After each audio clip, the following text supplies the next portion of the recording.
the sharpest words want to cut me down, I'm gonna send a flood, gonna drown them out. I am brave, I am bruised, I am who I'm meant to be. This is me. Look out, 'cause here I come. And I'm marching on to the beat I drum. I'm not scared to be seen.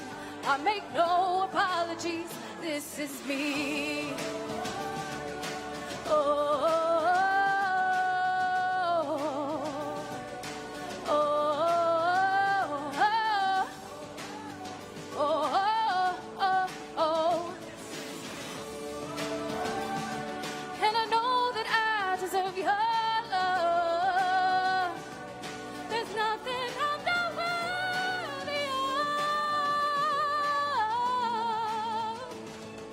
The sharpest words want to cut me down, I'm gonna send a flood, gonna drown them out.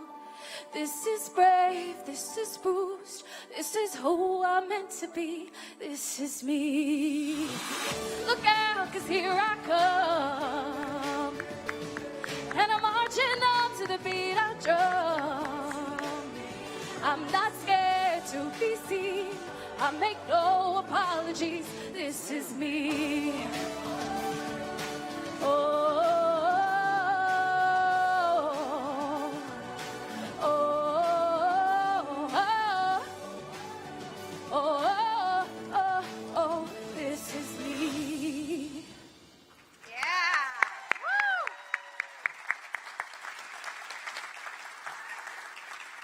With that, good morning, everyone. I am Irma Chapa, the Director of Communications for the City of McAllen. October is National Arts and Humanities Month, a time to celebrate the power of the arts to inspire, connect, and transform communities. Here in McAllen, we are proud to highlight local talent, world-class performances, and cultural programs that enrich lives and bring people together.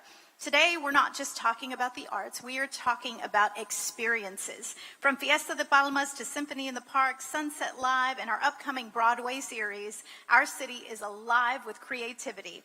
And to make it even sweeter, we've added a little music today, pumpkin spice coffee, and treats to help you celebrate with us as we kick off this season. Here to thank you for joining us, we welcome Commissioner Tony Aguirre with more on the vibrant cultural life that makes McAllen shine.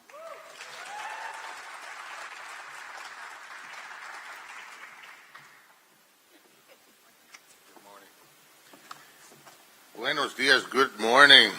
Wow. Welcome to our regional palace of performing arts. Wow. In our great community. And yes, this is regional. We love here, being here in our great city, but we love everyone that comes to our great city regionally to be exposed to the most beautiful, beautiful part of this region. There's many, many announcements that are going to come after me, so I want to just say a few words. I want to thank you all for being here. Thank you for being here today to support the arts. The arts are not an extra. They are essential. They enrich our daily lives, inspire civic pride, and strengthen our community. When we host events like Fiesta de Palmas and McAllen, the region comes together. These cultural celebrations remind us that the arts connect us across city lines, across generations, and across traditions. It's important to recognize that the arts are an investment, not an expense. They drive tourism, support local jobs, and bring real economic impact to our area. I want to thank our city manager, Isaac Twill, Assistant City Manager Elvira Alonso, and the dedicated staff who make these events possible. I also want to acknowledge our community sponsors and the City Commission and the Texas Commission of Arts for helping advance cultural growth in South Texas.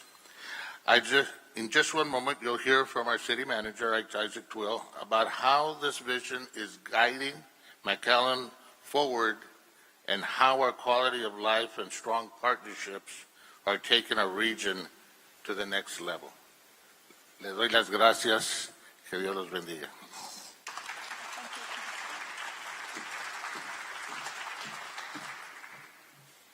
A few words about our talented singer this morning, Sarah Solis Reyes. Music has been at the heart of her journey.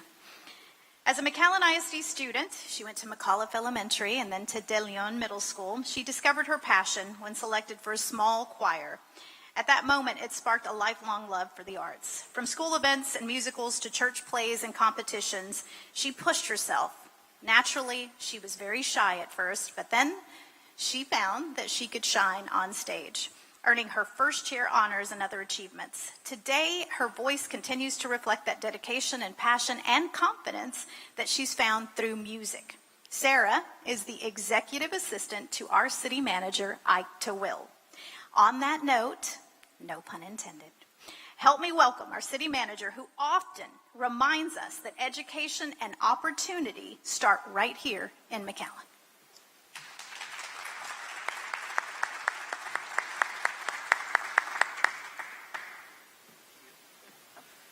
Wow, how lucky am I?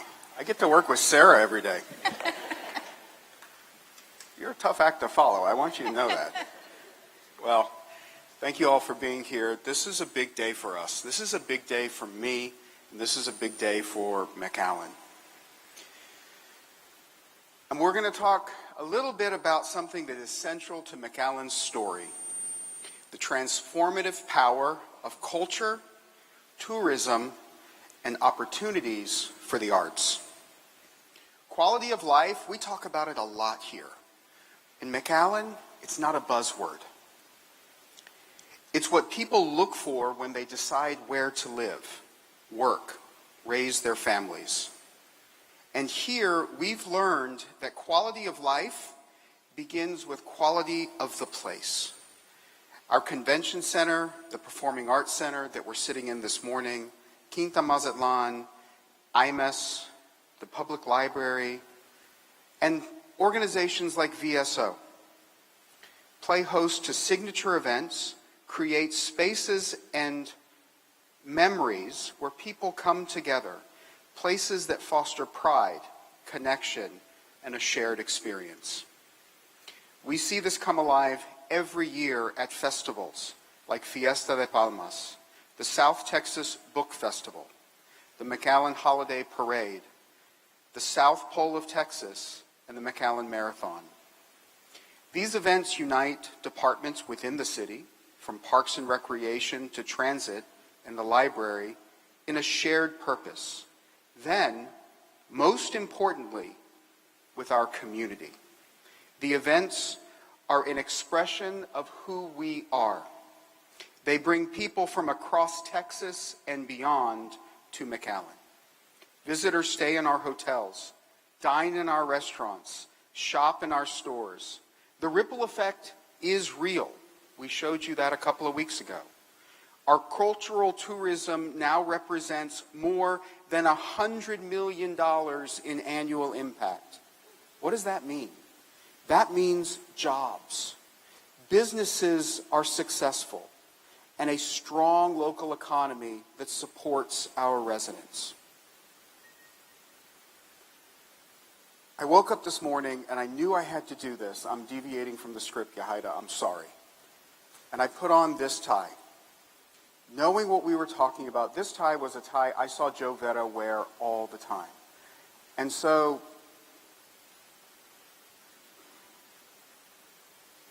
I know Joe is here, and I know Joe is proud, especially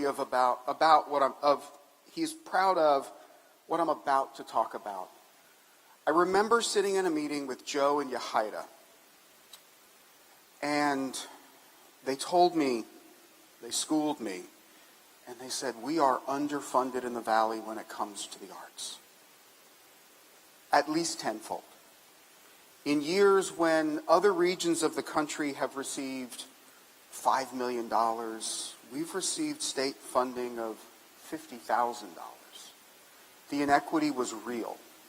And in Joe's ever so eloquent way, he looked at Yahida, I'm going to pretend he didn't look at me, and said, what are we going to do about it? And Yahida went to work.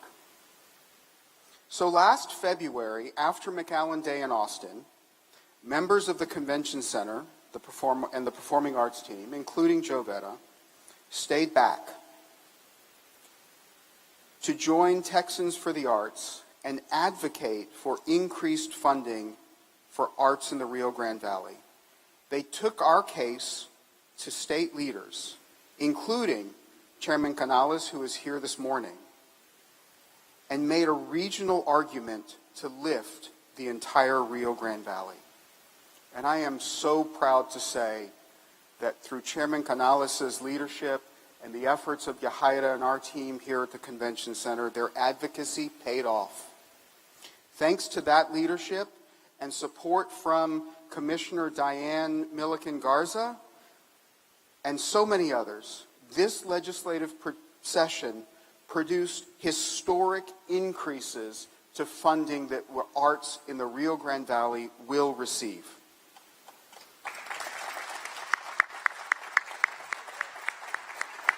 So, I don't know where Yahida went. She's hiding in the shadows over here. But Yahida, Diane, Chairman, thank you so much.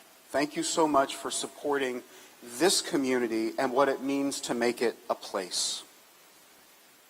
When civic leaders, state legislators, and community partners stand together, we don't just bring dollars. We create opportunity. We elevate our identity by strengthening our cultural assets, ensuring every resident can participate in this vision. Placemaking is more than building buildings and putting on events. It's about our identity. It's about shaping the way people see McAllen and see the Valley, and there is so much here to be proud of. We have a cultural identity that I would put up against anyone in the state of Texas, and dare I say, anywhere in the world. Our vision is clear: to make McAllen the cultural heart of South Texas. We are committed to cultivating programs, not that simply entertain, but that educate, and most importantly, that inspire and elevate. With the momentum we are building and the partnerships we have forged, I promise you, we are just getting started. Thank you all for being here today. Thank you for supporting the arts. And before I go, I know Mayor Barry Patel is here. Thank you for your efforts with the McAllen and Performing Cultural Arts Foundation to help us on this mission. Thank you, everybody, again for being here.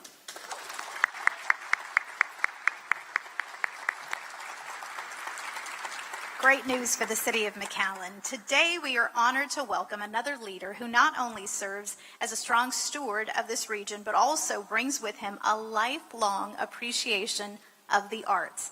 In high school, he was no stranger to the stage. Whether prose or one-act play competitions, he dedicated himself fully, winning medal after medal for his performances, believe it or not.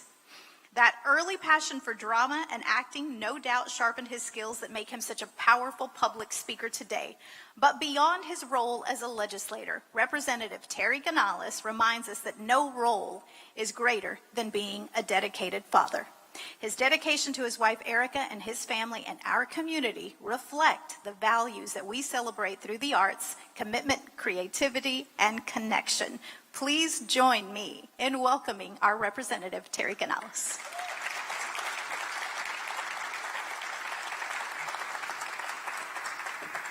Thank you, Irma. Thank you all for being here. If you want to know about drama, live in a house with 5 kids. The arts played an important role in my life and those around me since I was a child. The arts leave an indelible mark on the human spirit because they help us embody the human condition. They teach us who we are. It's nothing like a song that will take back and bring you to a memory. I bet that's my wife, drama. That will bring back a memory or a movie that will send shivers down your spine, or a play that will take you from your reality and the stresses of your normal day and bring you back to the human condition. The arts bring out the best in us. They are an exercise in communication, how we deal with each other. They are also the best exercise in collaborative efforts. When you talk about a play, it doesn't happen by itself. The choir doesn't sing by itself. They teach us to work with one another. The arts soften us. They use or create soft skills that translate into real life ideas. Every day, our lives are impacted by the arts. We can talk about the emotion that the arts bring and what it does for our body and our soul, but it also embodies economic development. People want to go where there's a quality of life. The greatest testament to the city of McAllen and their incredible commitment to the arts is the $45 million Performing Arts Center that we are standing in. It is imperative that the stage that you are sitting on or standing isn't just your final stage today. Your part is to go out and raise awareness for the arts. Your part is to help us raise funds for the arts, to make sure that is your role, and that's why you're here. And so today I want to thank the city of McAllen for inviting me because there's really nothing more important for the soul of a community than the performing arts. Thank you, Irma. Thank you all. God bless Texas. Thank you,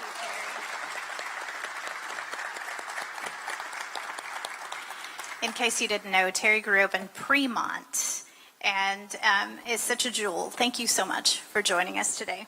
Next, we are fortunate to hear from someone whose vision and leadership have been instrumental in ensuring that the arts thrive not only across Texas, but right here in the RGV. As a member of the Texas Commission on the Arts, Dr. Diane Milliken Garza has worked tirelessly to champion creative expression, support artists, and expand opportunities for cultural growth. Her dedication helps put our region on the cultural map and affirms that the RGV is the place where the arts do not just live, but they will flourish. Dr. Garza.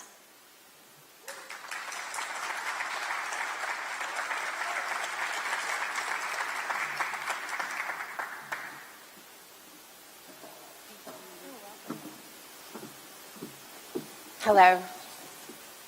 Thank you for inviting me to come today.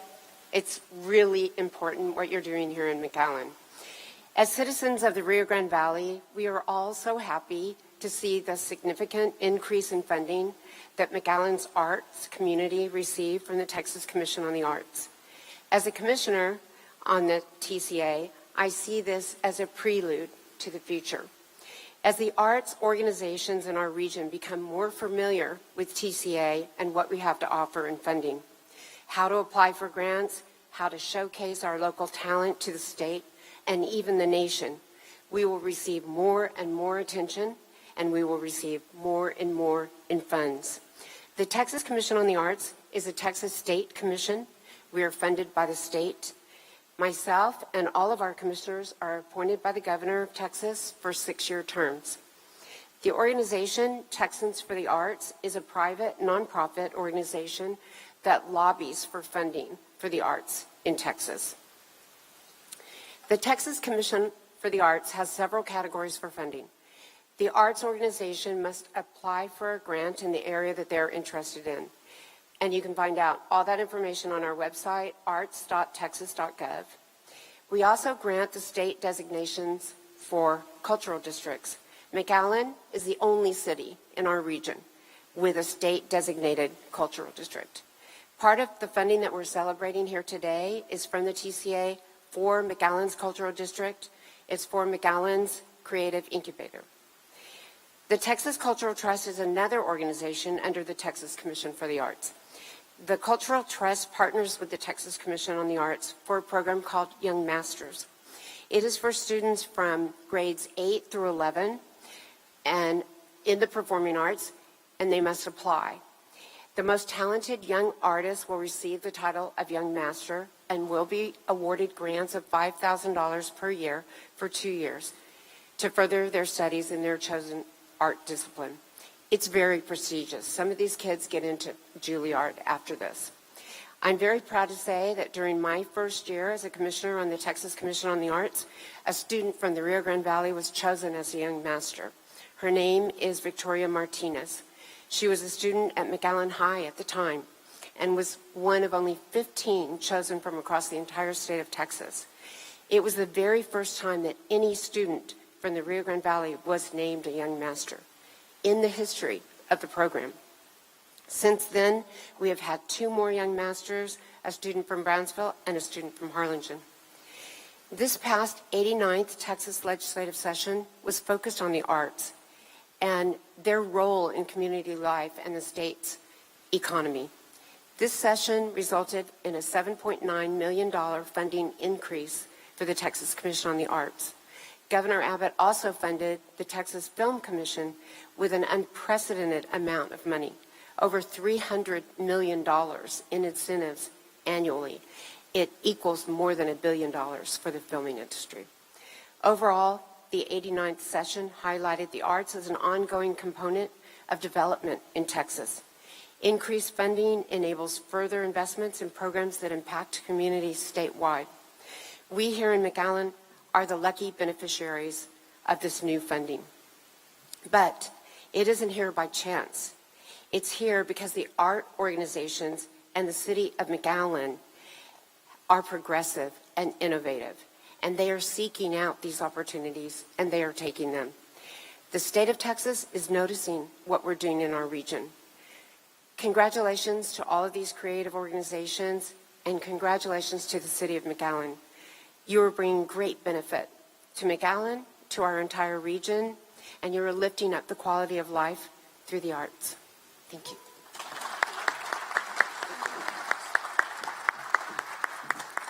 Dr. Garza, I know that you live in Cameron County, but we welcome you to buy a home here in McAllen and advocate more on this end as well.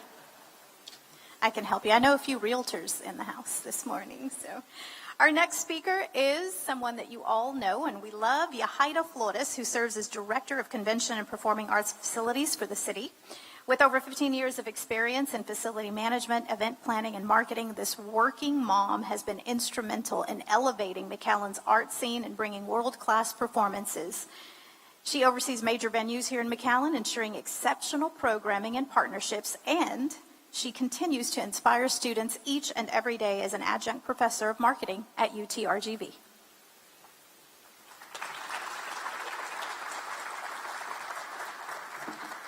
Good morning. I'm so excited to be here and so inspired by everybody.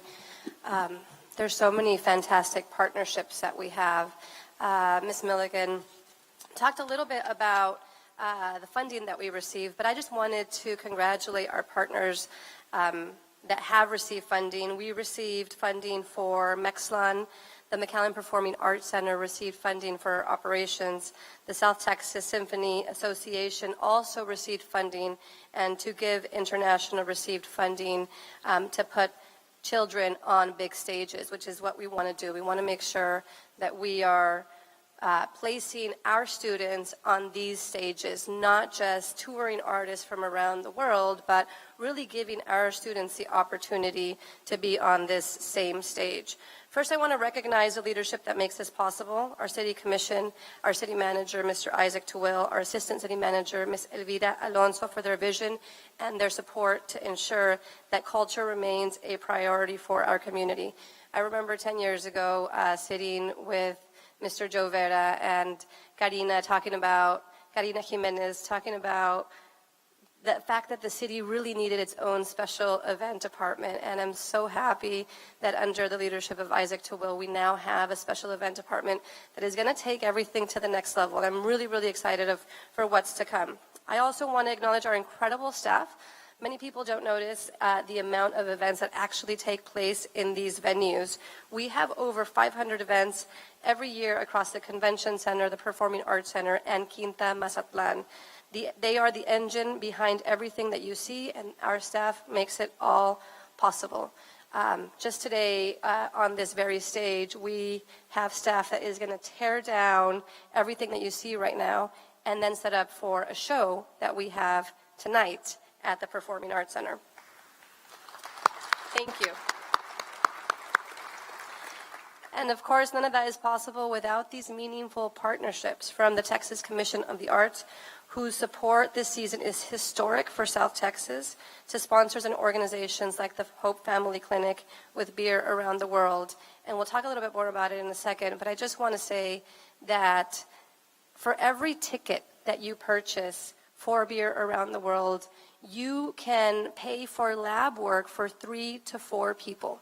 And it's an opportunity to save lives with preventative care. So even if you don't like beer, but I'm sure a lot of you do, please purchase a ticket to Beer Around the World. Our partners at LNF have an incredible selection of beers. There's music, there's food, there's just so many great things that are going to happen, but it's the opportunity to save a life. When I look around the incredible work that's happening across the arts community, I'm inspired. I know that we're all inspired. Organizations like the Valley Symphony Orchestra bring new audiences. I'm super excited about the program that you're going to see with Symphony in the Park, with scores of video games and even a tribute to Ozzy Osbourne in Symphony in the Park. Yes. The International Museum of Arts and Science fundraising for a new children's museum that will open the doors for the next generation. The Creative Arts Studio pushing Valley students to get on the stage and discover their voices. And of course, the Palm Awards that brings all Valley students together across 4 different counties in their big, what I'd like to call the Super Bowl, right, of the arts in the Rio Grande Valley. All of us together are pushing the envelope, inviting new audiences and growing audiences.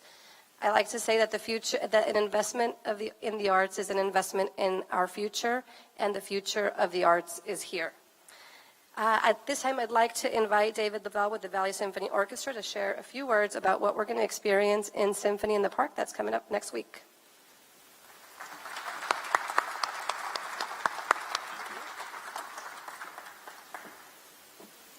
Can I move this really fast, Ryder? Take it out of your way. Hello, good morning to all. My name is David Lobel. I am the very proud executive director of the Valley Symphony Orchestra based right here in McAllen, Texas. The VSO is now in its 74th season, which is absolutely incredible. And this year we celebrate an amazing milestone. Our esteemed music director, Maestro Peter Dorowski, celebrates his 25th anniversary here with us at the VSO. Very incredible. We are again very excited to kick off our season on Saturday, October 11th, next Saturday, at 6 p.m. with a free outdoor community event, Symphony in the Park, as part of the ongoing Sunset Live concert series at the McAllen Convention Center Oval Park, and presented by HEB. Thank you, HEB. The musical program will feature the art of video game music, a highly immersive experience that explores the creative beauty of gaming music and its role in the symphonic world, complete with a very stunning visual component that you'll see as well. Plus, as Yahaira mentioned, a string quartet tribute to the late, great Ozzy Osbourne, a kids' percussion workshop, food trucks, refreshment vendors, and fun for the whole family. This second annual event, this is our second year, and we plan on doing it every single year, of course, demonstrates our commitment to accessible and affordable programming, an ongoing priority of the organization, and it gives us great joy to host this event, of course, in collaboration with the City of McAllen, the McAllen Convention Center. The generous support that we receive from the City of McAllen clearly demonstrates their commitment to the performing arts as a direct relation of standard of living, and allows us to have a thriving symphony right here in the RGV. And I believe that we have a video. The Valley Symphony Orchestra invites you to Symphony in the Park, presented by HEB.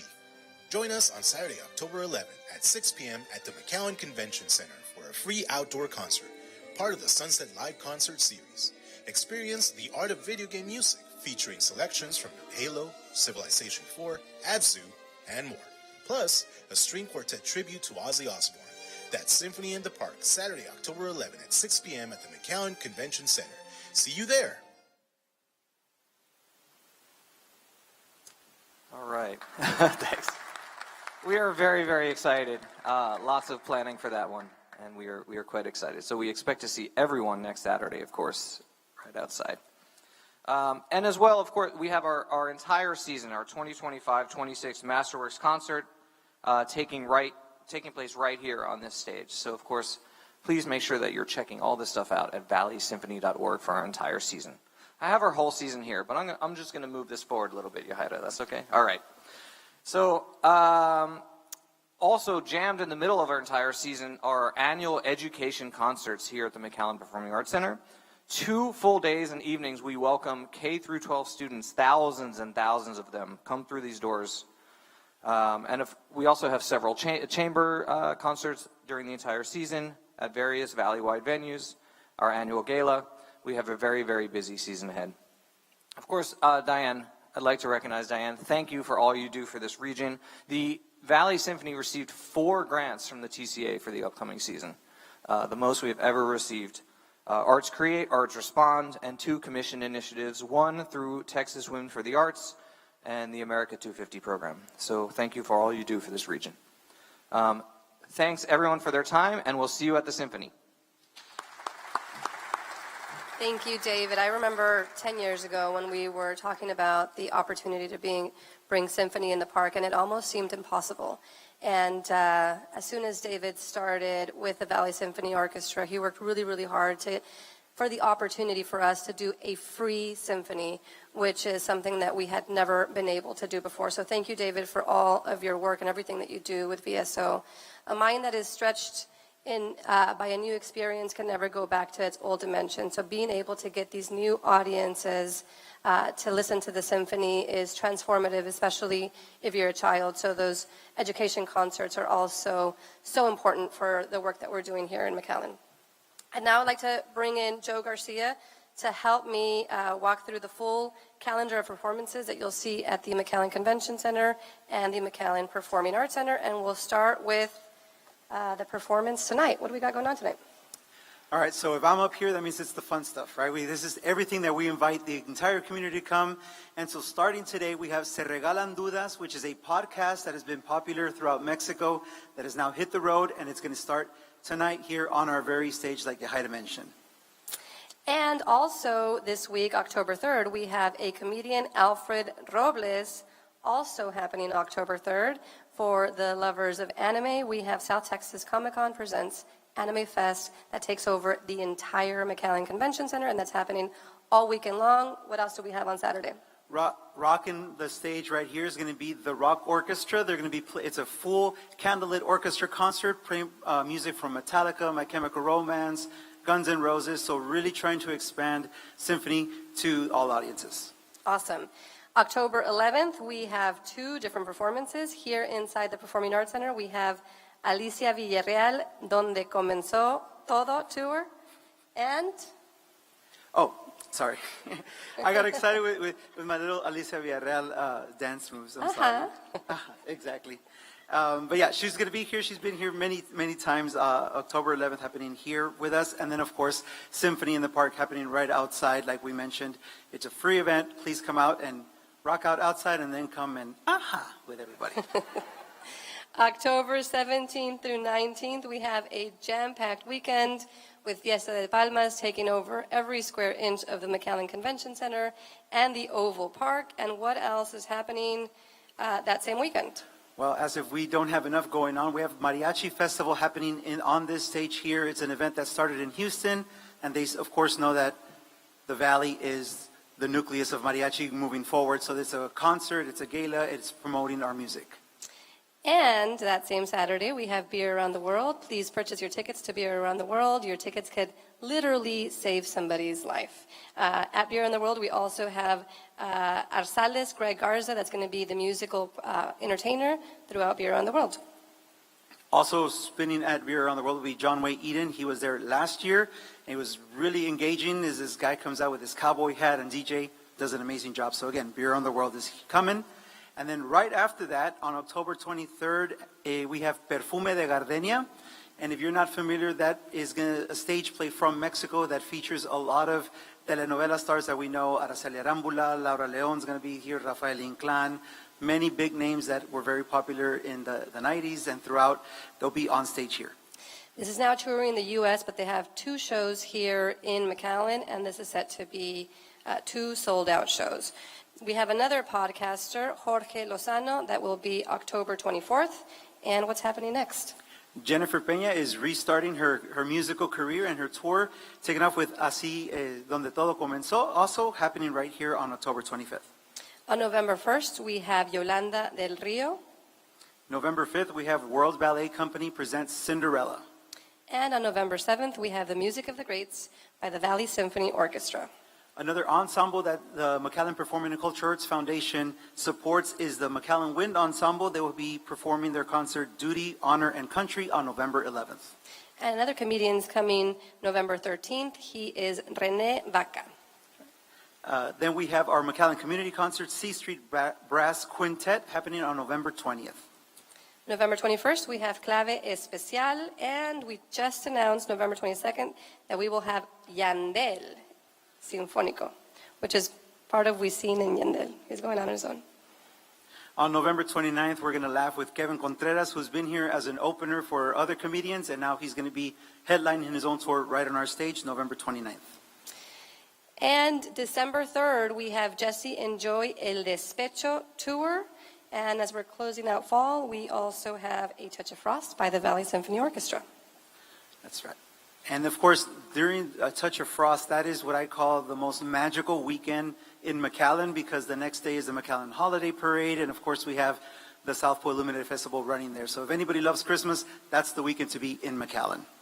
So can we talk a little bit about Broadway? Broadway. We kicked off our season in September with the Addams Family, and coming December 10th is Tina, the Tina Turner musical. We are very excited.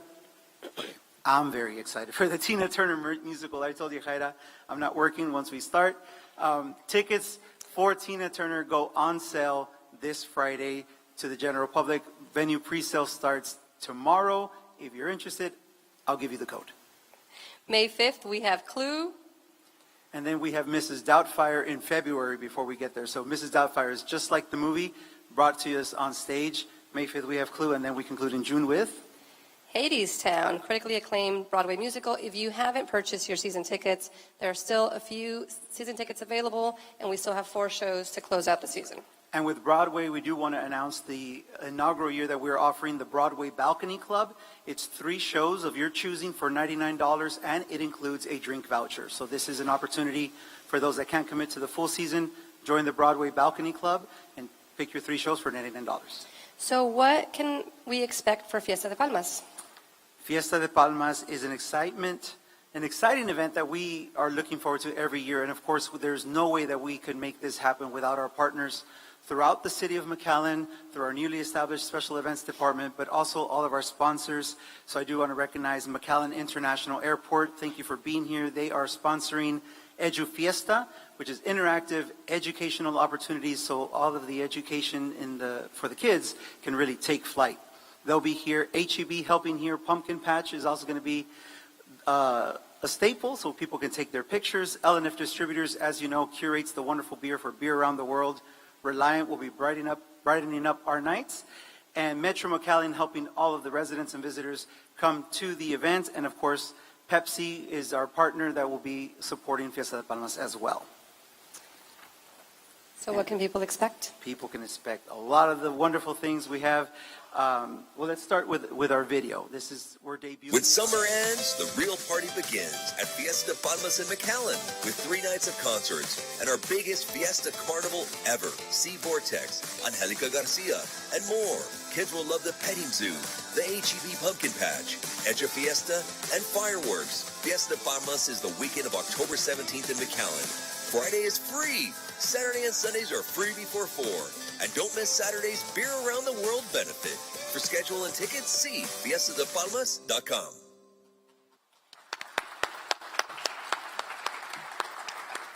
So as soon as you walk into the convention center, you'll be greeted by our amazing community, Ofrenda Altar. The community has been pouring their pictures of their loved ones that have been deceased. They're going to form part of this interactive ofrenda, and then visitors can also participate with that as well. As I mentioned, the HEB Helping Here Pumpkin Patch is a staple with a petting zoo and wonderful photo ops for all of your fall family photos. And of course, Beer Around the World. We can't say enough of the amazing work that this fun event can do for the work that the Hope Family Health Center can do. And we don't want to limit it to just, 1 ticket buys or supports 3 lab works. They provide care for the uninsured, And I've heard stories from surgeries to oncology support. A lot of the medical community really supports the Hope Family Clinic. So we're excited to announce that they are our benefiting organization once again. Shopping, we love to shop and we love to eat. So we have our Mercado and we have our Fiesta Food Park. And our Fiesta Carnival this year is going to be bigger. We've expanded the footprint and we're going to bring some more adrenaline pumping attractions. Of course, Edu Fiesta presented by the McAllen International Airport. Community dance stages where we invite local dance schools to showcase their folkloric dancings. Fiesta fireworks every night, which have become a staple that everyone can't wait to see, except maybe the fire chief. He always is like, but thank you, Chief. That's what we need you for. And again, we have Vortex, which were very popular in social media and are taking off. They'll be here Saturday. And Angelica Garcia, so much more that we can share with you guys. But please make plans to attend Fiesta de Palmas this October 17th through the 19th. Tickets for Beer Around the World and tickets to Fiesta de Palmas are available at Ticketmaster.com and fiestadepalmas.com as well. I want to talk a little bit about the musical elements of Fiesta that we try really, really hard to curate. We want to make sure that our local talent is being featured on the same stages as international performers. So I'd like to thank the work that Augusto Contreras is doing on our community stage. Creative Art Studio is curating our community stage, and we have some really, really good talent that's going to be on the main stage as well. Cristina Valdez, they call her the Squeeze Box Girl. She's a Tejano-born legend, and she is poised to be the next Tejano star out of the valley. Alta Ralea is a group led by social media, and they are doing some really, really big things. They're the next big stars that are going to come out of the 956. Alberto Cruz y el 956 is one of a kind musical talent. His genre is bending style and sound will satisfy a wide range of audiences. Encanto, they're following in the footsteps of Grupo Frontera. They're currently working with Grammy Award-winning Valley native Edgar Barrera, who is producing Grupo Frontera, Bad Bunny, Karol G, Maluma, Ariana Grande, and Shakira. So make sure to catch Encanto before they blow up. This is all just happening on Friday. On Saturday, we have Los Estuches, which is a high-energy rock band from Monterrey. Vanita Leo, she's only 22 years old, a San Antonio native, and already leaving her mark on the Tejano scene. Los Juanos are one of San Antonio's best-kept secrets. They're a unique blend of cumbia, Tejano, corridos, and punk. And they're an exciting fit for a large festival. They also have opened up in Coachella and Lollapalooza. Vortex is headlining on Saturday, and they're an indie rock band who headlined South by Southwest last year. Now they're headlining Fiesta de Palmas. On Sunday, we have Double Cut, which is the Valley's new country band. Don't be surprised if you catch them opening for your favorite country artist next year. Andrea Daniela, she's a Houston native, and she mixes mariachi with American pop. Sedona is undoubtedly on a trajectory to stardom. Her folky Americana pop gives Fleetwood Mac and Taylor Swift bands. Sedona is also really good friends with the Marias, and so they're definitely on their way to stardom. And headlining Saturday night, we have Angelica Garcia, a native from Los Angeles. She's an indie pop artist, and will be headlining on Sunday. So thank you very much. As a venue manager and as a resident, I couldn't be more excited about the arts in the Rio Grande Valley. So thank you for giving us the opportunity to share a little bit about what's to come this fall at the McAllen Performing Arts Center and McAllen Convention Center.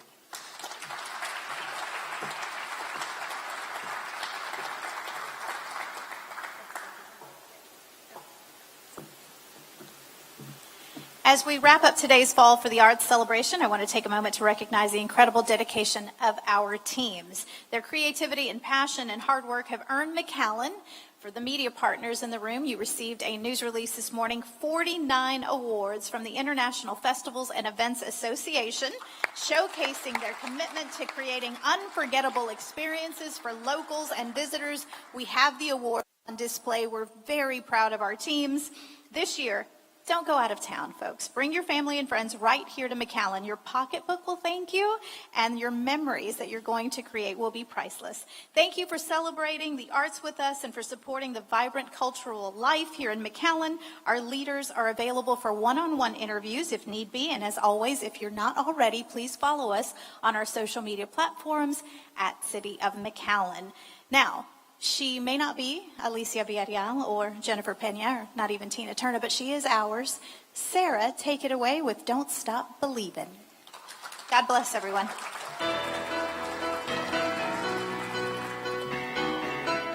If you know the words, feel free to sing along.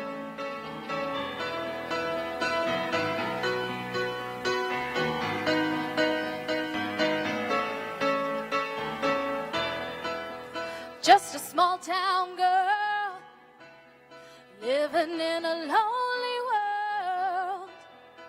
She took the midnight train going anywhere. Just a city boy, born and raised in South Detroit.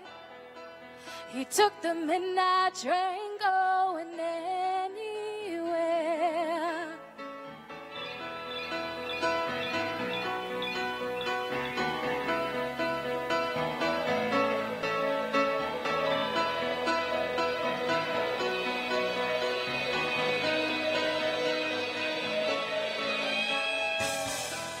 A singer in a smoky room, the smell of wine and cheap perfume. For a smile they can share the night. It goes on and on and on and on. Strangers waiting up and down the boulevard, and shadows searching in the night. Street lights, people living just to find emotion, hiding somewhere in the night.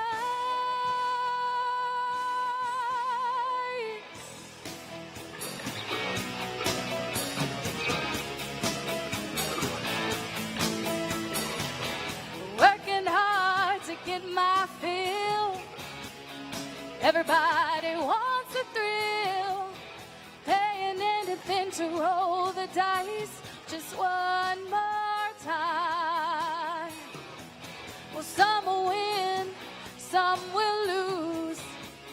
Some are born to sing the blues. Well, the movie never ends. It goes on and on and on and on. Strangers waiting up and down the boulevard, shadows searching in the night. Street lights.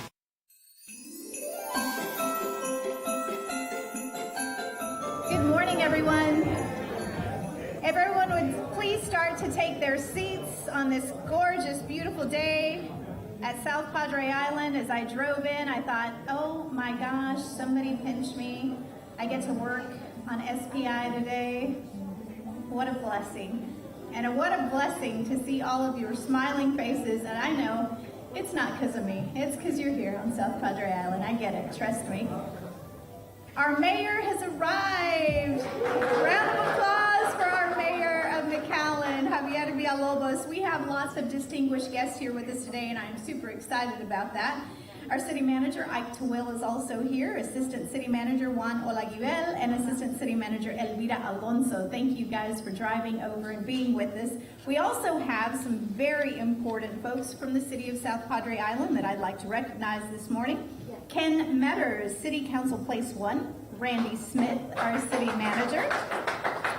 Wendy Knight from Sea Turtle Inc. She's also the chairman of the board for South Padres Chamber. Nikki Soto, our city secretary, who also manages public affairs. You go, girl. Debbie Huffman, Parks and Rec manager, and Cindy Trevino, director of marketing and corporate sponsorship. Cindy, thanks for always being such a wonderful partner to us.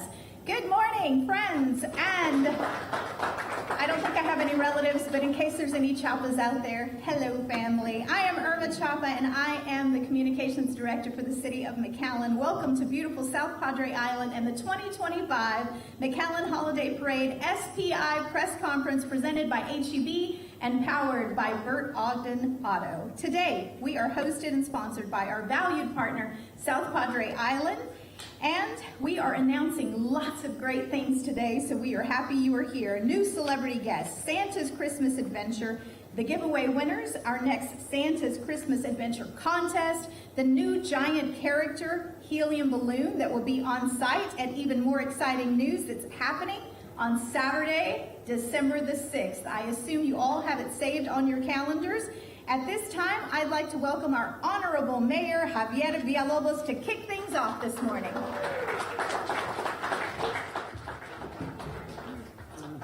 And good morning.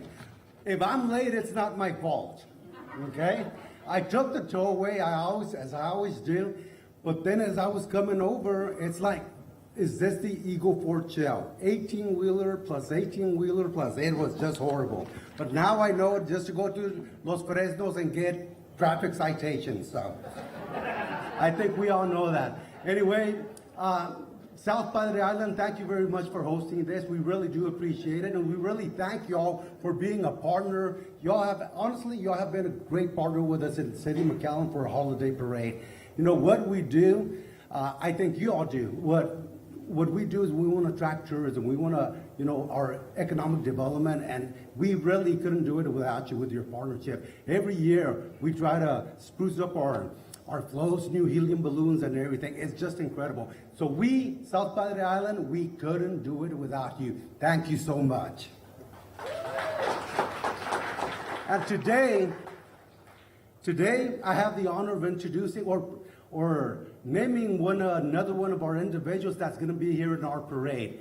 A lot of the times we have people we love, and this is one that's very internationally famous. It is my honor today to introduce, he's a nationally syndicated radio show, a television personality, and even a recording artist. He is an international star and longtime friend of the Rio Grande Valley and the McAllen Holiday Parade. Please help us welcome Raúl Brindis.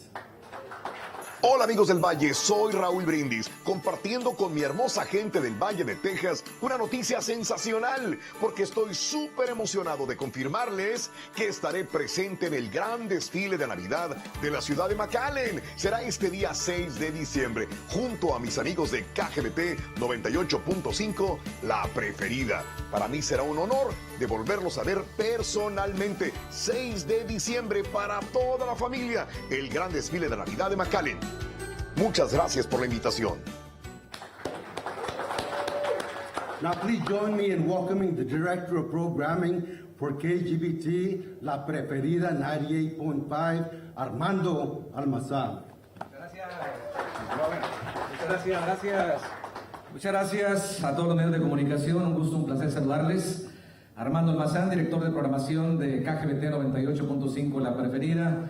Para nosotros es un gusto tremendo tener a una de las personalidades icónicas de la música regional mexicana y de los medios de comunicación como es el señor Raúl Brindis. Más de 30 años de trayectoria, de historia, y creo que en los últimos 10 años ha estado participando en el desfile, uno de los desfiles, la verdad, impresionantes de los últimos años. Ha crecido enormemente a nivel internacional, muy reconocida la ciudad de McAllen. Mucha gente del interior de la República Mexicana, de muchos estados de la Unión Americana, vienen y visitan la ciudad de McAllen para ver este gran desfile.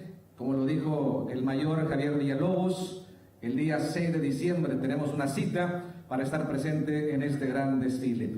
Raúl Brindis va a estar promocionando, obviamente, agradeciendo a nombre de Raúl Brindis a la comisión, al mayor, a la Isla del Padre, que por cierto, ¿dónde están todos los que son aquí representantes de la Isla del Padre? ¿Dónde están? Levante la mano.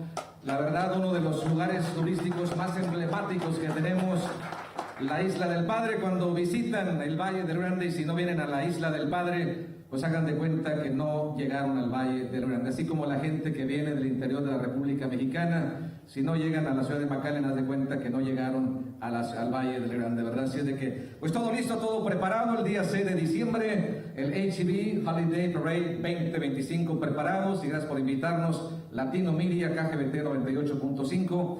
Y esto va a ser todo un éxito, como lo ha sido todos los años, este gran desfile. Raúl Brindis estará pues presente, firmando autógrafos, estará en nuestra carro alegórico, como todos los años. Y sobre todo, algo muy importante este año, Raúl Brindis, Este año está en varios mercados, contamos con la presencia aquí en la ciudad de McAllen, en todo el Valle del Grande, en la ciudad de Houston, en Dallas, en Austin, así es de que cada mañana, desde muy tempranito y con mucho tiempo de anticipación, se estará anunciando en estas ciudades de este gran desfile 2025. Felicidades, bendiciones y seguramente será un tremendo éxito. Hoy quiero reconocer también a una de las personalidades políticas que tuve el gusto de conocer hace muchos años y que vino a hacer una innovación tremenda al desfile, que ya no está entre nosotros. Yo quisiera que le diéramos un fuerte aplauso hasta donde se encuentre, el señor Joe Vera, Assistant City Manager, que la verdad trabajamos muchos años con él y ahora con el tremendo Juan también asiste. Muchas gracias, mayor. Gracias, muy amables. Latino Media 98.5 presente y a todos los medios de comunicación, bienvenidos. Gracias so much. Y quisiera hablar español tan bonito así, pero no puedo. Anyway, everybody, los esperamos en el McAllen Holiday Parade, our great parade, presented by HEB and powered by Bird Ogden Chevrolet. Thank you so much. I actually saw a meme last night. It says, you know that you're Mexican-American cuando hablas inglés y español, and then you switch back and forth, y tus amigos te aprenden. So yes, I get it.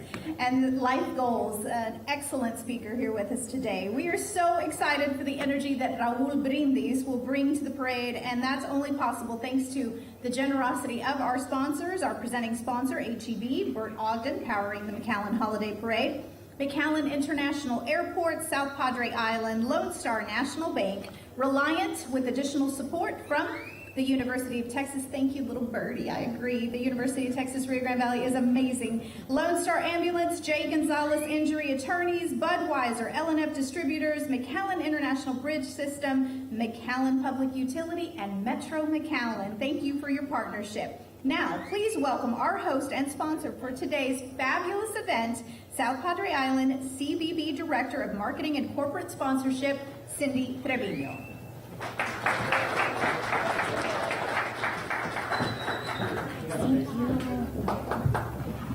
Hi everyone, good morning, and thank you so much for being here in South Padre Island.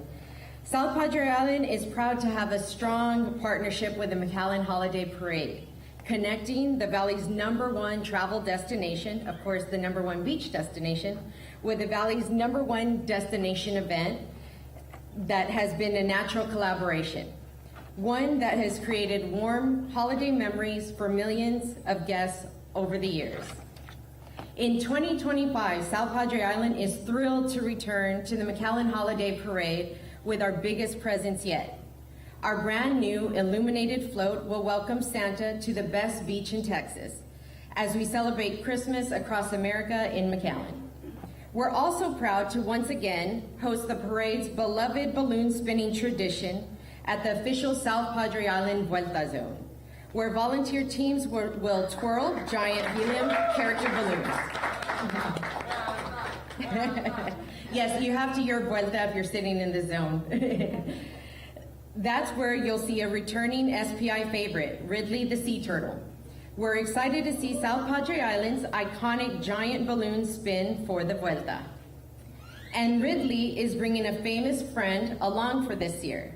He's been entertaining kids since his debut in 1952, from toy shelves to the silver screen in his starring role in Disney's Pixar's Toy Story franchise. We are proud to present the newest giant helium character balloon, Mr. Potato Head Fireman.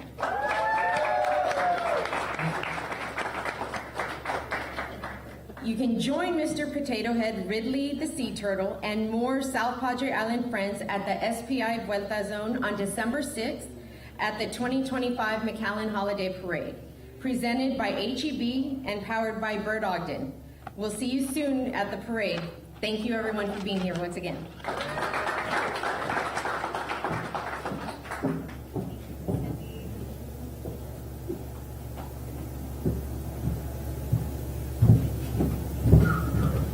Thank you again, Ms. Trevino. Your continued support will help make this year's parade the biggest event in RGV history. Now, an event this big only happens when you have the community pull together and support each other, life partners, so to speak. So let's take a moment to recognize another amazing group of sponsors. Please hold your applause. PepsiCo, South Texas ISD, Mott's Building Materials, South Texas College, McDonald's, Driscoll Children's Hospital, Chick-fil-A of the Rio Grande Valley, Michelle Fernandez, thanks for joining us today, American Electric Power Foundation, McAllen Shines, McAllen Public Works and Recycling Center, IBC Bank, Visit McAllen, Hermes Music, Linebarger Attorneys at Law, Rhodes Enterprises and Esperanza Homes, and McAllen ISD, along with Lax Furniture. Thanks to all our sponsors. Now, with an exciting update on Santa's Christmas Adventure and some new friends that are coming along this year, welcome City Manager Isaac Toole. Morning again. Morning again, everybody. How are y'all today? Man, you know, I woke up this morning, Irma, and I got hey, Randy, thanks for dialing in the weather. I could wear a long sleeve shirt on the island today. Got in my car, I was going to drive down here, and I'm like, man, I just want to put on some yacht rock. She knows. And then you put me on stage after Armando. Man, Armando, gracias por estar aquí con nosotros hoy. There you are, over there. You can't put me in front of a microphone after you, man. You're awesome. Thank you. And to our friends and partners here at South Padre Island, you guys are fantastic. The island is not complete without the bookends. McAllen and the island, what a perfect partnership, Cindy. I agree with you. And by the way, where'd Cindy go? I think she's around. Oh, there you are. You stole my thunder. I thought I was on. I'm supposed to be on balloon duty this tour, but that's okay.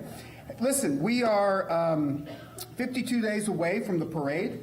2025, Christmas Across America. If you've been following us on our social medias, good for you. You had a chance to win.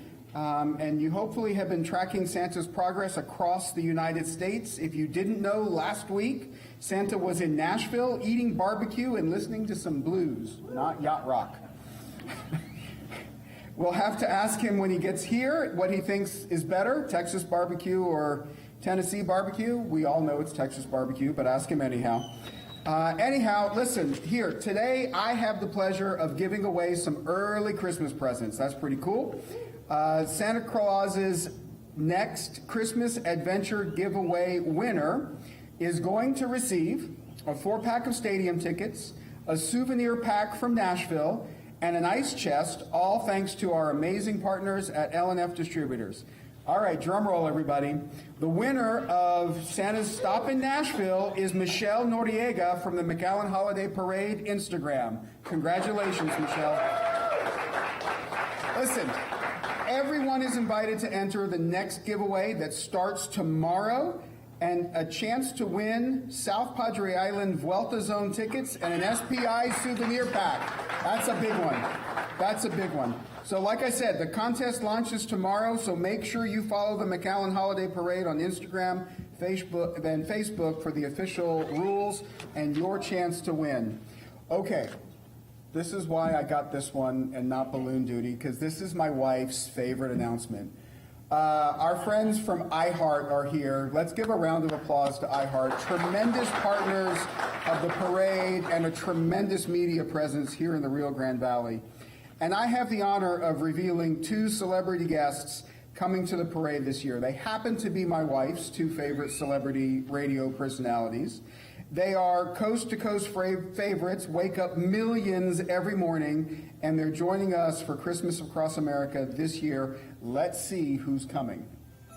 Hey, Rio Grande Valley, John J. Rich here, and this year we're bringing a little desert flair to the valley by way of Phoenix with Christmas Across America. From the Sonoran Desert to South Texas, we're ready to celebrate Christmas with lights, culture, familia, and flavor. All right, so I've heard the stories, I've seen the pictures and video. I can't wait to see this for myself. Now, let me tell you, John J. McAllen really knows how to throw a party. And December 6th, It's going down at the McAllen Holiday Parade. I hear it's the biggest, brightest, boldest holiday celebration in Texas. Is that true? It is true. You got the lights, you got the music, you got the dancing, the floats, the celebs, and the entire valley showing off its holiday spirit.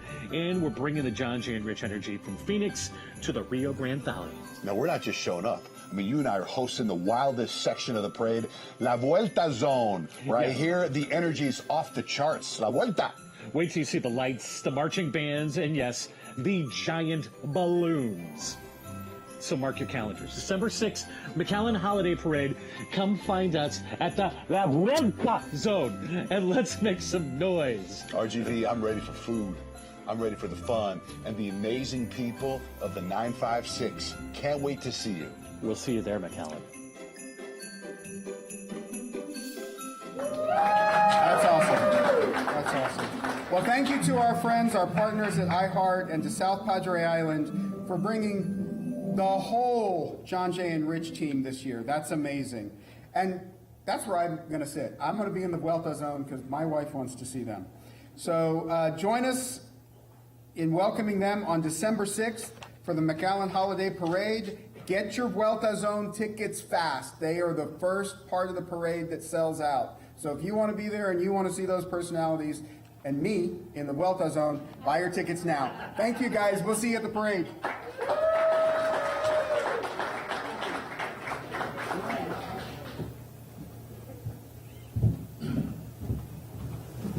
I'm old school and I'm proud.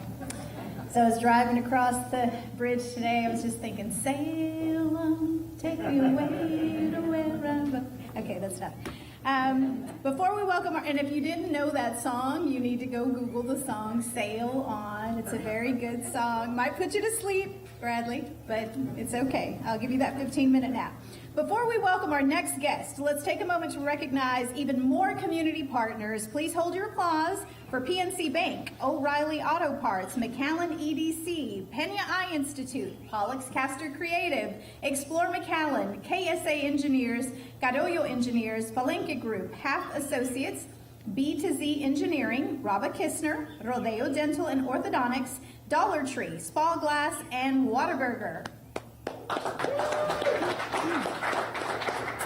Up next, we are joined by someone who's made waves across the airwaves, a dynamic voice behind Wild 104, Tejano Syndication, Mix 96.1, and Latino Hits 104.5, and Mega 97.1 in Arizona.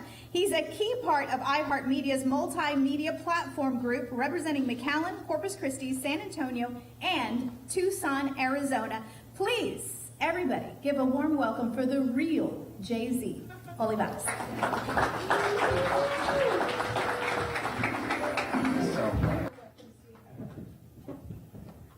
Good morning, everybody. ¿Cómo están?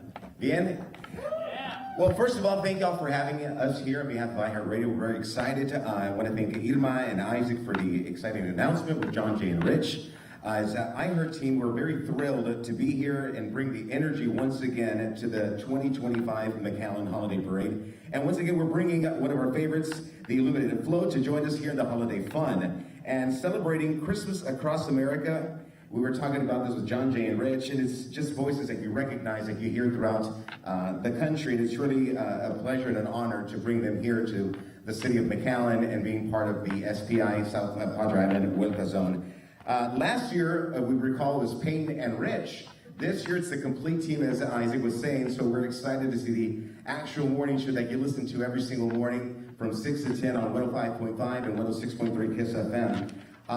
This is a dynamic duo, so it's really a pleasure to bring them here. And being 24 years, they started in the city of Tucson, which I'm very excited. I just started about 2 years in Tucson, so I've been doing Arizona, Tucson, and Phoenix, so that's really great. It's a great thing for them to come down and actually see the valley and be a part of the community. Again, we want to thank everybody, as John Jay and Rich will be live in person, treating volunteers and spin our giant helium balloons, and everybody will be yelling, Vuelta, Vuelta, right? Absolutely. So I'd like to give a heartfelt thank you to the McAllen Holiday Parade team for making this exciting partnership possible, and also to our wonderful friends from South Padre Island and their continued support and partnership. We thank you, and we hope to see each and every one of y'all live and on location at December the 6th with the McAllen Holiday Parade. Thank you guys for everybody out here, and enjoy your refreshments, coffee, and we'll see you in, I guess, 50-something days, Christmas. There we go. That one right there. Thank you guys so much. I appreciate y'all.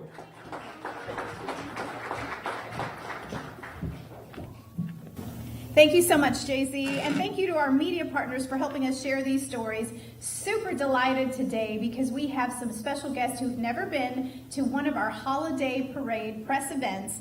Televisa and TV Azteca, thank you so much for joining us in person today. And all the way from Monterrey, we have Jorge Dragustinovis. And he came here, he works for Carretera and does online news articles and all kinds of great stories, is a great partner to you, Cindy. And so welcome to our family and to our media family. We cannot tell our story without you. KRGB TV5, iHeartMedia, Latino Media Network, Entravision, MyRGB.com, Nexstar, CBS 4, NBC 23, Radio United, Telemundo 40, Lamar Advertising, El Periódico USA, Advance News, Más Música, Revista Expresión, and Social Life News Magazine. Sally, you are a blessing to us all. Thank y'all for being here. Finally, with a special message about how to be a part of this beloved McAllen Holiday Parade tradition, the Vuelta, please welcome Director of Special Events, Karina Jimenez.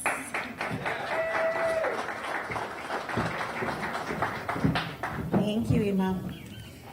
So it's hard to imagine that when our parade started 12 years ago, the South Padre Island Vuelta Zone was not part of it, because it's just become such a staple in our overall parade offering, and something that our attendees really look forward to, and our city manager and his wife. So when I think of the South Padre Island Vuelta Zone, a memory comes to mind about our first meeting 5 years ago with the South Padre Island team. In true Jovetta fashion, he called us that morning and said, "We're going to the island this afternoon, we have a meeting, so be ready." So Isla and I got in the car with him. We drove over here full of conversation, and in his way, letting us know how we could prepare for the meeting. What details we were gonna share, the fact that some metrics about South Padre Island, but the key one was it's a tie-free zone.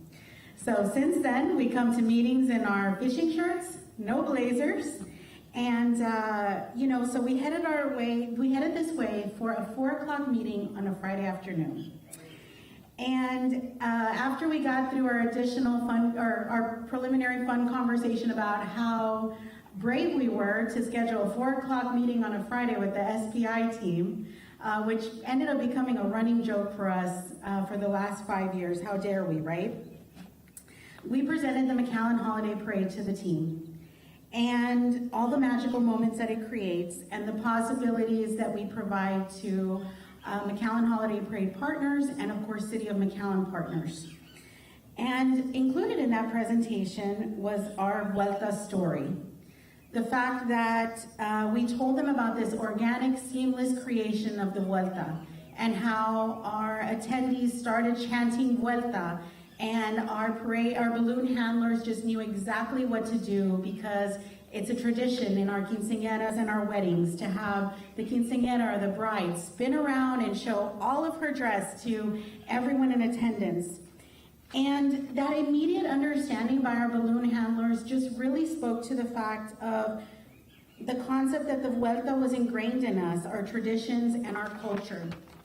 And as we shared our Vuelta story with the SPI team, and the fact that as our balloon vendors told us, this is the only place in the United States where the Vuelta happens. They take these balloons all over the country and have never seen and continue to never see it happen anywhere else except for McAllen, and what an amazing sight it was. The seamless connection between our attendees and balloon handlers is the same connection we have seen between the City of McAllen and the SPI team. I always say how proud I am of the unique relationship that we have, because where else does it exist where one municipality supports another's goals and objectives for a special event and bringing success to that and this beautiful experience to their community. So thank you, SPI, for seeing that vision with us 5 years ago, and for being along in the ride with us all of this time. We continue to value our partnership, and it's going to be great as we move forward. So here we are with this amazing announcement from our partners at iHeart and South Padre Island. We're so excited to bring John Jay and Rich to host something you'll only find in McAllen. If you were at the LNF press conference last week, I hope you remember that I mentioned tickets sell out every year for the South Padre Island Vuelta Zone. It's one of McAllen Holiday Parade's signature experiences, and it has been from year one. I believe that every seat in our event is the best seat in the house, whether it's the stadium, along the route, through our volunteer groups who are fundraising, of course the South Padre Island Vuelta Zone, and all of the free seating that's available. But I will say the first year that the South Padre Island Vuelta Zone happened along Bicentennial Boulevard, I had my family who had always sat in the stadium asking, what is going on the route? It sounds so fun. Next year we want to be out there. So since then, they've experienced the South Padre Island Vuelta Zone at the McAllen Holiday Parade. Starting today, you can also experience the South Padre Island Vuelta Zone. Anyone who wants to buy tickets can visit McAllenHolidayParade.com to purchase your ticket. And the great thing is, it's not only a ticket, it's a whole experience. You get John Jay and Rich hosting, you get dedicated seating along the route, and gifts from our friends at South Padre Island. So buy your ticket today at McAllenHolidayParade.com, and we'll see you there. And a quick additional note, fill out your postcards so we can mail them to your friends and family. Thank you.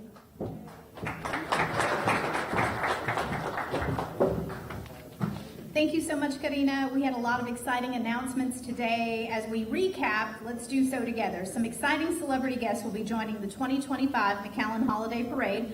Raul Brindis and the dynamic duo John Jay and Rich from the nationally syndicated John Jay and Rich Show. A brand new Santa's Christmas Adventure giveaway will officially launch tomorrow, October 16th, across all McAllen Holiday Parade social media platforms. Congratulations to our giveaway winner today, Michelle Noriega. This giveaway is made possible through the generous support of our partners here at South Padre Island. We also revealed that South Padre Island is returning with their illuminated float, Ridley the Sea Turtle, and of course the brand new balloon, Mr. Potato Head Fireman, that I'm sure our chief, Gloria, is going to be super ecstatic about. In addition, the SPI Vuelta Zone is making its highly anticipated return and will be hosted by John Jay and Rich. Tickets for the SPI Vuelta Zone are now available for purchase at McAllenHolidayParade.com. Don't miss your chance to experience this one-of-a-kind opportunity to see a parade that is truly out of this world. And finally, mark your calendars. Our next 2025 McAllen Holiday Parade press conference will be at the McAllen International Airport on Tuesday, October 21st at 10:30. Don't tell anyone, please, but Javante Williams is going to be there. And thanks for sticking around today. Thanks for joining us. God bless our communities all along the Rio Grande Valley, and have a splendid day. Thank you.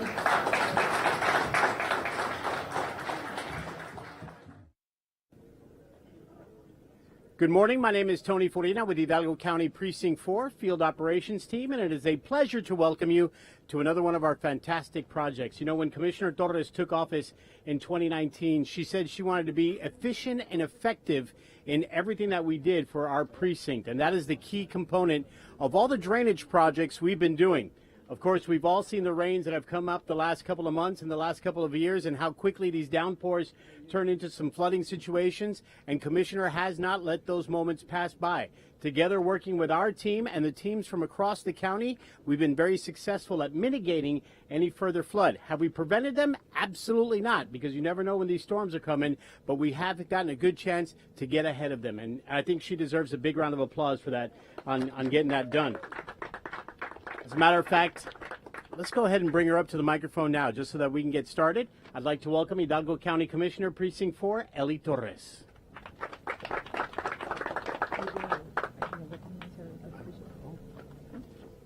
I would be remiss if I didn't recognize our officials that are here first. Thanks, Commish, for reminding me of that.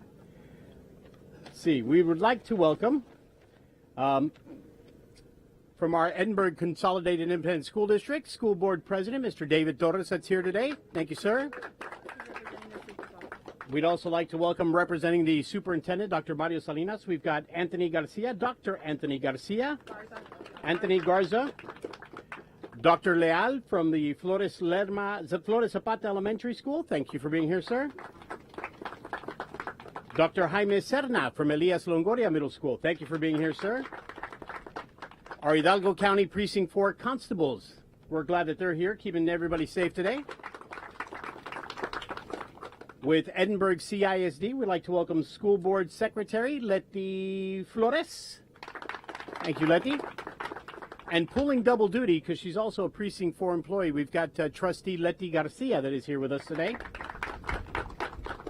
Representing the City of Edinburgh, we've got Councilman Jerry Lozano and Councilman Jason De Leon. Some key partners in this project here. We'll start with our friends from Hidalgo County Irrigation District Number 1, Robert Bell, President. Thank you, sir, for being here. Isael Posadas with SDI Engineering and Hidalgo County Irrigation District Number 1. Pilar Corpus with Hidalgo County Irrigation District Number 1. Thank you for being here. And none of this would be possible without the guidance from our friends at TxDOT. So we've got Pete Alvarez that is present today. Thank you, sir. Rex Costley that is here as well. And the guys that are responsible for moving all this water all the time, our friends at Hidalgo County Drainage District, led by Mr. Raul Cecin. Thank you, sir, for being here. I know that Jaime Salazar is around. Thank you, Jaime. Yvette Barrera, the Assistant General Manager. Thank you, ma'am, for being here today.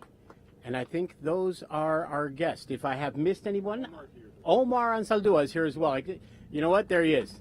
And Mr. Chuck Guzman with Hidalgo County Irrigation District Number 1. Omar was hiding behind Chuck. That's why I wasn't getting a visual. But thank you all for being here. And now, Commissioner Eli Torres.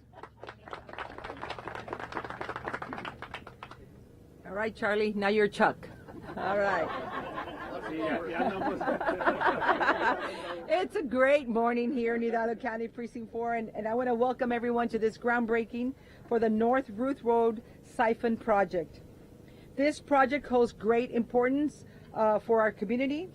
It will significantly improve public access and safety for many of our residential neighborhoods, while also serving several schools in the area, which is including, of course, our 4 quadrants. We've got Elias Longoria Middle School, Flores Zapata Elementary with the Edinburgh School District. We've got IDEA, Quest College Preparatory, and the United Kingdom Daycare. By making these improvements, we're not just upgrading infrastructure. We're creating safe routes for families, students, and educators every single day. At Precinct 4, we believe collaboration is a key factor for success.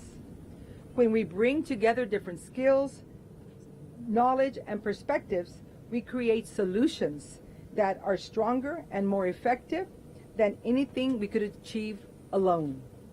The Ruth Road Siphon Project is an example of key collaboration between Hidalgo County Irrigation District Number 1, Hidalgo County Drainage District, the City of McAllen, in partnership and with the guidance of TxDOT. Today, I'd like to thank and recognize representatives from each entity. I want to thank my colleagues from the County Commissioner's Court and administrative leaders at Hidalgo County for their support on this project. From the Hidalgo County Irrigation District Number 1, Mr. Charlie Guzman, his board members, and his team, as well as Mr. Isael Posadas, who's the district engineer and consultant with SDI Engineering. From our Hidalgo County Drainage District, Mr. Raul Cecin and his team, for always being by our side to offer support and their engineering talents and skills in representing the precinct with technical aspects for any and all projects. Also, I cannot thank McAllen Mayor Villalobos and the City Commission enough for all their participation in this project. Of course, without them, we could not have made this happen any sooner. Also, we want to thank TxDOT, our FAR District Office. We want to thank you for your support and guidance on this project. In addition, we want to thank all the elected officials and representatives from our local schools in Edinburgh, CISD, IDEA, and as well as our United Kingdom Daycare, and whose students and parents are the greatest beneficiaries. Thank you so much for being here. Last year, Precinct 4 paved North Ruth Road for improved travel and safety. Our road and bridge crews did a great and outstanding job in repaving the roadway starting at the county limits and going north within our jurisdiction. As we completed that work, we recognized the need to press on to improve the crossing that's right behind me. We met with our partners to discuss how we could make this a safer route for everyone. Through a collective effort, we developed a plan, entered into interlocal agreements, and combined funding and resources. That collaboration has led to the project now underway. This is just the beginning.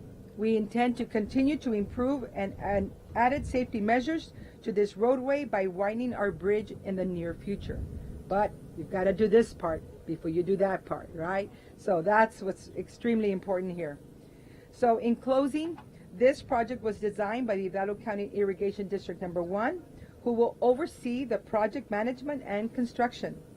In a moment, you will hear from them and all the technical aspects of the project. This project comes at an approximate cost of about $654,000 and is scheduled to be in construction through mid-October. We ask that all the residents be patient over the next few months as the crews work daily to complete the project. This is something that's been in our books. We've been wanting to get this done for a long, long time, and like I said, it starts with the collaboration of the Irrigation District Number 1. We can't thank you enough. Can't thank everyone who came together to see this become a reality. And soon, in the near future, that little bridge that we all get nervous crossing will be widened and really be an arterial for this area of our precinct. So again, thank you everyone for being here. We thank you, and thank you once again for this great groundbreaking. Thank you. She talked about collaboration and how we all came together to work. She is the hub of that collaboration and making contacts and pulling people together to make sure that we can properly take care of this. I'd now like to invite Mr. Robert Bell. He is the president of the board for the Hidalgo County Irrigation District Number 1 to come say hello, as he said. He'd just like to say hi. Mr. Bell. I'm not near the speaker y'all just heard, so I welcome everyone in this morning, and we're certainly glad that we'll be able to get this project underway and get it started and get it finished, because we know it's been a real bottleneck here with all these schools. Can't believe all the schools around in this area here, and we got to protect our children. So anyway, wanted to thank everybody, and hopefully we'll get her done here real quick. Thank y'all. See, Mr. Bell is the best speaker so far because he had the shortest speech of all. So, Mr. Bell, we appreciate that. From SDI Engineering, we'd like to welcome Mr. Isael Posadas to come up and say a few words to tell us about the project that we have up ahead. Mr. Posadas. Thank you. So I was asked, my name is Isael Posadas with SDI Engineering. We've been representing the Irrigation District for the last 15 years, so we're very happy to be doing that. In all those years that we've been doing that, we've had several projects where we interact with other entities, the school district, the county, TxDOT, Sherryland Water, all these other entities in the area. So we've been very fortunate, specifically on this project, to do something that at the end of it's not going to look really different, but it's a very necessary step. I mean, the idea here, and what I'm going to talk about is the technical stuff, the idea here is to get rid of this little bottleneck. Two things we're going to do is, one, eliminate the pool, what we call the pool. Historically, this is an area where, if you talk to some of the farmers, this is where they'd come to swim back in the day. It provided some relief from this kind of heat. But it's also been, as the traffic has increased, because we have, I did the count, around 2,500 students in the area, has become a highly trafficked area.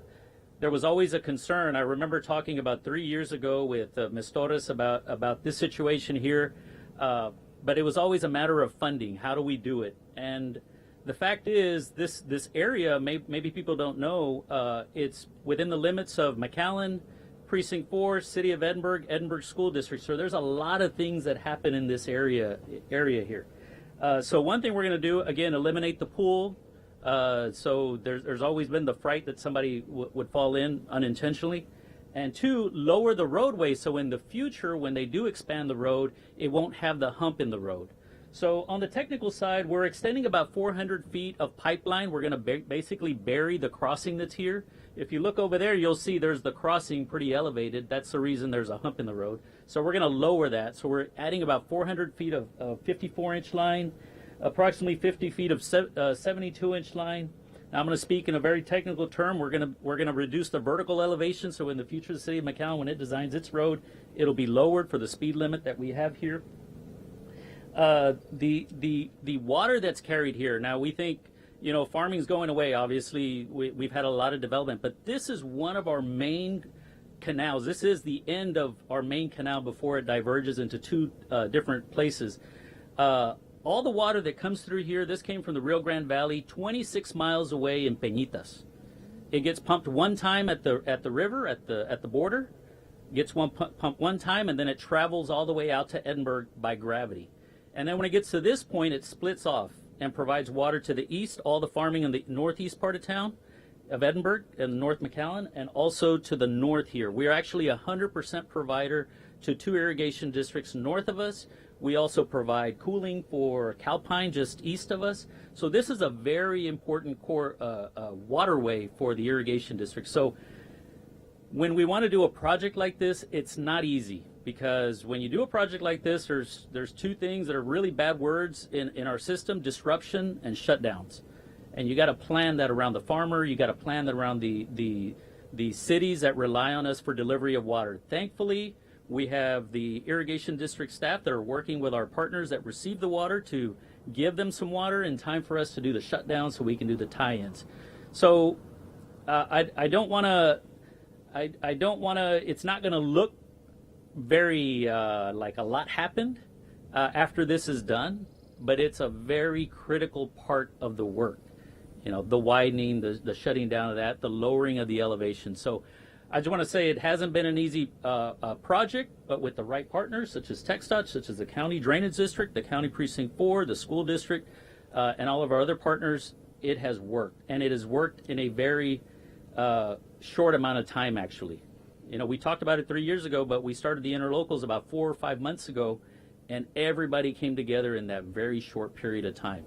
And so we're already underway. Foremost Paving is our contractor.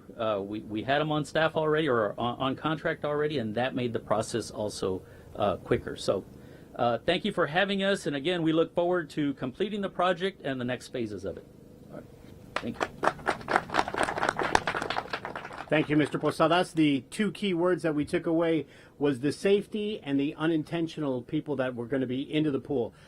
For some of you that intentionally were in the pool back in the day, we'll find other locations for you to swim. Yes, sir. I was told that you were in there, and there was a couple other people that said when I was younger I used to rule the laps here, but we'll definitely find another place for you to swim. Next up, one of our premier partners. Everybody loves to see him when he's talking about the introduction of a product and a program that he's got coming up, but when there's work actually being done, he's not everybody's #1 fan. But we'd like to welcome from the Texas Department of Transportation, General Engineer and Chief Engineer, Mr. Pete Alvarez.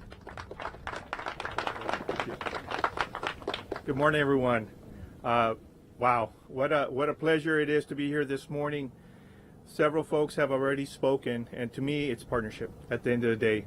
It's about coming together and identifying the needs of the community. Whether it's an on-system project or an off-system project, all these projects are interconnected, and we affect the entire community. We at TxDOT take great pride in providing customer service, providing resources, opportunities, providing general guidance to ensure that things are being done at the, following all state and federal rules and regulations, right? But at the end of the day, it's about the leadership. Commissioner, thank you for your leadership. the various partners that have already been identified, it is imperative that we continue to communicate, we continue to work with one another, identify the needs, and figure out a plan. What is a long-range plan? And so Tony mentioned future projects. When we're in construction, we're not everybody's favorite, right? But that's okay, because with construction comes progress. And when we deliver a project, right now we're doing a groundbreaking, but when we do the ribbon cutting that is complete, it's when really everybody starts to benefit. This is step one in many steps to come, but all these this type of project would benefit the entire region.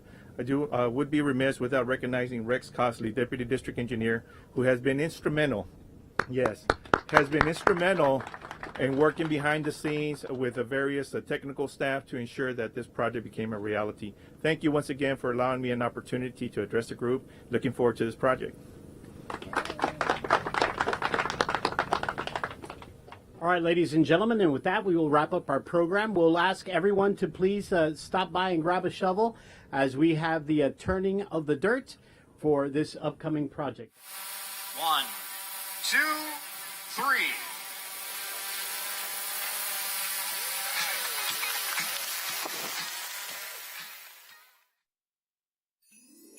The McAllen Holiday Parade is more than the largest illuminated holiday and helium balloon parade in Texas. It's a night of holiday magic that brings out the best in our community. The parade is a gift from the city of McAllen and caring community partners to families from every walk of life. The McAllen Holiday Parade was voted the best parade in the world by the International Festivals and Events Association 8 times in its 11-year history. Now the city of McAllen introduces the theme for the 2025 McAllen Holiday Parade, presented by HEB and powered by Bert Ogden.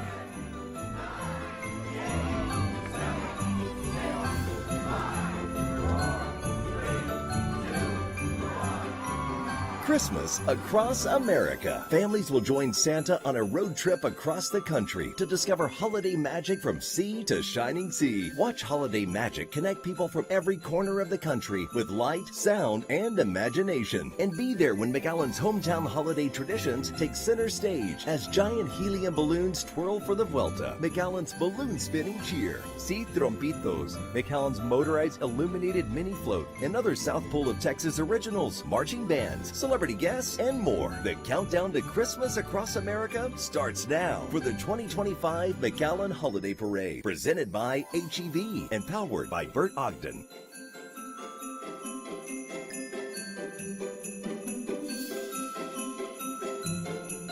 Good morning, Cowboys fans. How about that win over the Commanders this weekend? Yeah? I used to live in Washington. How about that win over the Commanders this weekend? Distinguished guests, city officials, media partners, friends, and Dallas Cowboy faithfuls, welcome to the 2025 McAllen Holiday Parade's McAllen International Airport Press Conference, presented by HEB and powered by Bert Ogden Auto. Today, we are hosted and sponsored by our beautiful McAllen International Airport, the South Texas Airport of the Dallas Cowboys. It's awesome to see you guys here today. So much community support for our beautiful city, our parade, and our teams who make all of this possible. Let's give a big round of applause for all of the community members who showed up here today.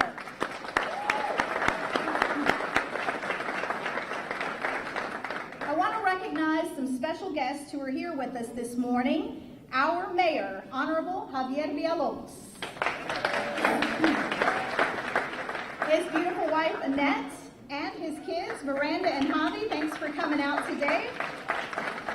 Please hold your applause for our city commissioners. We have Mayor Pro Tem, Commissioner District 5, Sebi Haddad, Commissioner District 3, Rolando Rowley Rios, and Commissioner District 6, the Honorable Pepe Cabeza de Vaca.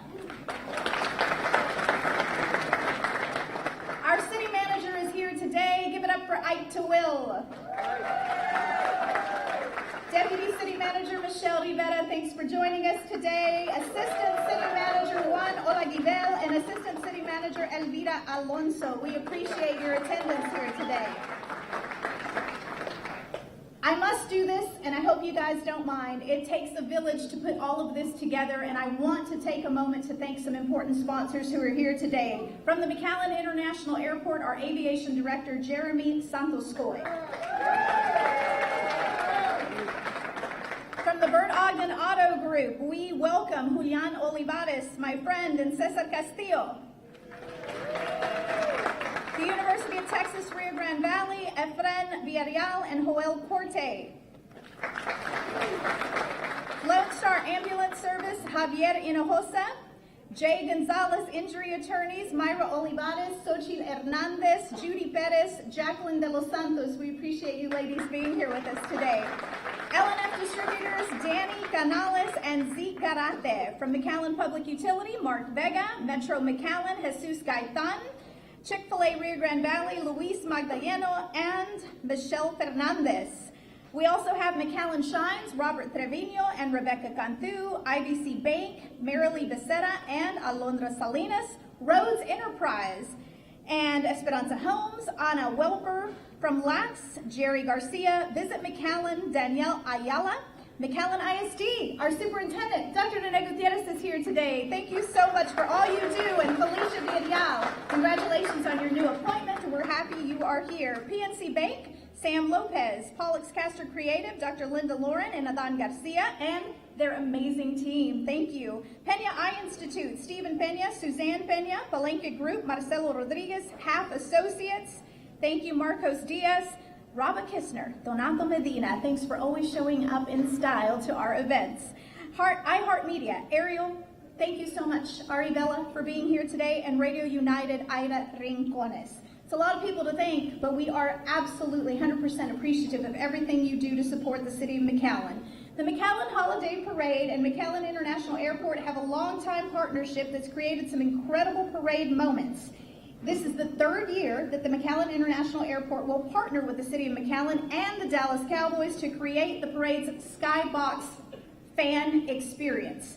That partnership has grown into the parade's signature premium experiences and showcases the Valley's biggest ever event of the year. Now, I have the pleasure to introduce our host for today. He is an RGV original who became the Valley's voice for sports, announcing some of the most memorable games and events over the past couple of years. He's known for his work as a sports director at KRGV and now is a nationally recognized play-by-play announcer for CBS Sports and host for ESPN Radio. Everyone, give it up for Alex Del Barrio.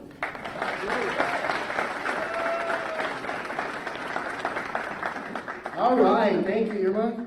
Everybody give a round of applause to Irma Chapa. So great to have you in the city of McAllen now. And we did this earlier, but there's some more people in the building, so we want to see how loud we can get in it. How we doing, Cowboys fans? All right, just like Irma said, got a big win over the Commanders. I mean, just an impressive offensive showcase this past Sunday. So I know we've got a little bit more in us. How you feeling about that win, Cowboys fans? That's what I like to hear. Again, I'm so honored to be here. This is the third year I've been a part of this press conference. This will be the second year I'll be the official host of our incredible Skybox fan experience at the McAllen Holiday Parade. Thank you so much to everyone at the city of McAllen, of course, Jeremy and everyone on your staff at the airport for having me be a part of this event. Sports has been very, very good to me over the course of my life and my career. I've gotten a chance to travel the world with the Harlem Globetrotters. I've gotten a chance to call some great memorable moments, including here in the Valley, including the Vipers' first championship. I called Pan American basketball. I call college football nationally for CBS Sports. But getting to be a part of something within my community like this, associated with the Dallas Cowboys, it's just an incredible honor. So I'm here with our host from the McAllen International Airport to help announce and welcome some special guests and surprises coming to both the airport today and to the McAllen Holiday Parade on December the 6th. Events like this and the parade itself are only possible thanks to the generosity of several key sponsors. So I'm going to go through that. Let's hold our applause until the end. Our presenting sponsor, HEB, Bert Ogden, powering the McAllen Holiday Parade, McAllen International Airport, South Padre Island, Lone Star National Bank, Reliant, and of course the support of UT Rio Grande Valley, Lone Star Ambulance, Jay Gonzalez Injury Attorneys, Budweiser and L&F Distributors, McAllen International Bridge System, McAllen Public Utilities, and Metro McAllen. These are just some of our sponsors that make the McAllen Holiday Parade one of the biggest and best in the United States of America. So thank you to each and every one of you for your partnership. Let's give them all a big round of applause. Now, we did a warm-up for this earlier. I know we had somebody over here answering a couple questions. I think, is that brain warmed up over there, sir? Okay, well, okay. I think we've got official trivia questions now. So we are giving away some great prizes. And what we're going to do is, if you know the answer, raise your hand quickly and try to get my attention. Don't shout out the answer, because this is for a prize now. So raise your hand, and I'll call on you, and we've got a microphone here, so make sure that you say the correct answer. So nobody help anybody? Remember, that could be your prize you're giving away by helping them out there. All right, so here we go. You ready to play? Yeah. Yeah. All right. We get to get some more coffee over here to everybody. All right, here we go. Question number 1. Which Dallas Cowboys player holds the record for most career rushing yards?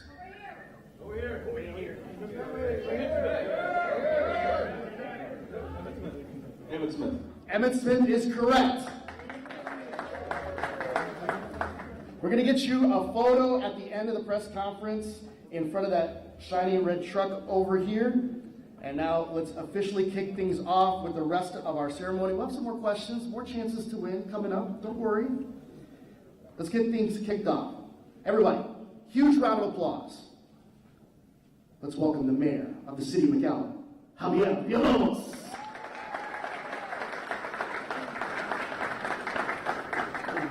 Thank you. Bienvenidos, everyone. What a pleasure to be here with you all today. But you know what? I am so proud of my city, McAllen, our international airport, everybody we have here. But every now and then, we make a little bit of a mistake, because today you're not going to hear from me. You're going to hear from my good friend, Pepe Cabeza de Vaca, my friend. Thank you, Mayor. Good morning, good morning, good morning. How's everybody today? Cowboys fans are the best. Wow, it's very loyal, and the best fans out there in the state of Texas and in the whole United States. Congratulations, guys. So welcome, welcome, welcome, welcome. Merry Christmas in October. De una vez. Today we are hosted by the South Texas Airport of the Dallas Cowboys. The official South Texas Airport is right here in McAllen, Texas. We are here because our airport continues to be the difference maker for our city and our parade. I thank the McAllen International Airport for being a top partner of the McAllen Holiday Parade this year and every year. Our partnership has created some of our parade's most unforgettable moments, like bringing down some of our favorite Dallas Cowboys, some legends like Tony Casillas and those guys, and of course, the cheerleaders of the Dallas Cowboys. Yep. Right, Javi? Yes, sir. So, at the South Texas Airport of the Dallas Cowboys, McAllen International Airport gives the Valley access to our favorite team while giving travelers access to the world. There are no fans like the Cowboys fans, and the Valley has been true blue since day one. I know there are fans here with us today excited to see the next big thing our airport will bring to the Valley's biggest event of the year. Thank you all for coming, and can't wait to see you at the Skybox at the 2025 McAllen Holiday Parade, presented by HEB and powered by Bear Ogden. God bless you all, and go Cowboys!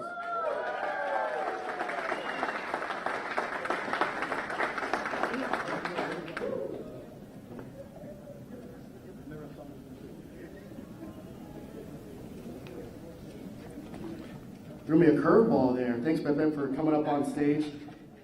So we're excited to hear about more of our sponsors and hosts for our McAllen Holiday Parade. The biggest event in the Rio Grande Valley wouldn't be possible without the generosity of our amazing partners. Let's get to that list again. And again, let's hold our applause until the very end. Pepsi, South Texas ISD, Mott's Building Material, South Texas College, McDonald's, Driscoll Children's Hospital, Chick-fil-A, Rio Grande Valley, American Electric Power Foundation, McAllen Shines, McAllen Public Works, and the McAllen Recycling Center, IBC, Visit McAllen, Hermes, Lineberger Attorneys at Law, Rhodes Enterprises and Esperanza Homes, McAllen ISD, and LAX. How about a round of applause for those sponsors for being a part of our McAllen Holiday Parade 2025. Thank you for your commitment to the community and to the continued success of this event. Again, another big round of applause for all of them.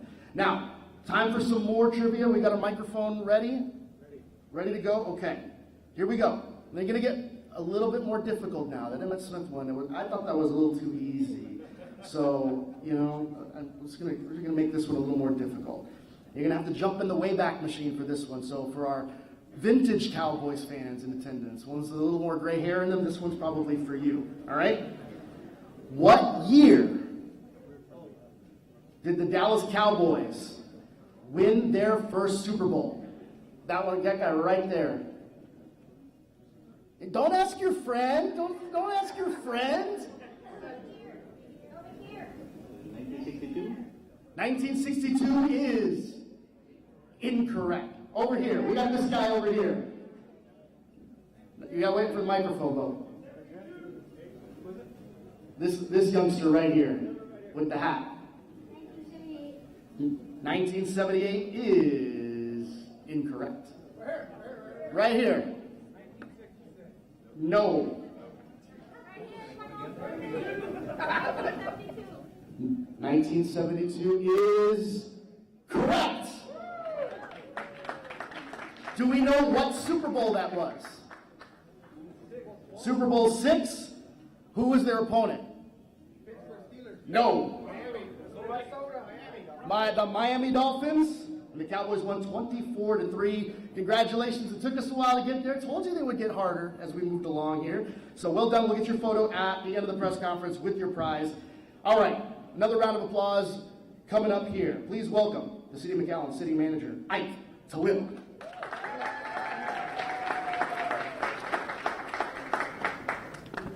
Wow. Talk about the energy level here today. If I could get that every day, please. Please. Oh, and media team, if I could just get a snippet of Commissioner Cabeza de Vaca with the Go Cowboys. I think you're officially a super fan. I need that for my social media. Okay, that's an inside joke. All right, well, good morning, everybody. Thank you all for being here. To all our partners and sponsors, thank you for helping elevate the McAllen Holiday Parade through events like this. This is a big one. This is a fun one. When people see the headlines about what's happening in McAllen, about the parade, they start to see themselves as something bigger. And it's not an accident. Can't see what that picture is, but the concept of this event started with the late, great, and my good friend Joe Vetta, and a vision that he was able to execute thanks to the direction he got from the City Commission at that time. And a lot of that vision started with an event like this, us being able to come together as a community, share our cultural similarities and our affinity for the best football team in the country, Pepe, the best football team in the country, the greatest football team in the country, and celebrate. So to the City Commission that let us do that, and to Joe, and to the City Commission that empowers us to keep building bigger and better events, and not just events, but to create opportunities for McAllen. Thank you for your support. I'm going to go off my script here for just a second because I know I have a lot of directors here. It's not an accident that McAllen sees the success that it sees. It is through the blood, sweat, tears, and hard work of the directors of each and every department in the City of McAllen. Elvira Alonso, one of our assistant city managers, said it really, really good the other day. This is a team effort. It's not one department. It's not the airport. It's not engineering. It's not planning. It's not special events. It's the entire city team. So directors, raise your hand, and fans here today, help me give these people some love. They really deserve it for what they do for you.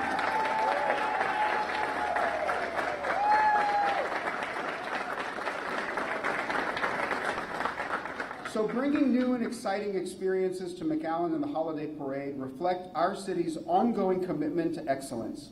That same commitment to excellence is something the city of McAllen and the Dallas Cowboys share. It's what inspires people to rally around vision. When people come together behind a project, they have the power to change history. The McAllen Holiday Parade didn't even exist 12 years ago. Today, it's the Valley's single largest event and one of its most cherished holiday traditions. We want every resident to feel proud of being part of this community, and that takes a big idea and executes with excellence. From the largest illuminated holiday and helium balloon parade in Texas to the city's latest innovations and developments.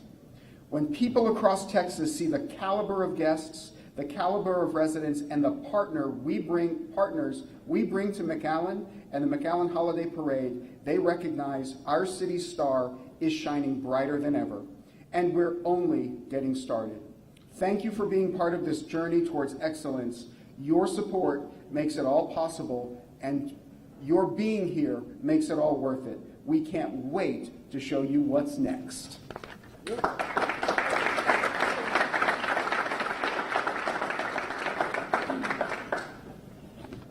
Thanks a lot, Ike. We want to welcome some other guests here as well, in addition to some additional sponsors. But first, let's get a round of applause to the Board of Directors for the McAllen International Airport for being here. Always welcome this great event here. Now, some more community partners that have helped make this McAllen Holiday Parade possible. Again, let's hold our applause until the very end of this list. PNC Bank, O'Reilly Auto Parts, McAllen EDC, the Pena Eye Institute, Pollux Castor Creative, Explore McAllen, KSA Engineers, Carollo Engineers, Palenque Group, HAP Associates, B2Z Engineering, Robert Kistner, Rodeo Dental and Orthodontics, Dollar Tree, Spa Glass, and Whataburger.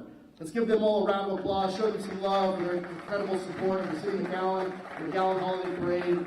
Again, such an incredible event, so honored to be a part of, especially we've got that skybox experience, which is one of the best along the parade route. So thank you all. Okay, we have one more trivia question. And again, when I looked at this, I said, no one's going to get this. Let's get an easier question than this one, but someone's going to come up with the answer, I think. All right, and this one's an off-the-field question.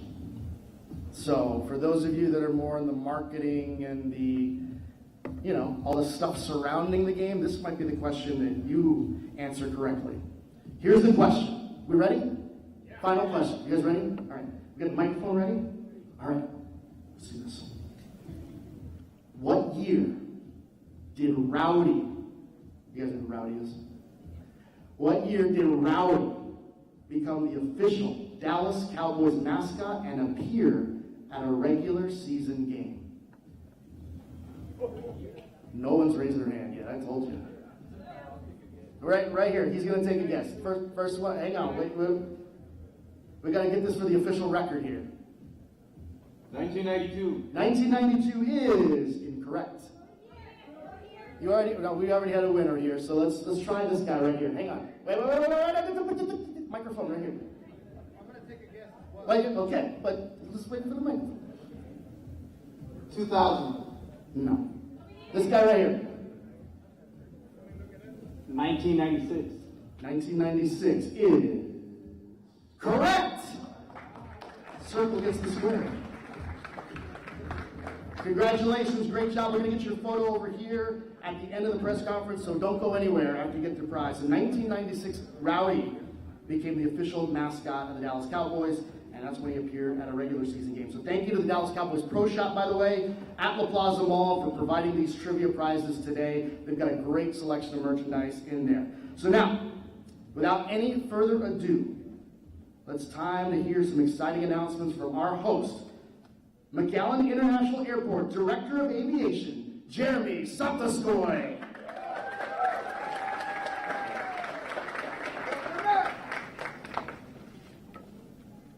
Good morning, and welcome to the South Texas Airport of the Dallas Cowboys. The airport team and I are so proud to have the honor of welcoming so many people to McAllen and the Rio Grande Valley. We take the responsibility of making the Valley's first impression for guests seriously and go above and beyond to show the world who we are in McAllen. When travelers arrive, they're greeted with a world-class guest experience, and showcasing our region's culture is a key part of that. Today, we're showcasing that culture again by embracing the RGV's biggest event of the year, the McAllen Holiday Parade. McAllen International Airport is going all out to help make this year's parade the best. It starts with the return of our illuminated float and very special guests like Miles, our MFE's airport service dog.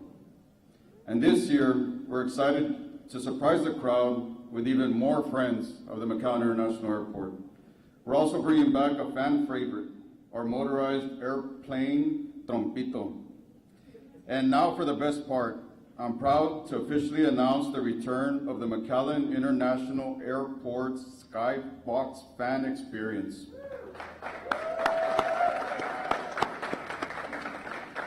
Guests in the Skybox will have a front row access to the parade's giant helium character balloons, illuminated floats, and of course, the Dallas Cowboys cheerleaders. Fans will also have a chance to win exclusive Dallas Cowboys merchandise, including signed jerseys, and make some noise with some fan favorite noisemakers. And Skybox guests will have a chance to enter our official Skybox giveaway. This one you can only enter if you attend the McAllen Holiday Parade and sit in the Skybox Fan Experience Zone. Last year we sent someone to the Dallas Cowboys Thanksgiving Day game, and that's one of the most iconic games besides the Super Bowl, so excited for that. Tickets to the McAllen International Airport Skybox are on sale now, but they won't last long, so make sure to get them before they're gone. The McAllen International Airport and the Skybox are also taking part in Santa's Christmas Adventure. Follow the McAllen Holiday Parade on Facebook and Instagram for your chance to win 4 Skybox tickets and a Dallas Cowboys fan pack. This goes live tomorrow, so be on the lookout for those official rules. And now, we have another announcement from Aaron Kastner, Director of Corporate Partnership Marketing for the Dallas Cowboys. Good morning, all. My name is Aaron Kastner, the Director of Corporate Partnership Marketing for the Dallas Cowboys. We're so sorry we're not able to join you this morning, but the Dallas Cowboys are thrilled to announce the return of the Skybox Fan Experience at the 12th Annual McAllen Holiday Parade, presented by our great partners and friends at McAllen International Airport, the South Texas airport of the Dallas Cowboys. We're proud to partner with the Valley's #1 airport with nonstop flights to this fall's hottest destinations like Dallas-Fort Worth. We welcome everyone to join us at the Skybox Fan Experience at the 2025 McAllen Holiday Parade. Go Cowboys, and we'll see you soon. Thank you, Aaron, and thank you to the Dallas Cowboys for our continued partnership. As a South Texas airport of the Dallas Cowboys, we're proud to use our partnership to bring another Cowboys legend to this year's Skybox press conference. He's a college football Hall of Famer, a 2-time Super Bowl champion with the Dallas Cowboys. Please welcome number 75, defensive tackle, Tony Casillas.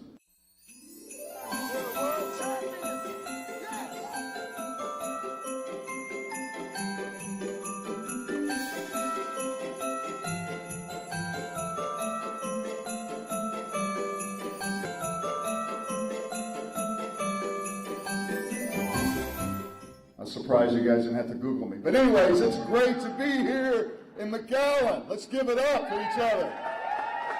This is a time to be excited. I mean, it's great to be here. I appreciate the warm welcome. It is always good to be amongst friends. McAllen and Rio Grande Valley have always been good to me and the team over the years. And I thank you for being true blue fans year after year. America's team. That support didn't start back when I played with those Super Bowl teams in the 90s. The Valley has supported the Dallas Cowboys from day one. This community is proud of their team, their culture, and their heritage. I am honored to be an honorary part of all here today. And many of my teammates, old and new, are honored to be part of the Rio Grande Valley's biggest event of the year, the McAllen Holiday Parade. Amazing. Give yourself an applause for that. I had a chance to go 3 years ago, and I was just blown away. Kind of remind me of miniature Thanksgiving Day parade. I mean, it was phenomenal, so props to what you guys are doing. The 2025 McAllen Holiday Parade, presented by HEB and powered by Bert Ogden, is also a place where Dallas Cowboys players and legends go to show their appreciation of your support. Together, we celebrate a city and a culture we can all be proud of. Now, man, let me introduce to you a guy right now. This guy has been so impactful. Dallas Cowboys offense, you're number one in the NFL. He's obviously had an explosive start to the 2025 Dallas Cowboys season. You guys saw him ball out in the last few games and last week against the Commanders. It's amazing when if you watch him last week, you know he's just getting started also. I mean, there is a lot to go, ahead of for the next season. So I want you to give him a big McAllen celebration and welcome to him. Cowboys running back Javonte Williams to the South Texas Airport of the Dallas Cowboys.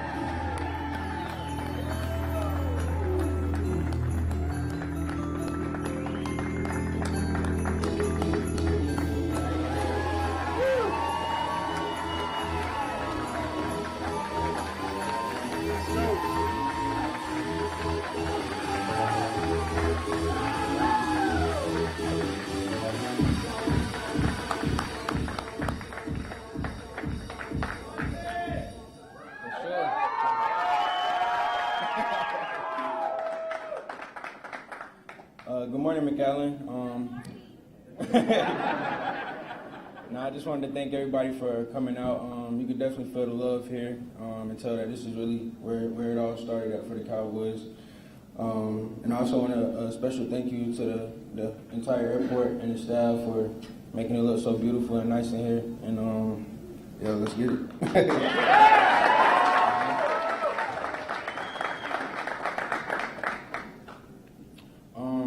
First off, I want to say many of you have seen me and met me face to face and seen me on the field playing and things like that.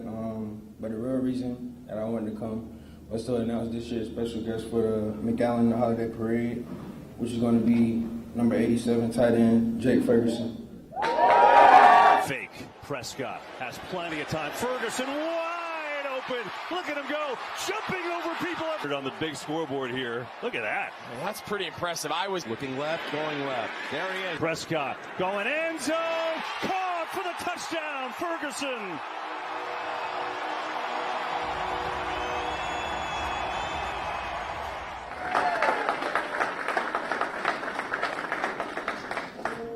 Yeah, but for the parade, I also wanted to give a special thanks to HEB and also powered by Bert Ogden. And that's all for me. I want to say thank you again. Let's go get another win Sunday and get back on top.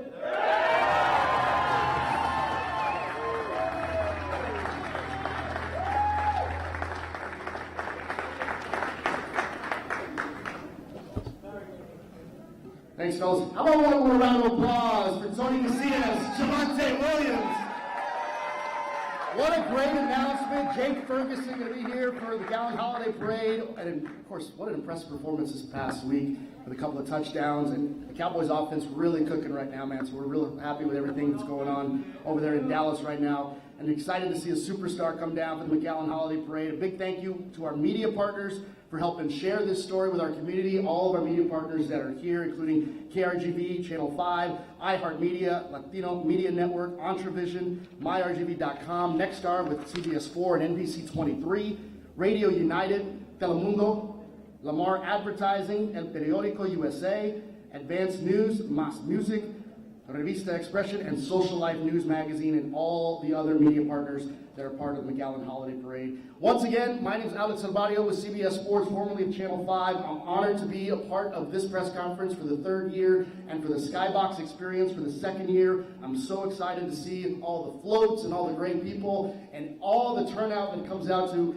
as Ike had pointed out, the biggest event in all of South Texas, and it's going to be another great event here in 2025. So thank you for allowing me to be a part of this special event. To close things out, please welcome one more time City of McAllen's Office of Communications Director, McAllen.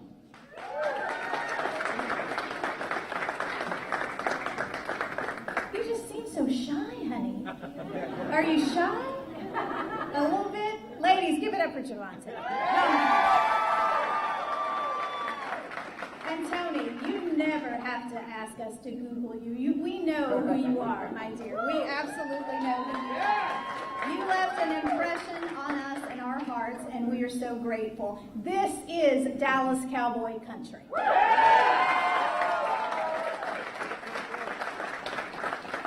Today, we heard from Dallas Cowboys Tony Casillas and Javante Williams, who dropped some big announcement for the holiday parade. We announced Dallas Cowboys number 87, tight end Jake Ferguson, will be the guest at the 2025 McAllen Holiday Parade, courtesy of the McAllen International Airport. And you heard it first right here, and we are grateful you're with us.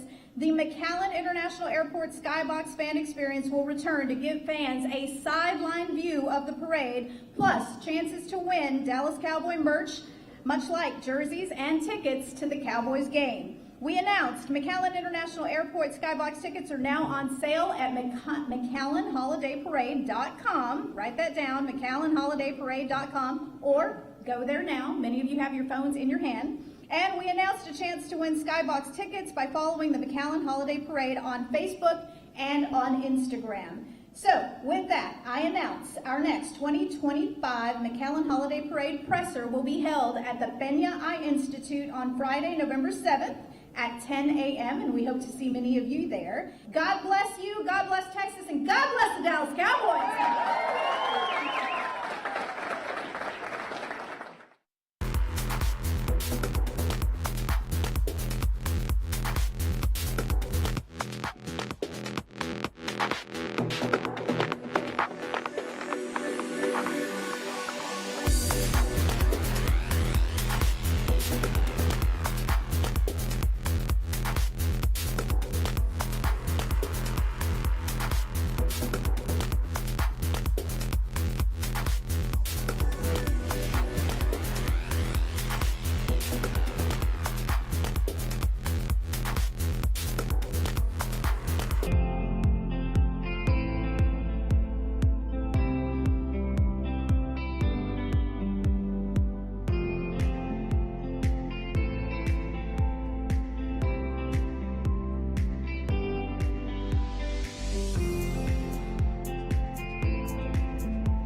And now, from McAllen City Hall, a meeting of the McAllen Public Utility Board.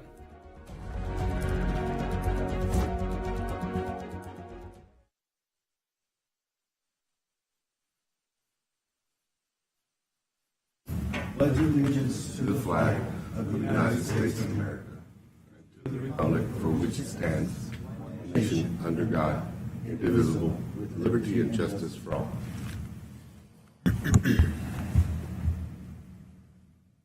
Would you please remain standing if you're able? Dear Heavenly Father, thank you for all your many blessings. Be with us today as we try with your guidance to do the right things for those we serve. We pray for peace, dear God, and understanding that all are created equal. Help us to deal with adversity in such a way that our hearts are not hardened, but open our souls to new opportunities to be more understanding as you have taught us. We ask that you continue to bless all our city and utility family as they do their work in helping this McAllen community continue to be a shining city in which your people wish to live, work, and raise families. We will be sure to give you all the praise and glory. Amen. Amen. Amen. All right. Do we have an employee of the month? We do not, Mr. Chairman. That'll be at the next meeting. Okay. Item 1A. Item 1A is the minutes. Move for approval. Second. We got a motion and a second. Discussion. All those in favor signify by saying aye. Aye. Aye. Motion passes. Okay. Next item, 2A. Next item, 2A, board members, items 2A through 2G are all consent and all comply with all of MPU requirements and regulations. Happy to take any of them off the consent should you wish to do so. Okay. Can I get a motion? I'll move approval for consent items. Second. You said 2A through G? Yes, sir. Okay. I got a motion and a second. Discussion. Just they meet all requirements, staff's approval, etc. Yes, sir. Yes, sir. All right. All those in favor signify by saying aye. Aye. Motion passes. 3A. Item 3A is consider authorizing the general manager to enter into a contract for water service between McAllen Public Utility and the City of Mission, Texas. We have J.J. Rodriguez, Assistant General Manager, here to present that. Mr. Chairman, board members, good afternoon. This item has been long in coming, Mr. Chairman. We've been in discussions with the City of Mission now for, a good number of years to try and make this happen. We were providing services previously as a matter of emergency services as requested by the City of Mission. Since then, we've had a very productive meeting with them, and they concur that the best scenario for all of us is to have a wholesale water agreement with the city, between the City of Mission and the McAllen Public Utility.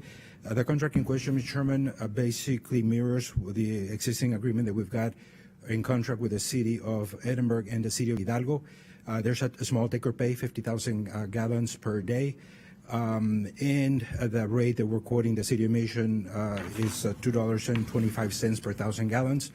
The City Commission has acted on the matter and approved it, and now we're before you requesting that you concur as well. So staff's recommendation is favorable at this point to go ahead and enter into the contract or authorize the general manager to enter into the contract. Okay, you've heard staff's recommendation. Can I get a motion? I'll approve. I got a motion and a second. Discussion.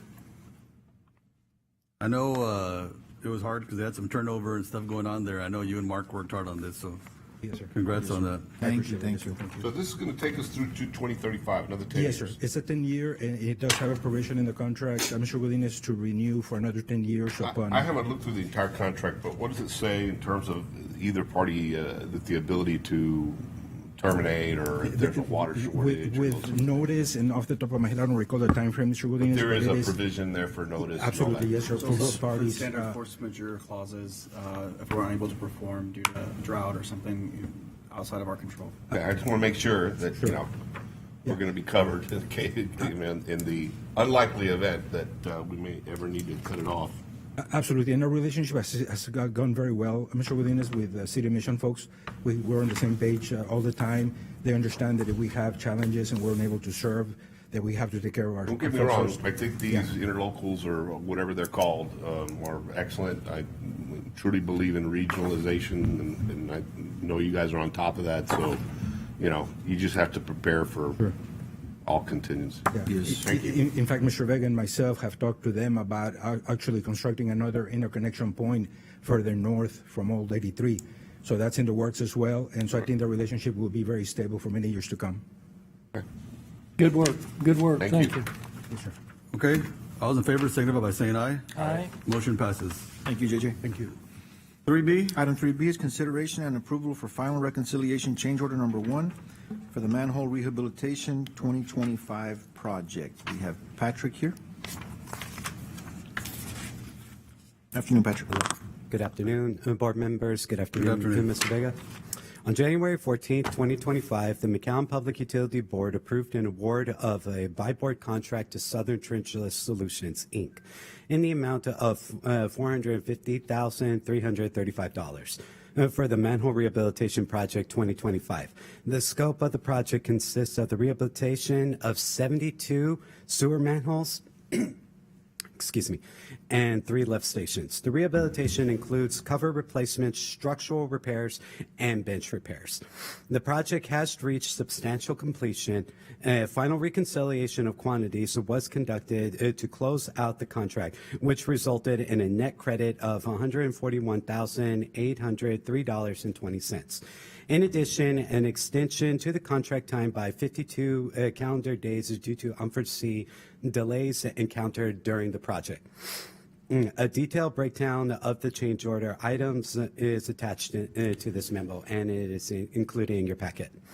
Staff recommends approval of the final reconciliation change order number 1, which includes a credit of $141,803.20 and an extension of 52 calendar days, and acceptance of the project as complete. Thank you. okay, you've heard staff's recommendation. Can I get a motion? Move for approval. Second. I got a motion and a second. Discussion? We save money. Yes, sir. That's the important part of it, right? Yes, sir. That went pretty fast. I was just yesterday you started on this, Patrick. Time flies. The next one's coming up real soon. Yeah. Okay, good job, Patrick. All those in favor signify by saying aye. Aye. Motion passes. All right. Thank you, gentlemen. Thank you. Thank you. Next item, item 4. Next item is just future agenda items, board members, just so that you all are aware. We've only got, this year went by quickly. We've got 1 meeting in December, our November meetings, and that's it for 2025. That's So we have 2 November, 1 December. correct. 2 November, Okay. 1 December. All And right. that will be it for the year, so.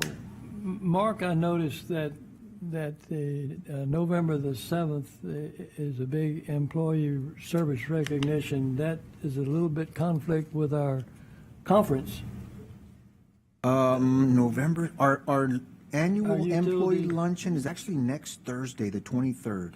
Is that what you're referring to? Well, I thought, It's run by the Employee Benefits Department, and they do it on a quarterly basis. Oh. So it's citywide, and so unfortunately, the departments don't really have a way to schedule it, but we can definitely work with benefits to ask that we coordinate when the PUB trustees are going to be out of town.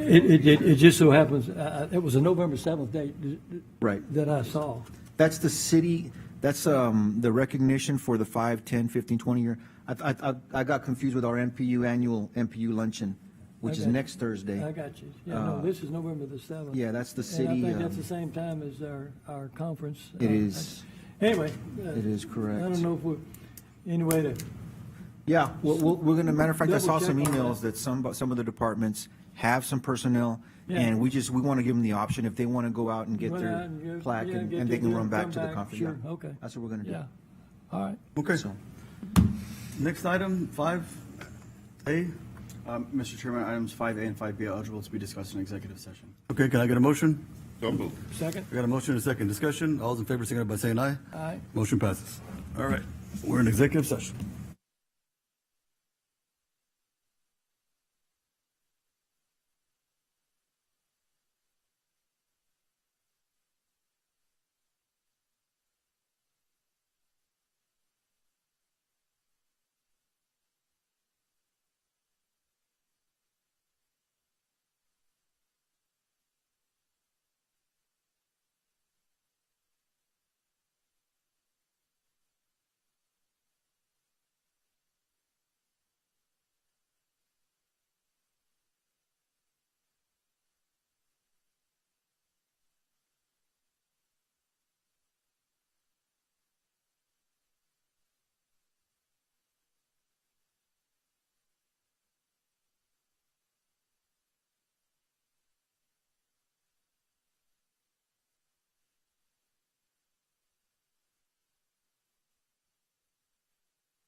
All right, it's 4:32. We're back. Mr. Chairman, no action is required from executive session. Okay, no action.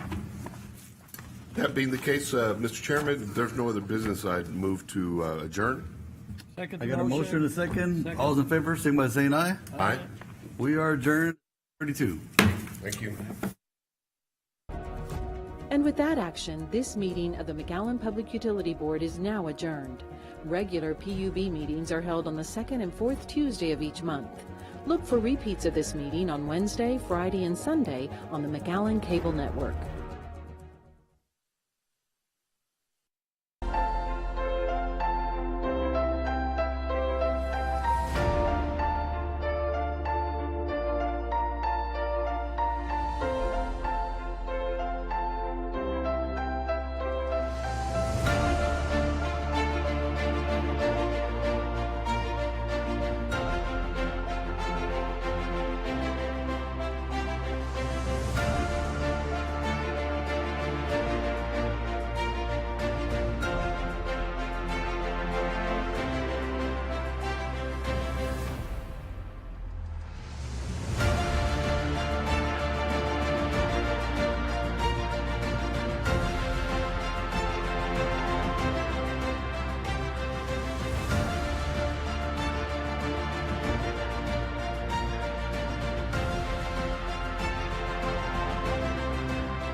starting. Thank you. It's 9:33, and we'll go ahead and call this Drainage District Board meeting to order. We'll start off with a roll call. David Fuentes, Precinct 1. Eddie Cantu, Precinct 2. Eli Torres, Precinct 4. We have a quorum. Raul, would you lead us in prayer? Certainly will. Good morning, Commissioner. Good morning to everyone. Let's have another word of prayer this morning. Father God, we continue to ask you to fill our cities, county, state, and national political leaders with wisdom, understanding, discernment, knowledge, forgiveness, faithfulness, humility, and dignity. Continue to thank the men and women who serve our community in leadership roles, Father God, and we also thank their families. Continue to grant them their peace when the work takes them away from their families. Continue to pray for our Georgia 4 commissioners that you've appointed lead this great county of ours. We pray for our mayors, school board members, city council, police chiefs, district attorneys, sheriff, judges, and all who serve our local communities. Grant them abundant wisdom, favor, increase their faith, and prepare them to pursue your excellence. Strengthen them with integrity and character to act righteously, Father God, and draw them to you and cause them to know and fulfill your purposes. Continue to place people in their path that will provide scriptural, sound, and godly counsel, for without your counsel, their plans will go awry. Provide them daily reminders of why they decided to dedicate their lives to public service, and use that commitment, Father God, to encourage them. And deal with our leaders about keeping their hearts and motives pure. Continue to ask you to make their hearts pliable, willing, and obedient to your will. Cause each of their lives to glorify your name. Father God, in your words, in Mark 4:37 through 39, it states, a furious squall came up, and the waves broke over the boat, so that it was nearly swamped. Jesus was in the stern, sleeping on a cushion. The disciples woke him and said to him, Teacher, don't you care if we drown? He got up, rebuked the wind, and said to the waves, Quiet, be still. Then the wind died down, and it was completely calm. Father God, sometimes we feel overwhelmed by life's storms, wondering if we will make it through. We, like the disciples, are filled with fear when we encounter storms of this life. Jesus, with your words, peace be still, you brought instant calm to the storm of the sea. Your action tells us that no matter how turbulent our circumstances, you have the power to bring peace and calm. Jesus, your presence with us in the storm assures us that we are never alone, and you are not only willing to confront the spiritual battles we face, but you are also powerful enough to bring us to complete deliverance and restoration. Your love and compassion brings peace and healing to every aspect of our lives. May we trust in your authority over both the physical and spiritual battles we face today. May we seek you today, your peace and prayer, and rely on your word to bring restoration and healing in our lives. Scripture reminds us the more we seek you, the more we will find you. May we continue to seek you in everything we do. We always work as we're working for you. We ask all this in your Son, Jesus' name. Amen. Item 4, approval of the consent agenda. Yes, Commissioner, we will move forward with the removal of items 2A1, 2A2, 2A5, and we'll request action on the remaining items with Commissioner Fuentes abstaining from items 2A1, 2A2, and 2A5. If I may get a motion for that. No. Commissioner. Yeah. 3C. No. Commissioner Fuentes abstaining from any discussion or action on this items, please. Motion to approve. Second.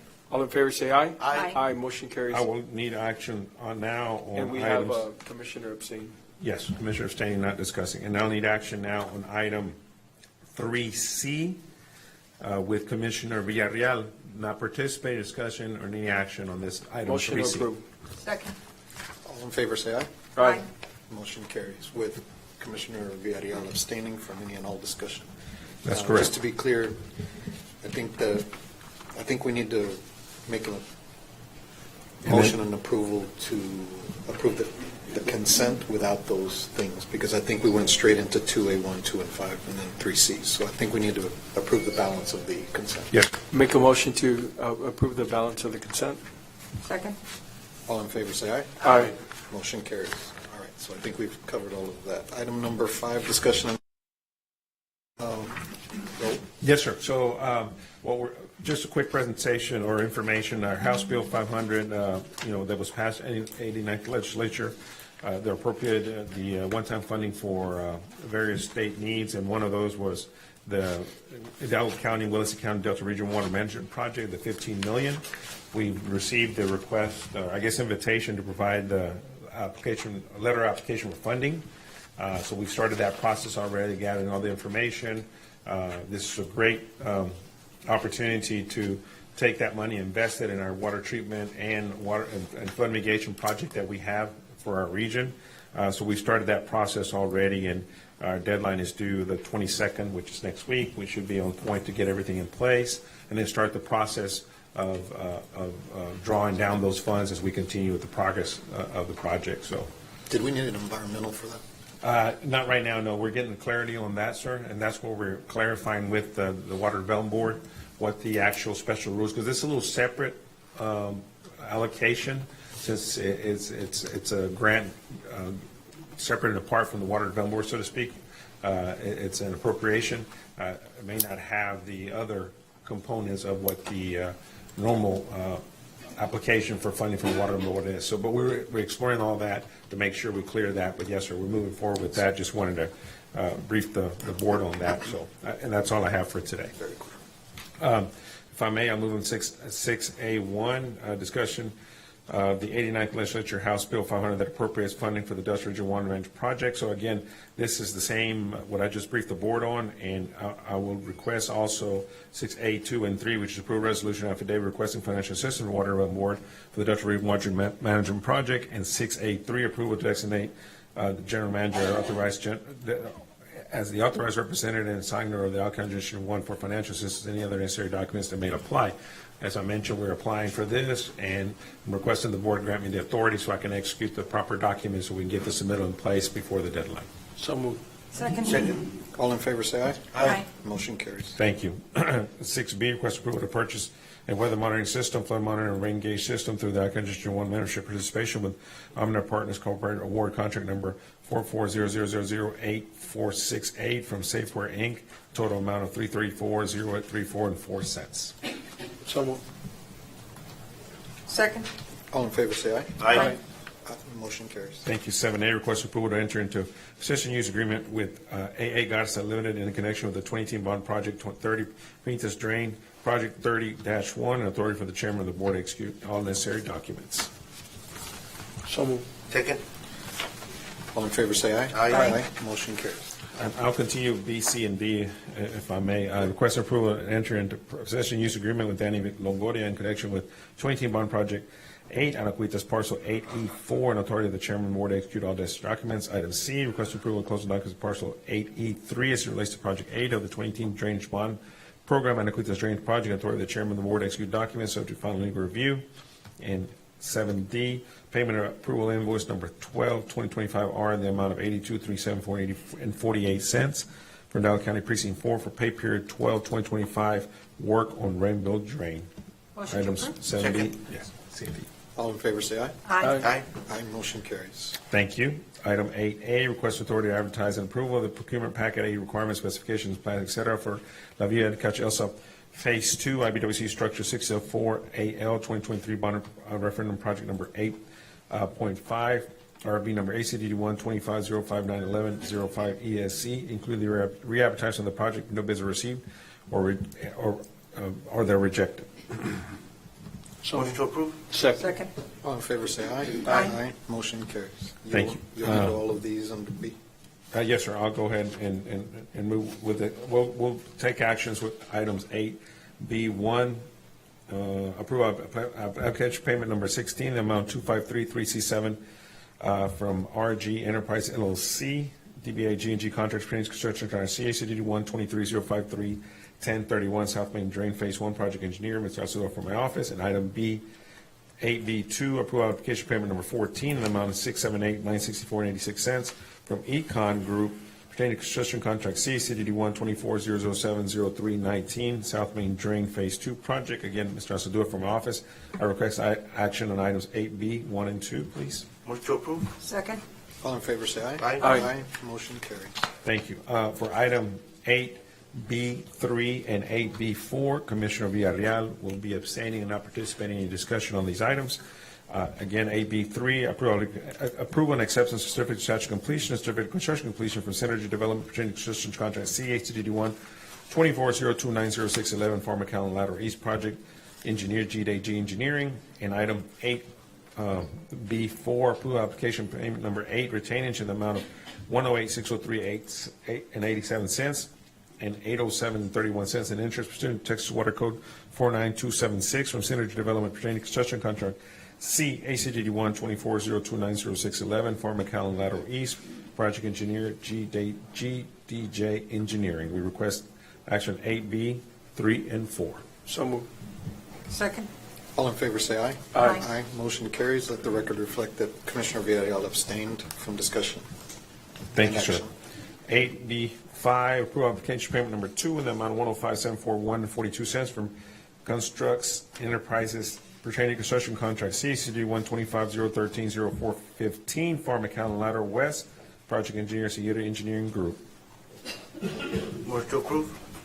Second. All in favor say aye. Aye. Motion carries. Okay, 8B6, where Commissioner Fuentes will be abstaining and not participating in discussion or action on 8B6. Approval application payment number 6 in the amount of $210,600 from Synergy Development and Construction, pertaining to construction contract CACD 124-057-1023, Mission McAllen Drain Project Engineer, BDC Engineering. Motion to approve. Second. All in favor say aye. Aye. Aye. Motion carries. Thank you.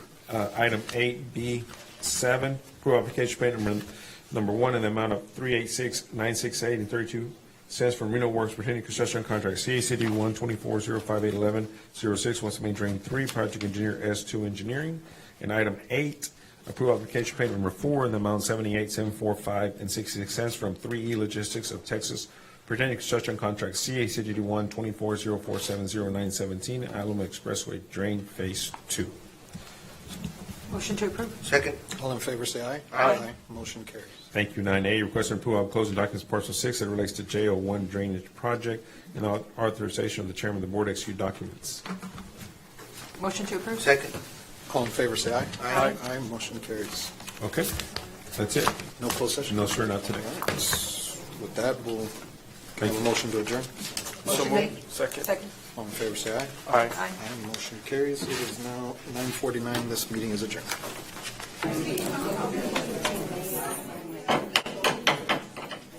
It is now 10:01, and we'll call this Hidalgo County Commissioners Court meeting to order. Item number 1, roll call. David Fuentes, Precinct 1. Eddie Cantu, Precinct 2. Everaldo Villarreal, Precinct 3. Eli Torres, Precinct 4. We do have a quorum. Item number 2, Pledge of Allegiance. Commissioner. So we have U.S. Army veteran Orlando Ortiz, who will recite the Pledge of Allegiance for Commissioners Court. Veteran Ortiz served in 1987. He is employed with the Hidalgo County Commissioner Precinct 3 as an equipment operator. Thank you, sir. Thank you for your service. Good morning. I pledge allegiance to the flag of the United States of America and to the republic for which it stands, one nation, under God, indivisible, with liberty and justice for all. Thank you. Thank you.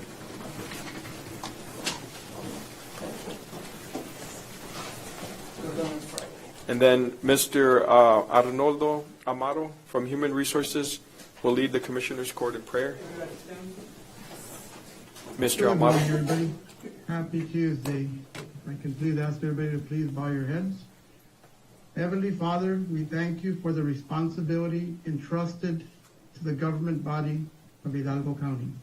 Grant them wisdom, integrity, and a spirit of unity as they lead our community. Help them to listen with open hearts to all voices and to make decisions that uphold fairness, justice, and common good. Guide them to serve with compassion and foresight for the well-being of all who call this county home. Lord, we ask you for your presence to be with us as we begin this meeting. Let justice and righteousness flow through our county government. Inspire these leaders with your divine wisdom and courage to govern with integrity, ensuring peace and prosperity for all. May this court be a place where every person is treated with dignity and respect, where the needs of sick and elderly are met, and the young are nurtured and given hope for the future. Lord, bless this gathering and every person present. May our discussions honor you and bear good fruit in service to our community. Amen. Amen. Thank you. You're welcome. Thank you, Commissioner. Item number 4, approval of the consent agenda. Thank you, Commissioners.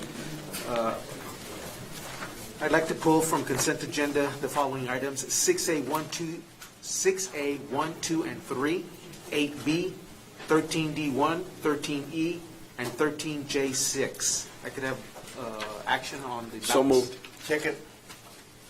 All in favor, say aye. Aye. Aye. Motion carries. Thank you. I'm going to kind of take these out of order. Consent agenda item 8B, there is a correction. The name should be Ricardo Saldaña and not Salinas. It does read Salinas, but it is Ricardo Saldaña. All the backup is appropriate with the name. Second. All in favor, say aye. Aye. Aye. Motion carries. And item 13E, for the record, Commissioner Villarreal will be abstaining from any discussion and/or action. Motion approved. Second. All in favor, say aye. Aye. Aye. Motion carries. Let the record reflect the Commissioner Villarreal abstained from this action item. Thank you. And consent agenda items 6A, 1, 2, and 3, 13D1, and 13J6. For the record, Commissioner Fuentes will be abstaining from any discussion and/or action. Motion to approve. Second. All in favor, say aye. Aye. Aye, motion carries. Thank you. Commissioner, could you put on the record? With Commissioner Fuentes abstaining. Thank you. Thank you. Is that it? Yes, sir. Item number 5. A, proclamation declaring October 2025 as Pastor Appreciation Month.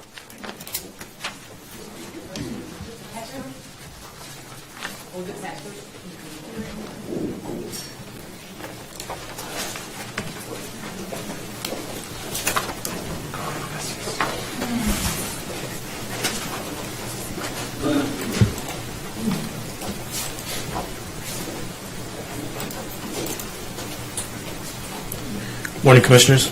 Proclamation declaring October 2025 as Pastor Appreciation Month.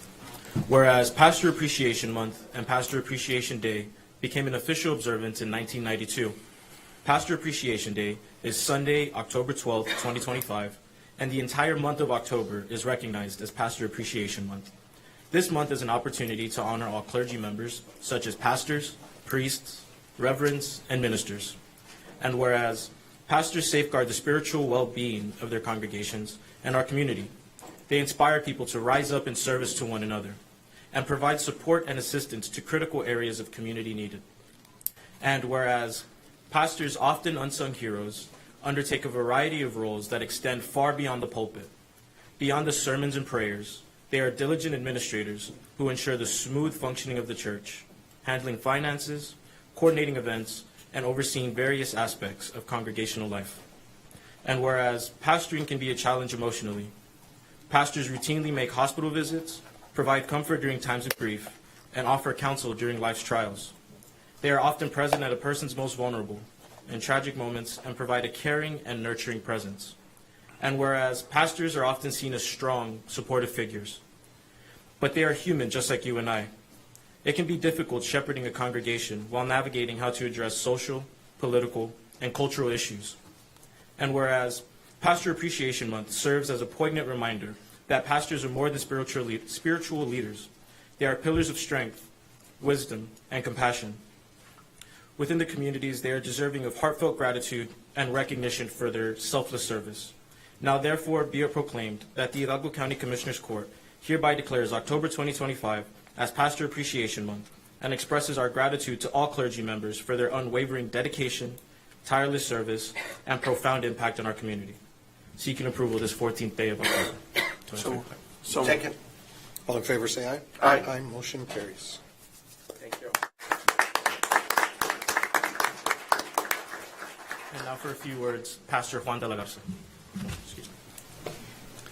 Thank you, sir. Thank you, Commissioners. Thank you so much for acknowledging the work and the sacrifice of all these leaders. We have about 1,800 churches in the Rio Grande Valley. All of them, I'm talking about non-denominational, denominational churches. All of them are very, very active in their communities, always sacrificing and walking the second mile to make people happy, to lift their spirits, and to help as much as we can. So we really, really appreciate all of you for taking the time to acknowledge all these people in the Rio Grande Valley. Thank you again.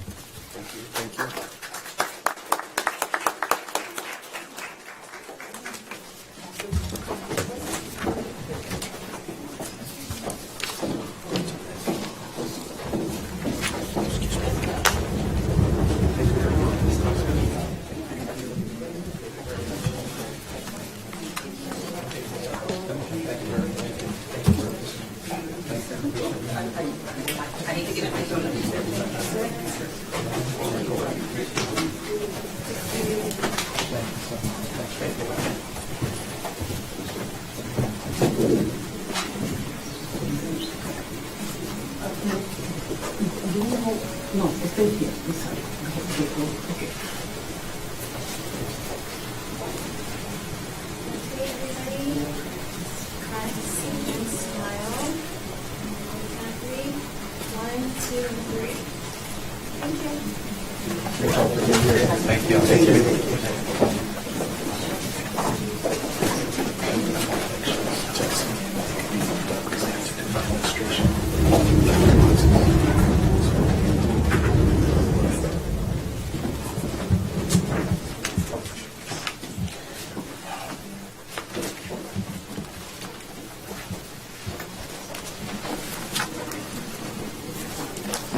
Next, we have the proclamation declaring October 13th through the 17th as Peer Support Awareness Week.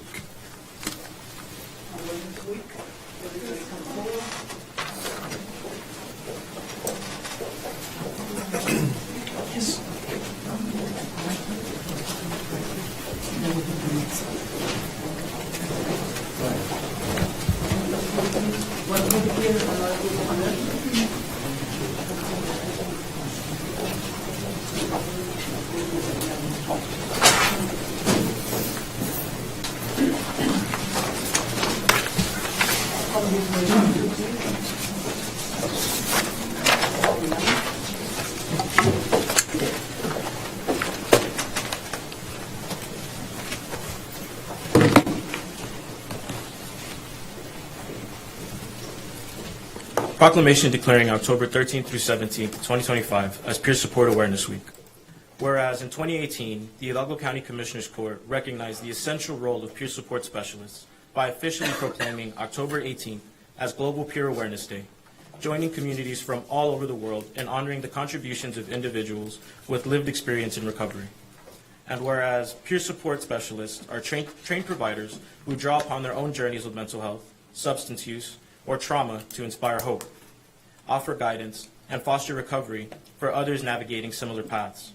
And whereas peer support is an evidence-based practice that promotes recovery by building trust, reducing stigma, enhancing engagement, and strengthening individuals' connections with their communities and support systems. And whereas Hidalgo County values the peer workforce, whose compassion, lived experience, and professional skills help transform lives in settings including behavioral health centers, hospitals, recovery homes, and crisis services. And whereas Peer Support Awareness Week provides an opportunity to elevate public understanding of the impact of peer services, express appreciation for peer professionals, and reaffirm our commitment to recovery-oriented systems of care. Now therefore be it proclaimed that the Hidalgo County Commissioners Court declares October 13th through 17th as Peer Support Awareness Week in Hidalgo County, reaffirms October 18th as Global Peer Support Awareness Day, and encourages all citizens to recognize and support their peer workforce. Seeking approval this 14th day of October, 2025. So moved. Second. All in favor, say aye. Aye. Aye. Motion carries.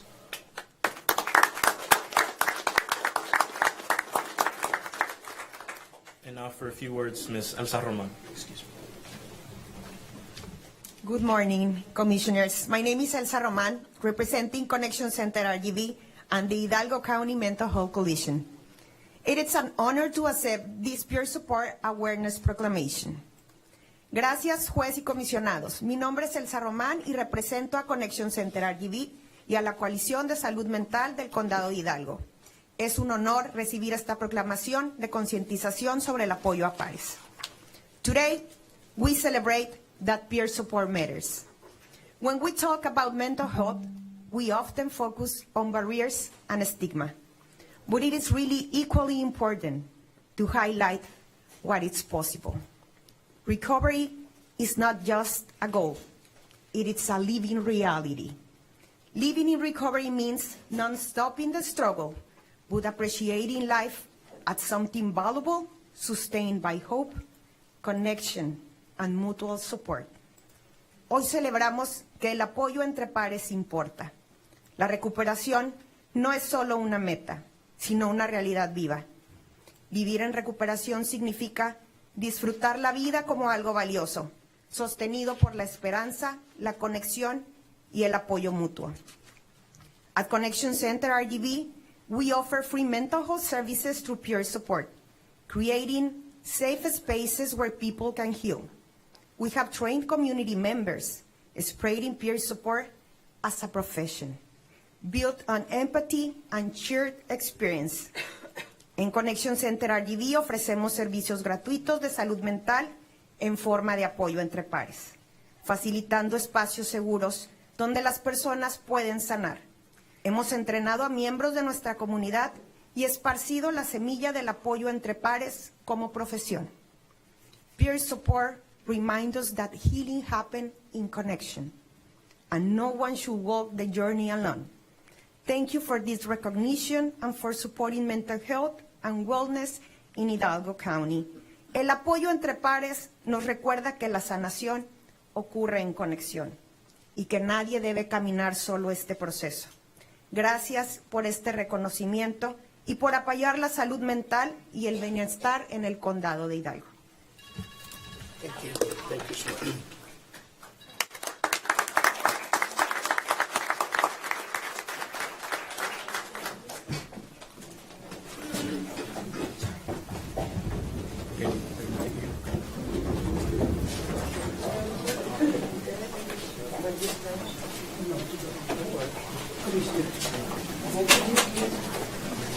How are you?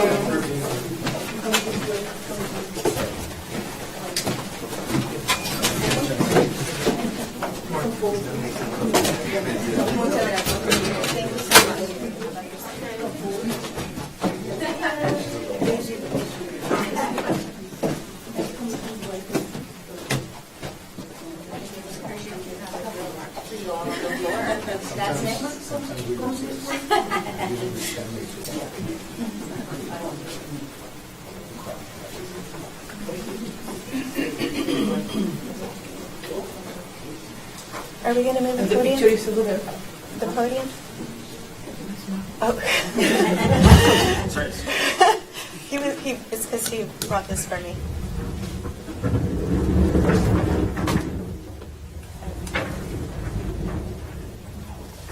Let Pepe go first.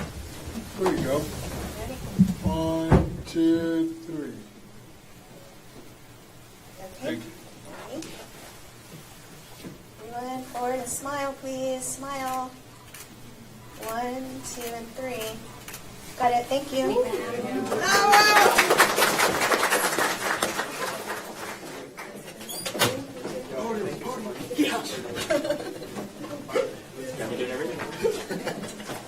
Todo quiere, ¿verdad? I know it.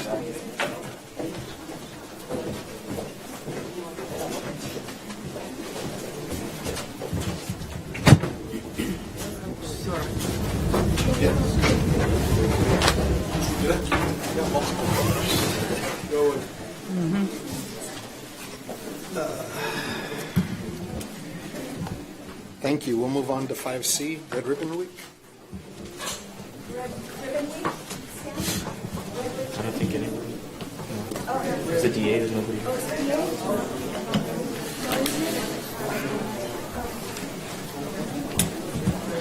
Proclamation declaring October 25th through 31st, 2025 as Red Ribbon Week. Whereas alcohol and other drug use in this nation has reached epidemic stages affecting individuals, families, and communities across the nation. And whereas it is imperative that visible, united efforts by community members be launched to prevent drug abuse. And whereas Red Ribbon Week offers citizens the opportunity to demonstrate their commitment to drug-free lifestyles. And whereas Red Ribbon Week will be celebrated in communities across the nation from October 23rd through 31st.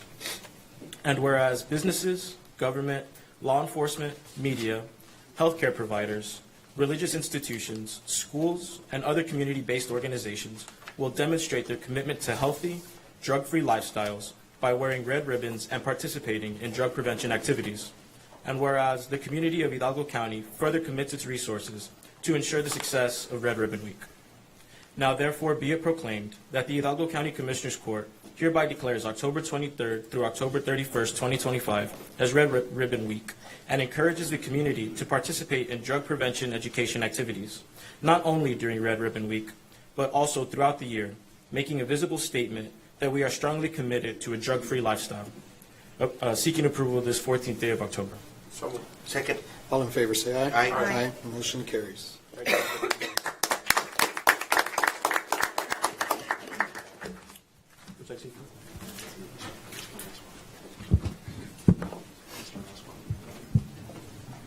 Sorry, I'm really short. All right. Good morning, and thank you so much, Commissioners, for allowing us to do this proclamation in regards to Red Ribbon Week. My name is Bianca Vieira. I am part of the Unidad Coalition, which stands for United Neighbors in Drug Abuse Defense, and it's a coalition that focuses on substance use prevention. This year, the theme for Red Ribbon Week is Life is a Puzzle, Solve It Drug-Free. And the reality is that life is complex, and the issues that it brings are not meant for children to solve on their own. As a representative of the Community Coalition that has representatives of different sectors, from law enforcement, school counselors, parents, youth, and young adults, I would like to remind our community that Red Ribbon Week is more than just a themed week at school. It is a time to talk openly and honestly about substance use, about the pressures that young people face, and about the healthier ways to cope, connect, and find support in our communities. When we take time to listen and guide, we help our youth understand that they have choices and that they're not alone. Additionally, the message of Red Ribbon Week shouldn't end when the week does. For it to be successful, we have to keep those conversations going and discuss what leads someone to use substances and the protective factors that keep our youth strong and resilient in our communities. Lastly, substance use prevention is not just a school effort. It is a community effort. Every parent, teacher, friend, and neighbor plays a part in shaping the environment where healthy choices are encouraged and supported. On behalf of everyone working in prevention and those of us that are here present, I want to sincerely thank you, our commissioners, for your continued commitment to our community's well-being. Thank you. Thank you for being here. Appreciate it.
Thank you. Now we'll move on to item 5D, National Prescription Drug Take-Back Day. Proclamation declaring October 25th as National Prescription Drug Take-Back Day. Whereas National Prescription Drug Take-Back Day is a day for Americans in every community across the country to do their part to help fight the opioid crisis by disposing of unwanted prescription medications from their medicine cabinets. And whereas the Drug Enforcement Administration launched its Prescription Drug Take-Back program, when both the Environmental Protection Agency and the Food and Drug Administration declared it as a public safety and health hazard.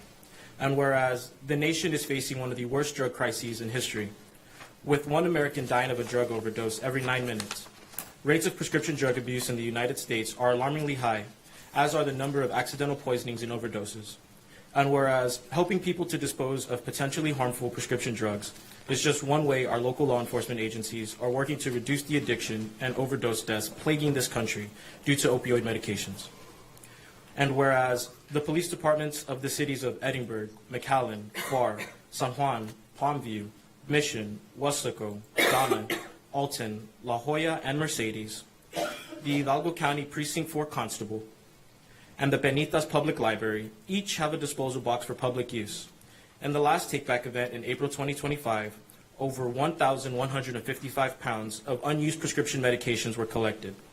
And whereas the Hidalgo County Criminal District Attorney's Office, the United States Drug Enforcement Administration, and the Unidad Coalition of Behavioral Health Solutions encourages the citizens of Hidalgo County to observe National Prescription Drug Take-Back Day and urges the public to properly dispose of their unused prescription drugs.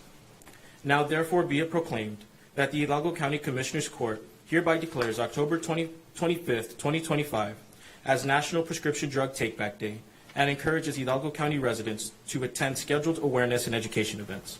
Seeking approval this 14th day of October 2025. So moved. Second. All in favor, say aye. Aye. Motion carries.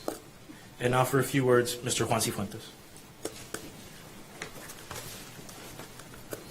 Good morning, Commissioners. Thank you for your time. In behalf of the Prevention Awareness Team of Hidalgo County, we saw the importance of supporting the National Prescription Drug Take-Back and Red Ribbon. PATH collaborates with Unidad Coalition members and DEA special agents to encourage our citizens to use the prescription drop boxes. This is the safest, convenient, and responsible way to dispose of unused or expired prescription drugs. Prescription drugs are a common cause of accidental poisonings in children and should not be kept around if they're no longer needed. Based on research, a majority of abused prescription drugs were obtained from family and friends from our home's medicine cabinets. Each year, our PATH group, Hidalgo County HIDA members, have collaborated with law enforcement agencies and prevention specialists to encourage year-round use of the prescription drop boxes. Thank you for your time and continued support with our efforts to increase drug prevention awareness in Hidalgo County. Thank you. Thank you.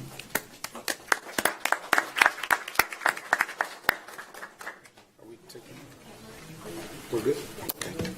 Thank you all for being here today.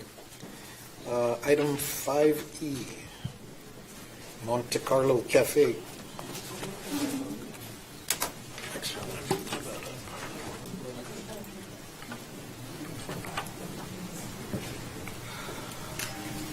Are you going to read that? Yes, sir.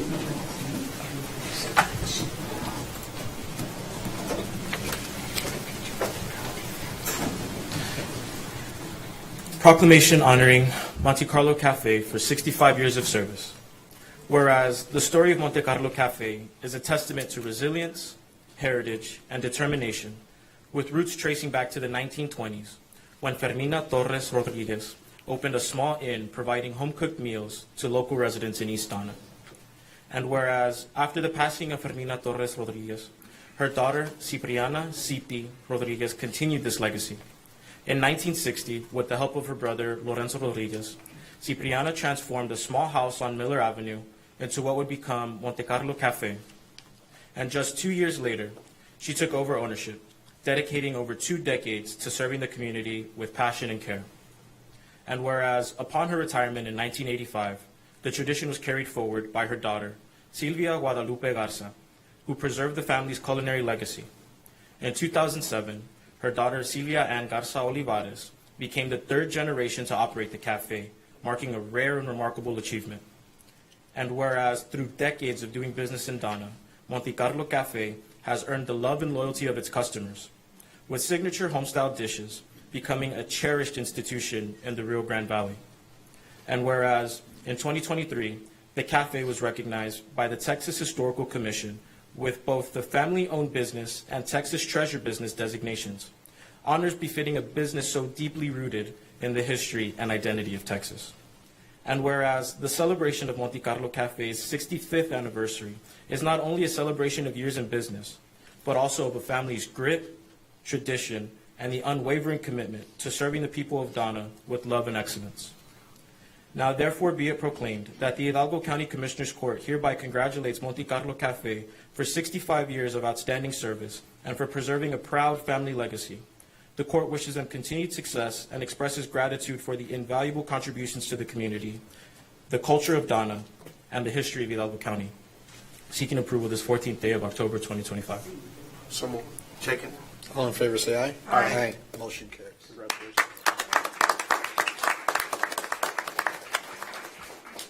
And now for a few words, Ms. Silvia Garza. On behalf of my family and me, I'd like to recognize our business as we celebrated 65 years to Donna in Rio Grande Valley. We're a third generation of women to be in business, and we hope to be around many more years. So thank you so much for having this recognition for us. Thank you. If you haven't eaten there, you need to go by. Very good. Please do.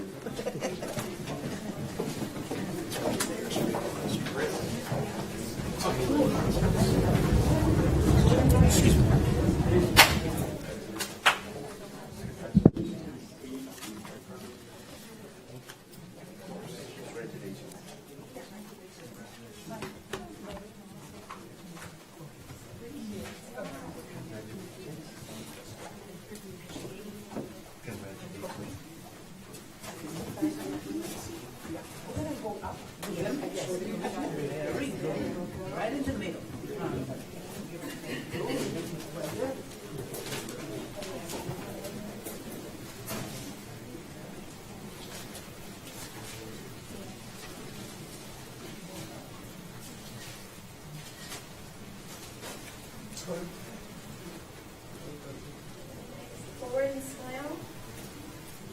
1, 2, 3. Good.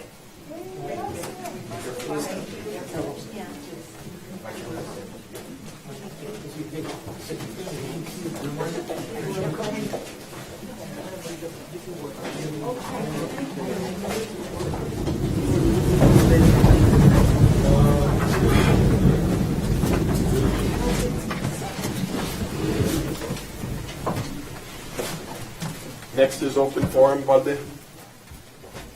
Yes.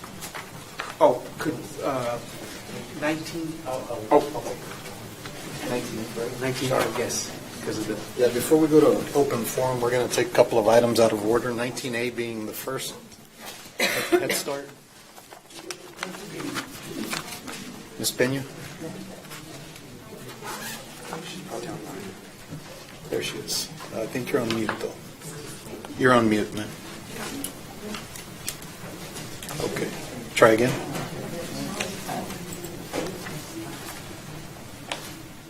I believe.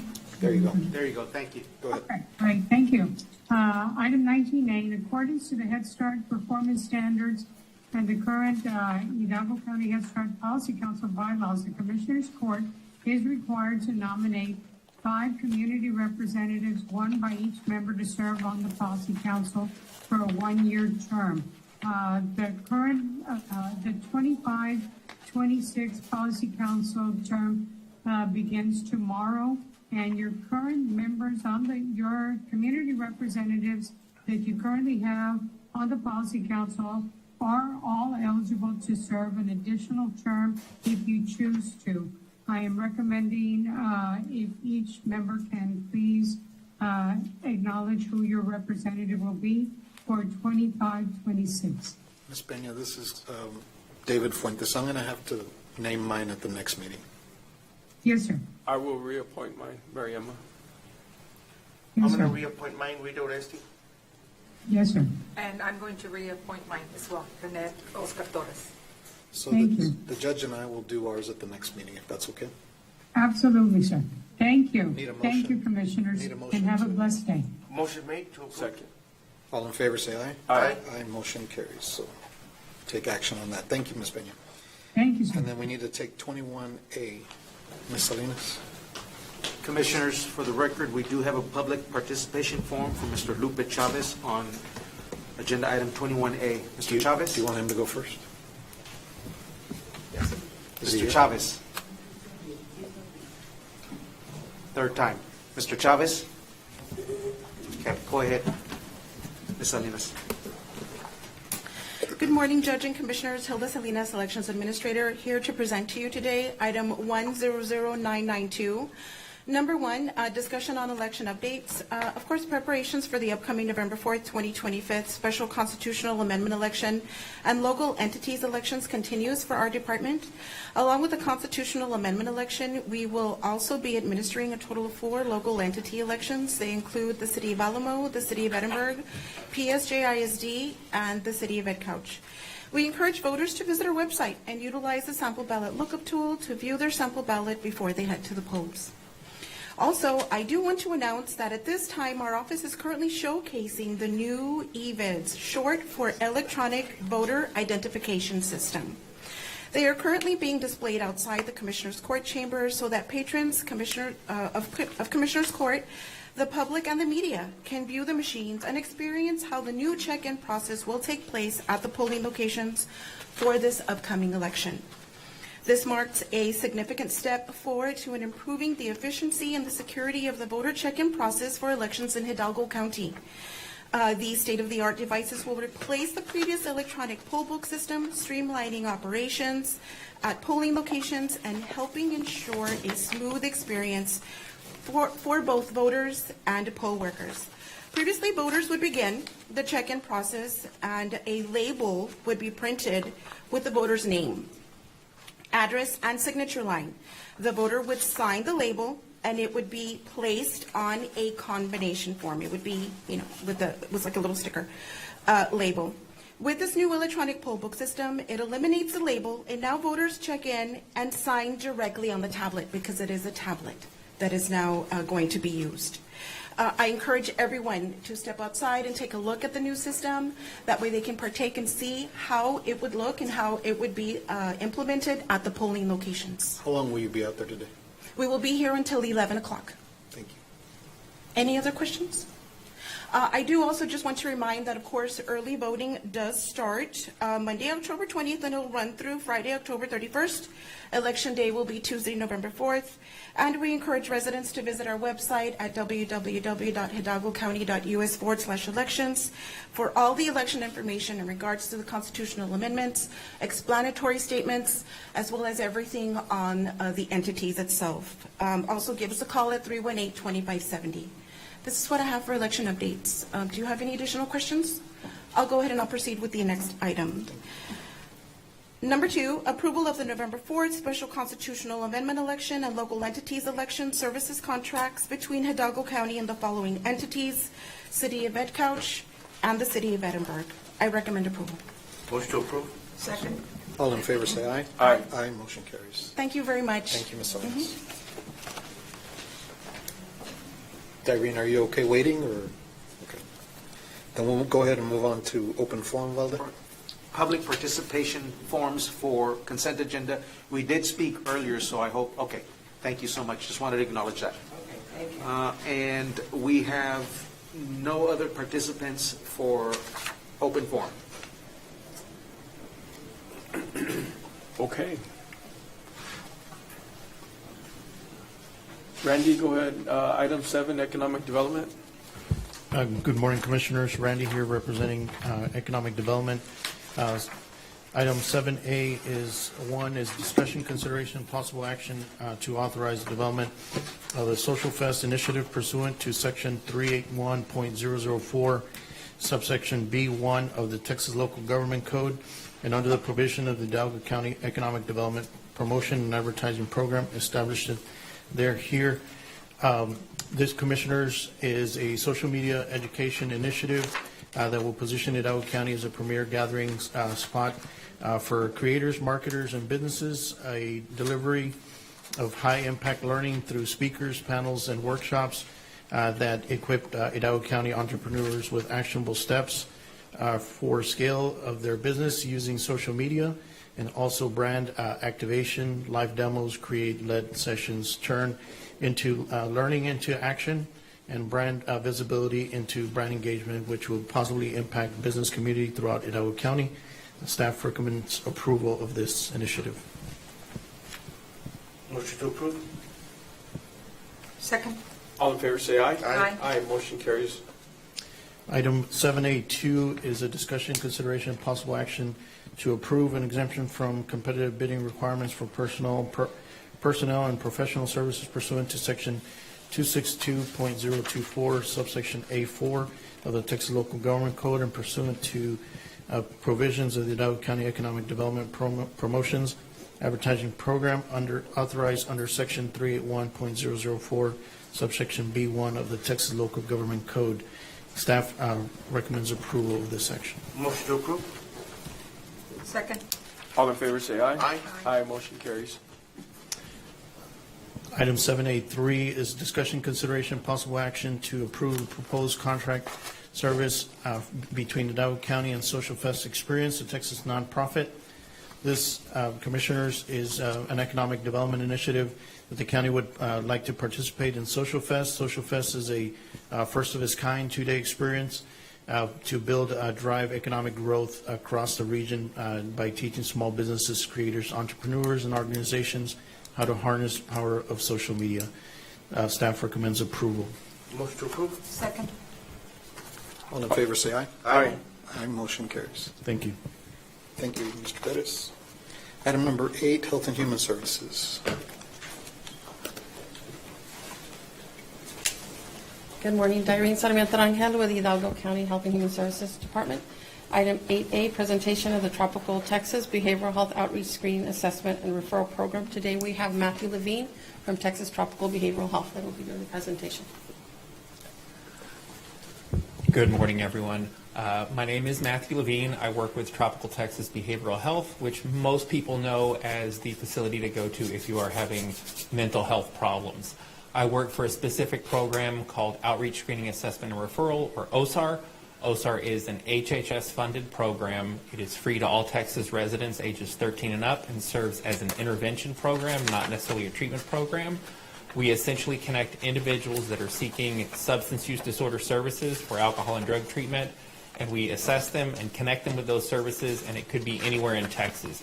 They don't necessarily need to have insurance in order to get connected with treatment in Texas. Texas does have a lot of funding accessible for individuals that are indigent.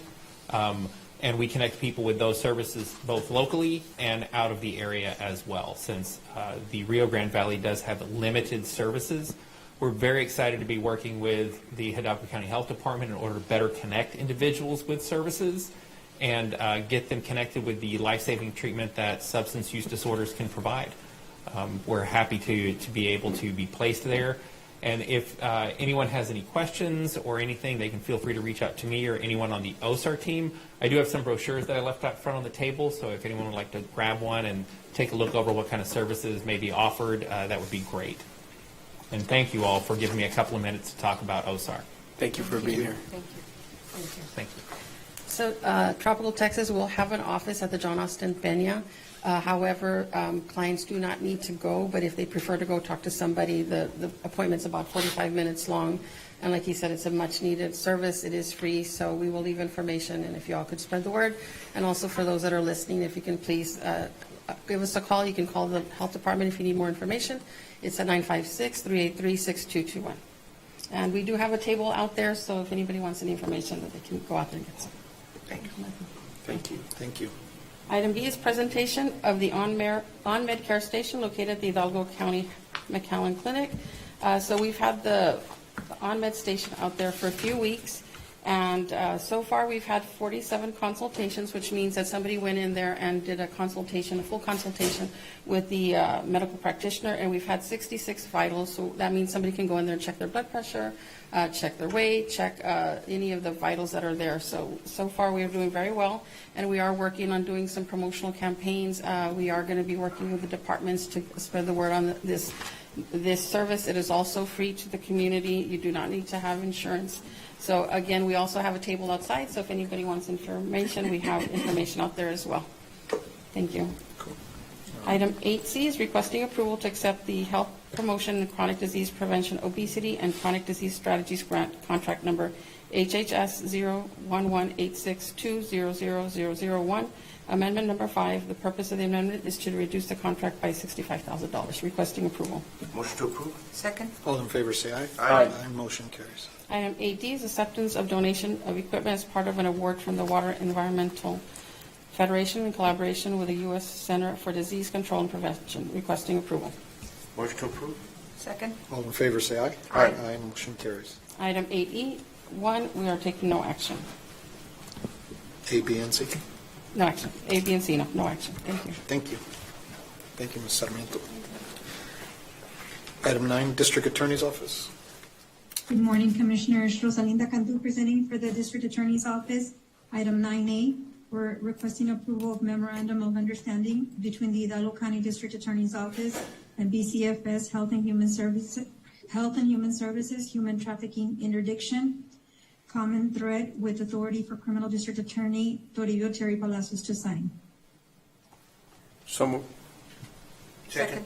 All in favor, say aye. Aye. Motion carries. Item 9B, requesting approval to ratify continuation of salary payments for employees supported by the Victim Assistance Program grant pending fiscal year 2026 award. So moved. Second. All in favor, say aye. Aye. Motion carries. Item 9C, requesting approval to accept the fiscal year 2024 Domestic Violence Unit Grant Award in the amount of $100,361.41 from the Office of the Governor Criminal Justice Division for the period of October 1st, 2025 through September 30th, 2026, with authority for county judges authorized official to accept the award electronically. We're also asking for approval of the certification of revenues as certified by the county auditor for the fiscal year 2024 Domestic Violence Unit Grant in the amount of $100,361.41 and appropriation of the same. So moved. Second. All in favor, say aye. Aye. Motion carries.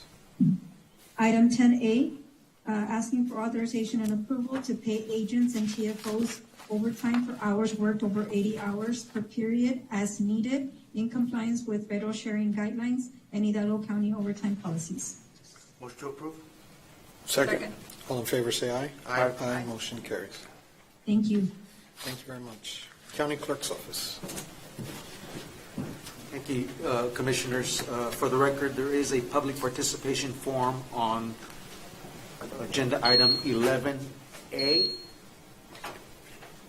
11A. Mr. Lupe Chavez? Mr. Chavez? Mr. Chavez? Thank you. So, Judge, Commissioners, for the county, on behalf of the County Clerk's Office, requesting approval of the 2026 official bond and oath for Elections Administrator, Ms. Hilda A. Salinas. May I please have a motion? So moved. Second. All in favor, say aye. Aye. Motion carries. Thank you. Item 12, Sheriff's Office. Mayor Montoya. Morning, Commissioners. Thank you for having us. Oscar Montoya on behalf of Sheriff J. Higuera. Item 12A, Sheriff's Office, Operation Lone Star, FY26 acceptance. We're asking for authorization and approval to accept the grant award from the Office of the Governor, Homeland Security Grant Division in relation to OLS FY 2026 grant. And that's going to run from 9/1/25 through 8/31/26 in the amount of $250,000 with the authority of the county judge as authorized official to accept the award electronically.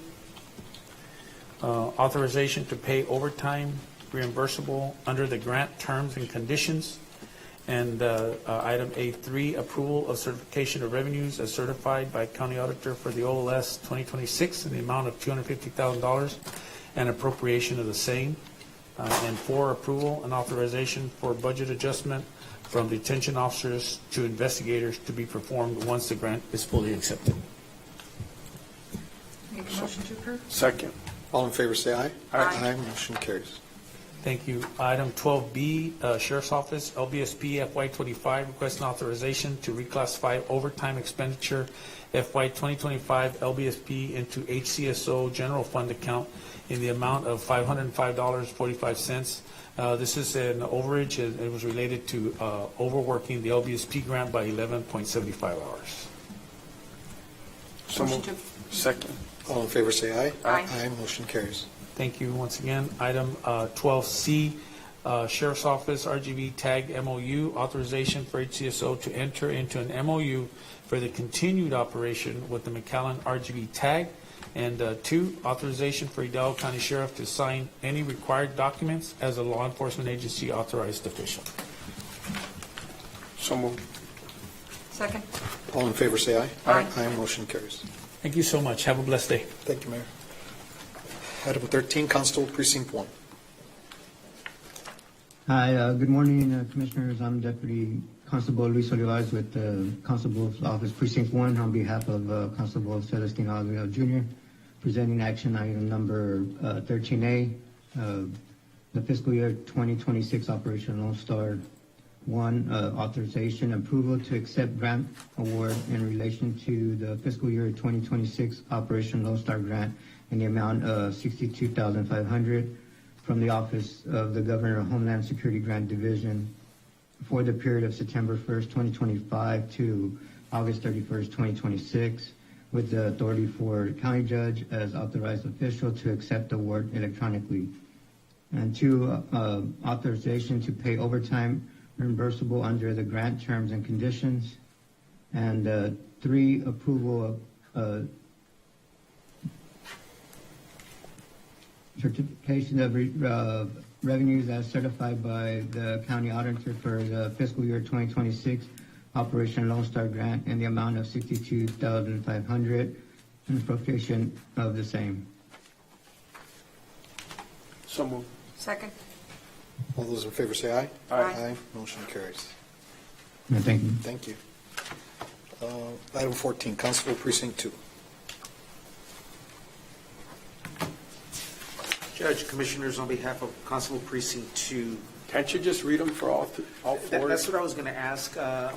And Ms. Roque, I'm going to go ahead and just cover the balance of the constables. It's all for their Lone Star operation.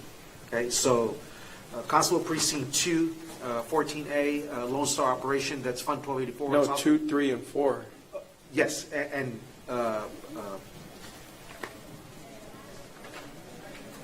If we can't, we can't, but I mean, it's the Well, same item, just yeah, read it's Constable 2, 3, and 4. yes, I'll have, yes, sir, it is 2, 3, and 4. Well, let me take 2 and 3. Constable Precinct 2, Operation Lone Star, and Constable 3 for Operation Lone Star. Authorization to approve the accept grant award from the Office of Governor Homeland Security Division. This is for fiscal year 26 for Operation Lone Star grant operation in the amount of $62,500 with authority for county judge as authorized official to accept the award electronically. The same fiscal year 26 is for Constable Precinct 3, and it is also in the amount of $62,500 with authority for county judge as authorized official to accept the award electronically. Items 2 and 3 for Constable 2 as well as Constable 3 is authorization to pay overtime reimbursable under the grant terms and conditions and approval of certification of revenues as certified by the county auditor for fiscal year 2026 Operation Lone Star grant in the amount of $62,500 in operation and appropriation of the same. Again, that is for Constables 2 and 3, the balance. So moved. Second. All those in favor say aye. Aye. Aye. Aye, motion carries. That was for items 14 and 15. Right. And 15, and yes, 14A and 15A.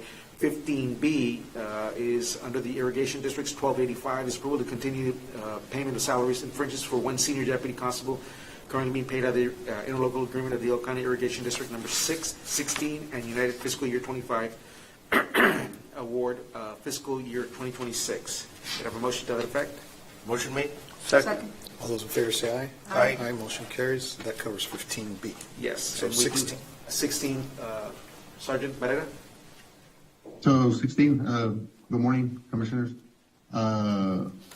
Sergeant Barrera on behalf of Constable Gaitan. It's going to be 16A, the Rifle Resistant Body Armor Program. Number 1, authorization to accept award in relation to the Rifle Resistant Body Armor Grant for the amount of $11,991.55 received from the Office of the Governor's Criminal Justice Division for the period of September 1st, 2025 to August 31st, 2026, with authority for county judge as authorized official to accept award electronically. And A2, approval certification of revenues as certified by the county auditor for the year 2026 Rifle Resistance Body Armor Grant in the amount of $11,991.55 and appropriations of the same. Motion to approve. Second. All those in favor say aye. Aye. Aye. Motion carries. And 16B is going to be the Operation Lone Star. 1, authorization and approval to accept grant award from the Office of the Governor's Homeland Security Division in relations to FY26 Operation Lone Star Grant in the amount of $62,500 with authority for county judge as authorized official to award electronically, to accept award electronically. And B2, authorized to pay overtime reimbursement under the grant terms and conditions. And B3, approval of certification of revenues as certified by county auditor for the FY26 Operation Lone Star Grant in the amount of $62,500 and appropriations of same. Motion for approval. So moved. Second. All those in favor say aye. Aye. Aye. Motion carries. Thank you. Thank you. Human Resources. Good morning, Commissioners. Erika Reina for the Department of Human Resources. Item 17A, I'm requesting a waiver of the following if applicable. For the personnel items listed, I need action on number 1, the Civil Service Commission Rule, Section 3.22. Item 2, Hidalgo County Personnel Policy Manual, Section 6.27. And item 3, the Budget Amendment Policy, Personnel-Related Amendments. So moved. Second. All in favor say aye. Aye. Aye. Motion carries. Item 17B for the Sheriff's Office from the Auto Theft Task Force Grant. Approve of the following action effective upon Commissioner's Court approval. And for calendar year 2026, the action is to add supplemental allowance, slot 0005, Deputy Sheriff, in the amount of $2,100. I do recommend approval. So moved. To approve. Second. All in favor say aye. Aye. Aye. Motion carries. Item 17C for the District Attorney's Office, approve of the following actions effective upon Commissioner's Court approval.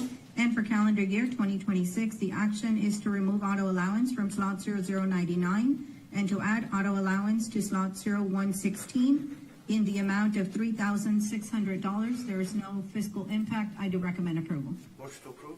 Second. All in favor say aye. Aye. Aye. Motion carries. 17C2, approval to award a discretionary step for the employees listed below in accordance with HR criteria certification as per Section 8.03 of the Classification and Compensation Plan, effective upon Commissioner's Court approval. And for calendar year 2026, the action are the discretionary steps as listed. I do recommend approval. Motion to approve. Second.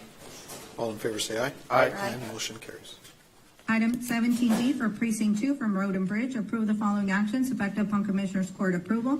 And for calendar year 2026, the action is to delete slot 0061, Mechanic 1, 0026, and 0032, Truck Drivers 2s, and to create slot 0137, Equipment Operator 2, slot 0138 and 139, Truck Driver 3s, and slot 0140, Program Manager, all at the grades as listed. I do recommend approval. Motion to approve.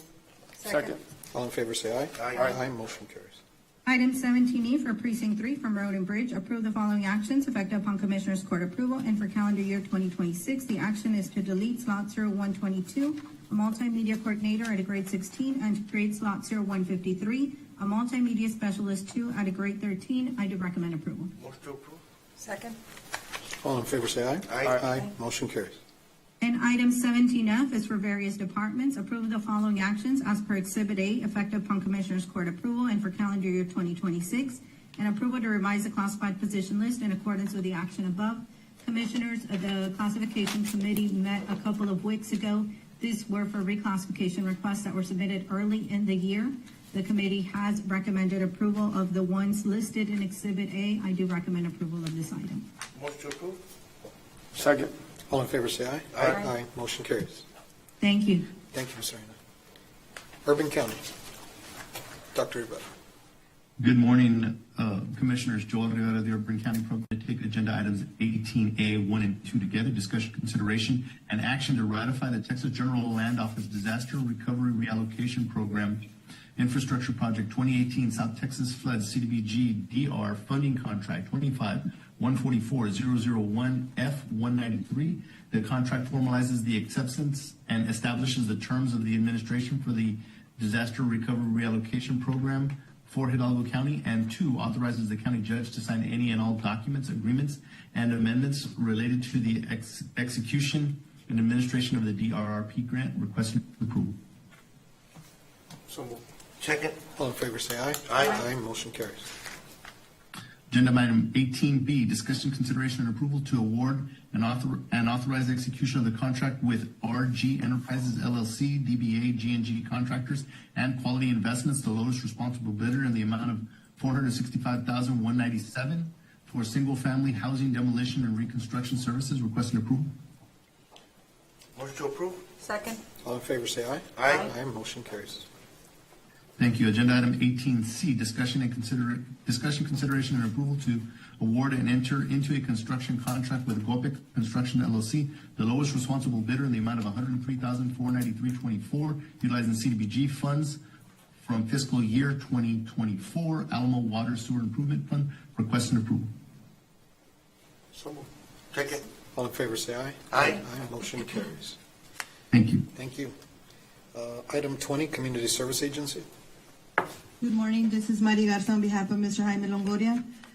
Item A, 101110, discussion and consideration and possible action to authorize the Hidalgo County Community Service Agency to submit a grant application to the Texas Veteran Commission Fund for Veterans Assistance for Program Year 2026-2027 for Operation Bravo Zulu, with authorization for the County Judge Richard Cortez to electronically sign any and all pertaining documents. So moved. Second. All in favor, say aye. Aye. Motion carries. Thank you very much. Thank you. I believe we already handled the Elections Department. Yes. Yes. Did we do the letter B also? I don't think we did letter B out of abundance of caution. So for the Elections Department, it's their election security grant. That's Fund 1283. It's requesting approval to accept and have the county judge e-sign the HAVA election security grant related documents and request approval of the certification of resident certified by the county auditor in the amount of $52,000 and appropriation of the same.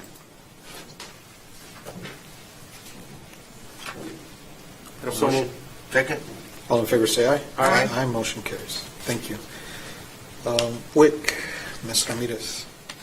Good morning, Commissioners. Clarissa Ramirez with the Hidalgo County WIC Program, presenting on item 22A1, requesting approval to accept the Health and Human Services Commission contract number HHS 001-503-40008, award in the amount of $50,000 for the contract period of October 1st, 2025 through September 30th, 2026. And 2, requesting approval of certification of revenues in the amount of $50,000 as certified by the county auditor for the FY26 breastfeeding initiative and appropriation of the same. Motion to approve. Second. All in favor, say aye. Aye. Motion carries. Thank you. Thank you, Ms. Ramirez. Item 23, that would be Precinct 1. Letter A, requesting approval to accept the counteroffers to purchase tracts of land known as parcel numbers 101, 108, and 120, associated with the Mile 6 West Road Improvement Project, with authority from the county judge to sign the administration evaluation and approval form. Motion to approve. Second. All in favor, say aye. Aye. Motion carries. Item 24, Precinct 4, Commissioner Torres' office. Good morning. Agenda item 101137, requesting approval for Commissioner Eli Torres to sign the permit renewal application for the Precinct 4 Air Curtain Incinerator for submission to the Texas Commission on Environmental Quality. And 2, request approval to designate the Environmental Health Manager as Commissioner Torres' authorized representative for the Title V permit number 0-3527, with authority to submit reports, renewals, and modifications to TCEQ as required. Motion to approve. Second. All in favor, say aye. Aye. Motion carries. Thank you. Thank you, Doctor. Item 25, Budget and Management. Yes, good morning, Commissioners. Dago Soto, Budget Officer for Hidalgo County. Item 25A, approval of appropriation of funds from the Road and Bridge unassigned fund balance into precinct 1 through 4 road maintenance account in the amount of $1.5 million to fund operating expenses. Recommend approval. Motion to approve. Second. All in favor, say aye. Aye. Aye, motion carries. Item 25B, approval of Magic Valley purchase of power agreement for the installation of 13 streetlights for San Carlos Acres subdivision located in precinct number 4. Recommend approval. Motion to approve. Second. All in favor, say aye. Aye. Aye, motion carries. Last item, 25C, 1, requesting approval of budget revisions as per Exhibit A. Recommend approval. Motion to approve. Second. All in favor, say aye. Aye. Aye, motion carries. Thank you. Thank you, Doug. Item 26, purchasing. Judge, or Commissioners, for the record, the 26A, under purchasing, for the record, Commissioner Fuentes will be abstaining from any discussion and/or action. Mr. Amezcua? Yes, sir. Good morning, Commissioners, Mr. Guerra, Mr. Garza. For the record, Ignacio Mesco from the Purchasing Department. Agenda item 26A1, a discussion, consideration, and action on the revised program management plan for Hidalgo County Courthouse Phase 2, submitted by B2C Engineering to replace the approved PMP approved on December 20, 2022. Staff recommend approval. And Commissioners, we do have a public participation form from Ms. Fern McClarity on agenda item 26A. Yes, I just wanted y'all to explain it. Someone called me and I looked up, it's 155 pages and I wasn't going to read that. So I'm going to let y'all tell us what it is. Thank you. Essentially, Ms. Fern, this is updating the program management plan at Courthouse Phase 2. Again, Courthouse Phase 2 is the demolition of the courthouse, of the old courthouse, and all ancillary things that need to be done. And it, if I'm not mistaken, it also encompasses the park-like area in front of the courthouse, which is called the Meander. Okay? Thank you. Thank you. Okay. Motion. What's that? Oh, Call the meeting up. so we have an item for approval. Yes. Motion. Motion. Motion made. Second. All in favor, say aye. Aye. Aye. Motion carries with Commissioner Fuentes abstaining on item A and B. But let's go on to B. Or did we approve both? No, not yet. Mr. B, requesting approval of the revised program management plan for Hidalgo County Courthouse Phase 2. Staff recommend approval. Motion to approve. Second. All in favor, say aye. Aye. Aye. Motion carries with Commissioner Fuentes abstaining. 26B for County Judge's Office. 1A, requesting a section from competitive bidding requirements under Texas Local Government Code 262.024A4, a personal service. So moved. Second. All in favor, say aye. Aye. Aye, motion carries. Commissioners, Mr. Mesca, Commissioners, for the record, we do have a public participation form from Mr. Lupe Chavez. Mr. Chavez? Mr. Chavez? Mr. Lupe Chavez? Go ahead, Mr. Mesca. B, requesting approval of a personal service agreement and fee schedule between Hidalgo County and Mike R. Perez, DBA, MRP Consulting Service for consulting services related to county planning and economic development services. Staff recommend approval. Motion to approve. Second. All in favor, say aye. Aye. Aye, motion carries. 26C for emergency management. 1A, presentation of scoring grid for the purpose of ranking by Hidalgo County Commission score of vendors' graded submissions with the recommendation by the evaluation committee members for Hidalgo County Remote Operation Centers, mission, rebid. Do you wish to rank in order of their score? So moved. Second. All in favor, say aye. Aye. Aye. Motion carries. B, requesting authority for the purchasing department to negotiate construction agreement commencing with the number 1 ranked vendor, AA Builders, for Hidalgo County Remote Operation Centers, mission, rebid. The staff recommend approval. So moved. Second. All in favor, say aye. Aye. Aye, motion carries. 26D for Constable Precinct Number 5. 1, requesting approval to purchase 2 2025 Ford F-150 police responder vehicles through Hidalgo County memberships with tips from Silsby 4 in the total amount of $105,025. Staff recommend approval. Motion to approve. Second. All in favor, say aye. Aye. Aye, motion carries. 26E for Human Resources, 1, requesting authority for the Hidalgo County Purchasing Department to negotiate with the sole participating vendor, PCF Insurance Service for the West DBA Montalvo Insurance Agency to finalize an agreement for excess workers' compensation insurance. Staff recommend approval. Motion to approve. Second. All in favor, say aye. Aye. Aye, motion carries. 26F for WIC program, 1, requesting approval to award contract to Fort Moore, the qualified sole responsible bidder for release of office space for Mercedes WIC. Staff recommend approval. Motion to approve. Second. All in favor, say aye. Aye. Aye, motion carries. 26G for Election Department, 1A, requesting a section from competitive bidding requirements on the Texas Local Government Code 262.024A for a professional service. Motion to approve. Second. All in favor, say aye. Aye. Aye, motion carries.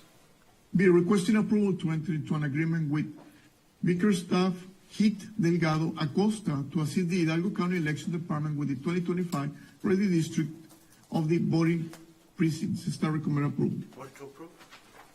Second. All in favor, say aye. Aye. Aye, motion carries.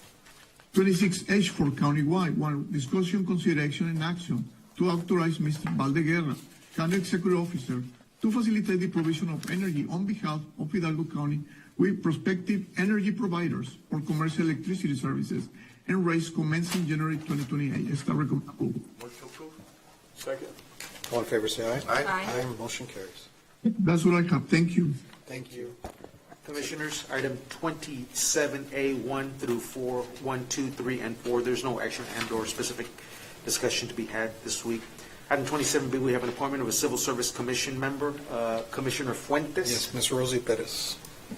Ms. Motion Rosie approved. Perez. Second. All in favor, say aye. Aye. Aye, motion carries. Thank you. You made the 27C, approval to accept the settlement money, approval to accept settlement money orders from Ms. Yarin Enid Cardenas Garza in the amount of $3,000 settled property damage due to an auto accident claim with a county vehicle.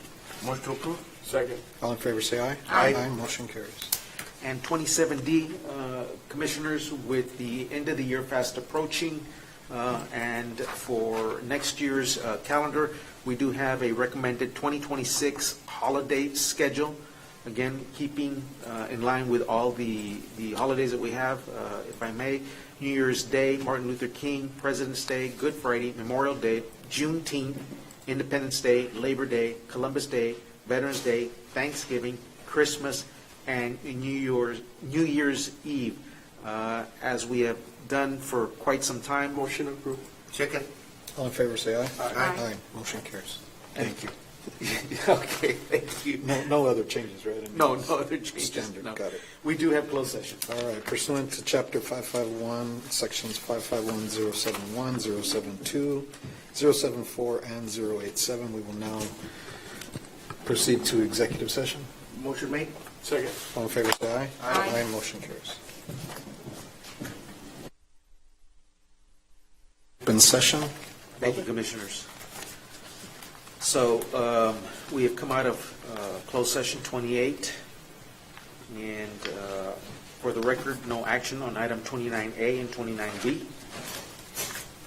So under our open session items, 30A, real estate acquisition appropriation for same. As discussed in closed session, I will proceed as directed, and then have, if need be, have all appropriate language in the future for Commissioners Court consideration. Item 29 or 30B, pending out of potential litigation, no discussion and/or action, specific action be taken. 30C, cause number C 5185-23-L, Antonio Sanchez versus the county. Commissioners, I'd like for the court to entertain a motion in settlement of, again, C 5185-23-L, Antonio Sanchez versus the county, in the amount of $80,000. Motion approved. Second. All in favor, say aye. Aye. Aye, motion carries. Item 30D, claim of Domingo Rivas. Judge Commissioners, I'd like settlement authority to make an offer in the amount of $812.20. So moved. Second. All in favor, say aye. Aye. Motion carries. And item 31, for the record, closed session, no action. Item 32, open session, no action. We do have adjournment. Next meeting? Our next Commissioners Court meeting is I'm sorry. October Will be 28th in on the afternoon. October 28th, Afternoon session. October 28th, It's in the afternoon. and that is in the afternoon. That is an afternoon session. Okay. 1:30 Greenwich District, 2 p.m. Commissioners Court. Thank you. Motion to adjourn? Second. All in favor, say aye. Aye. Aye. It is 12:09. We are adjourned. Thank you. Good morning. My name is Tony Forina with the Hidalgo County Precinct 4 Field Operations Team, and it is a pleasure to welcome you to another one of our fantastic projects. You know, when Commissioner Torres took office in 2019, she said she wanted to be efficient and effective in everything that we did for our precinct, and that is the key component of all the drainage projects we've been doing. Of course, we've all seen the rains that have come up the last couple of months and the last couple of years and how quickly these downpours turn into some flooding situations, and Commissioner has not let those moments pass by. Together, working with our team and the teams from across the county, we've been very successful at mitigating any further flood. Have we prevented them? Absolutely not, because you never know when these storms are coming, but we have gotten a good chance to get ahead of them, and I think she deserves a big round of applause for that, on getting that done. As a matter of fact, let's go ahead and bring her up to the microphone now, just so that we can get started. I'd like to welcome Hidalgo County Commissioner, Precinct 4, Eli Torres.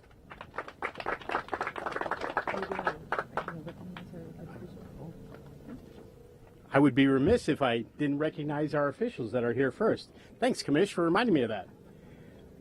Let's see, we would like to welcome from our Edinburgh Consolidated Independent School District, School Board President, Mr. David Torres, that's here today. Thank you, sir.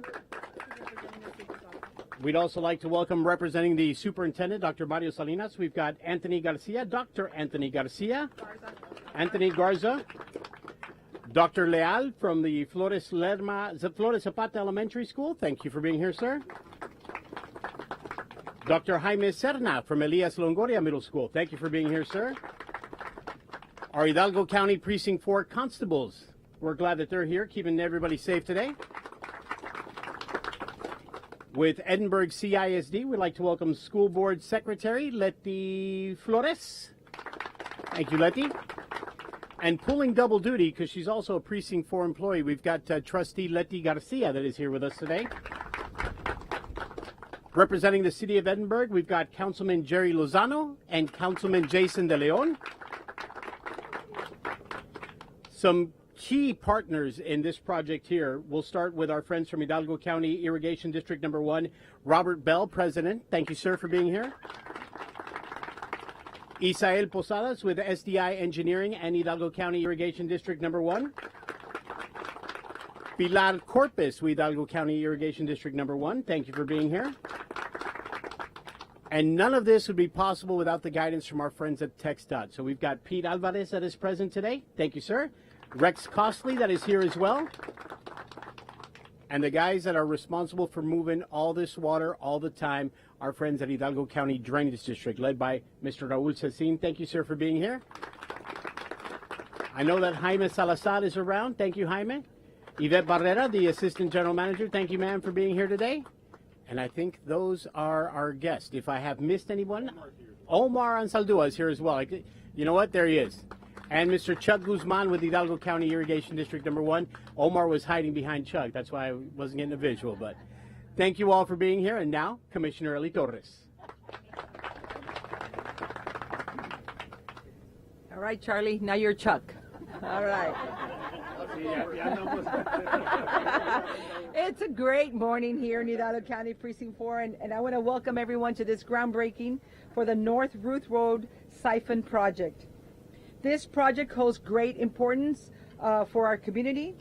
It will significantly improve public access and safety for many of our residential neighborhoods, while also serving several schools in the area, which is including, of course, at our 4 quadrants. We've got Elias Longoria Middle School, Flores Zapata Elementary with the Edinburgh School District. We've got IDEA, Quest College Preparatory, and the United Kingdom Daycare.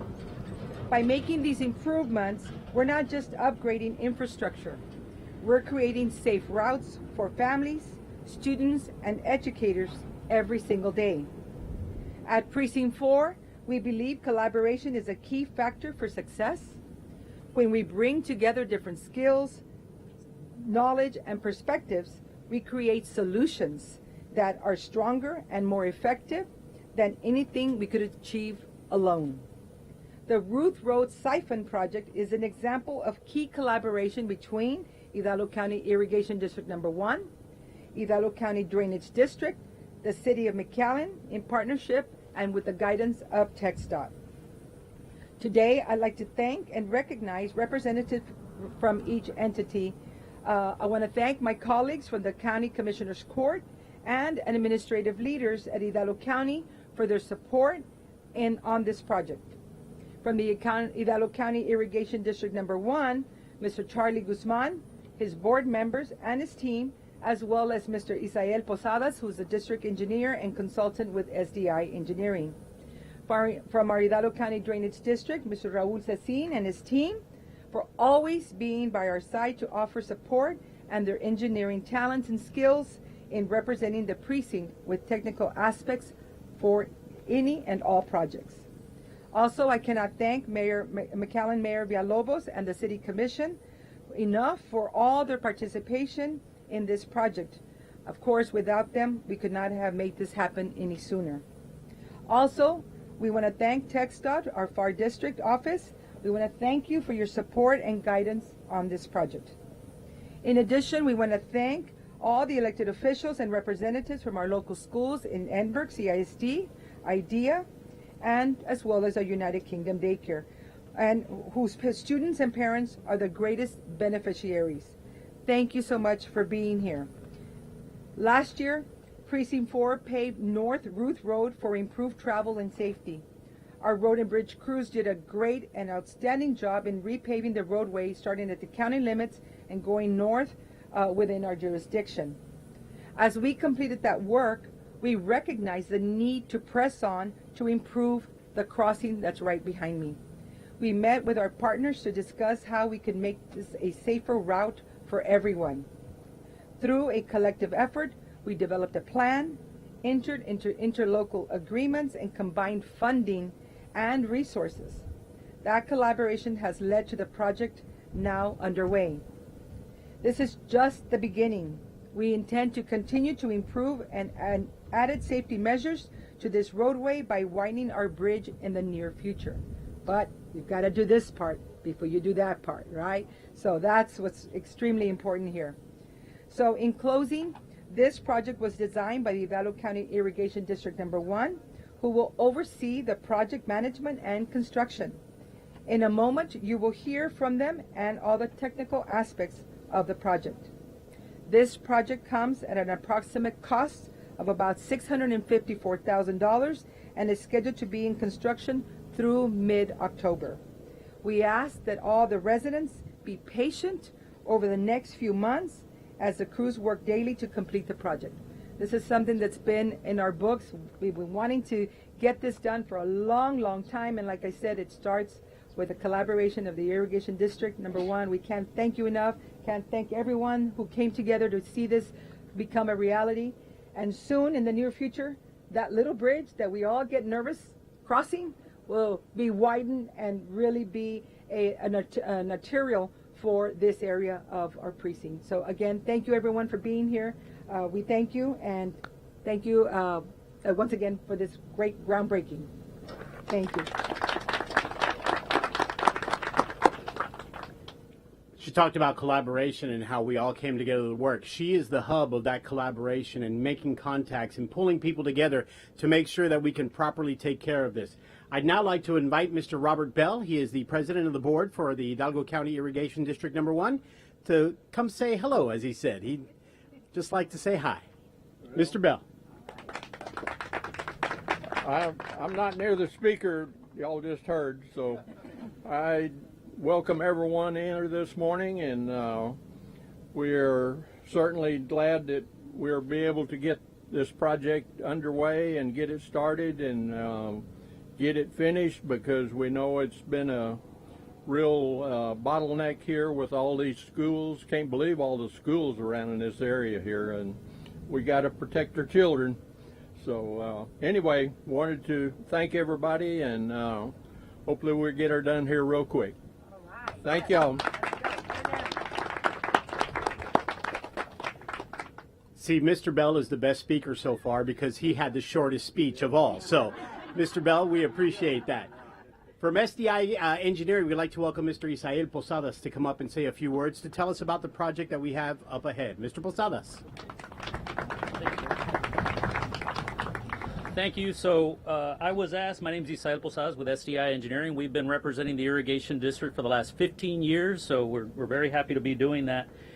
In all those years that we've been doing that, we've had several projects where we interact with other entities, the school district, the county, TxDOT, Sherryland Water, all these other entities in the area. So we've been very fortunate, specifically on this project, to do something that at the end of it's not going to look really different, but it's a very necessary step.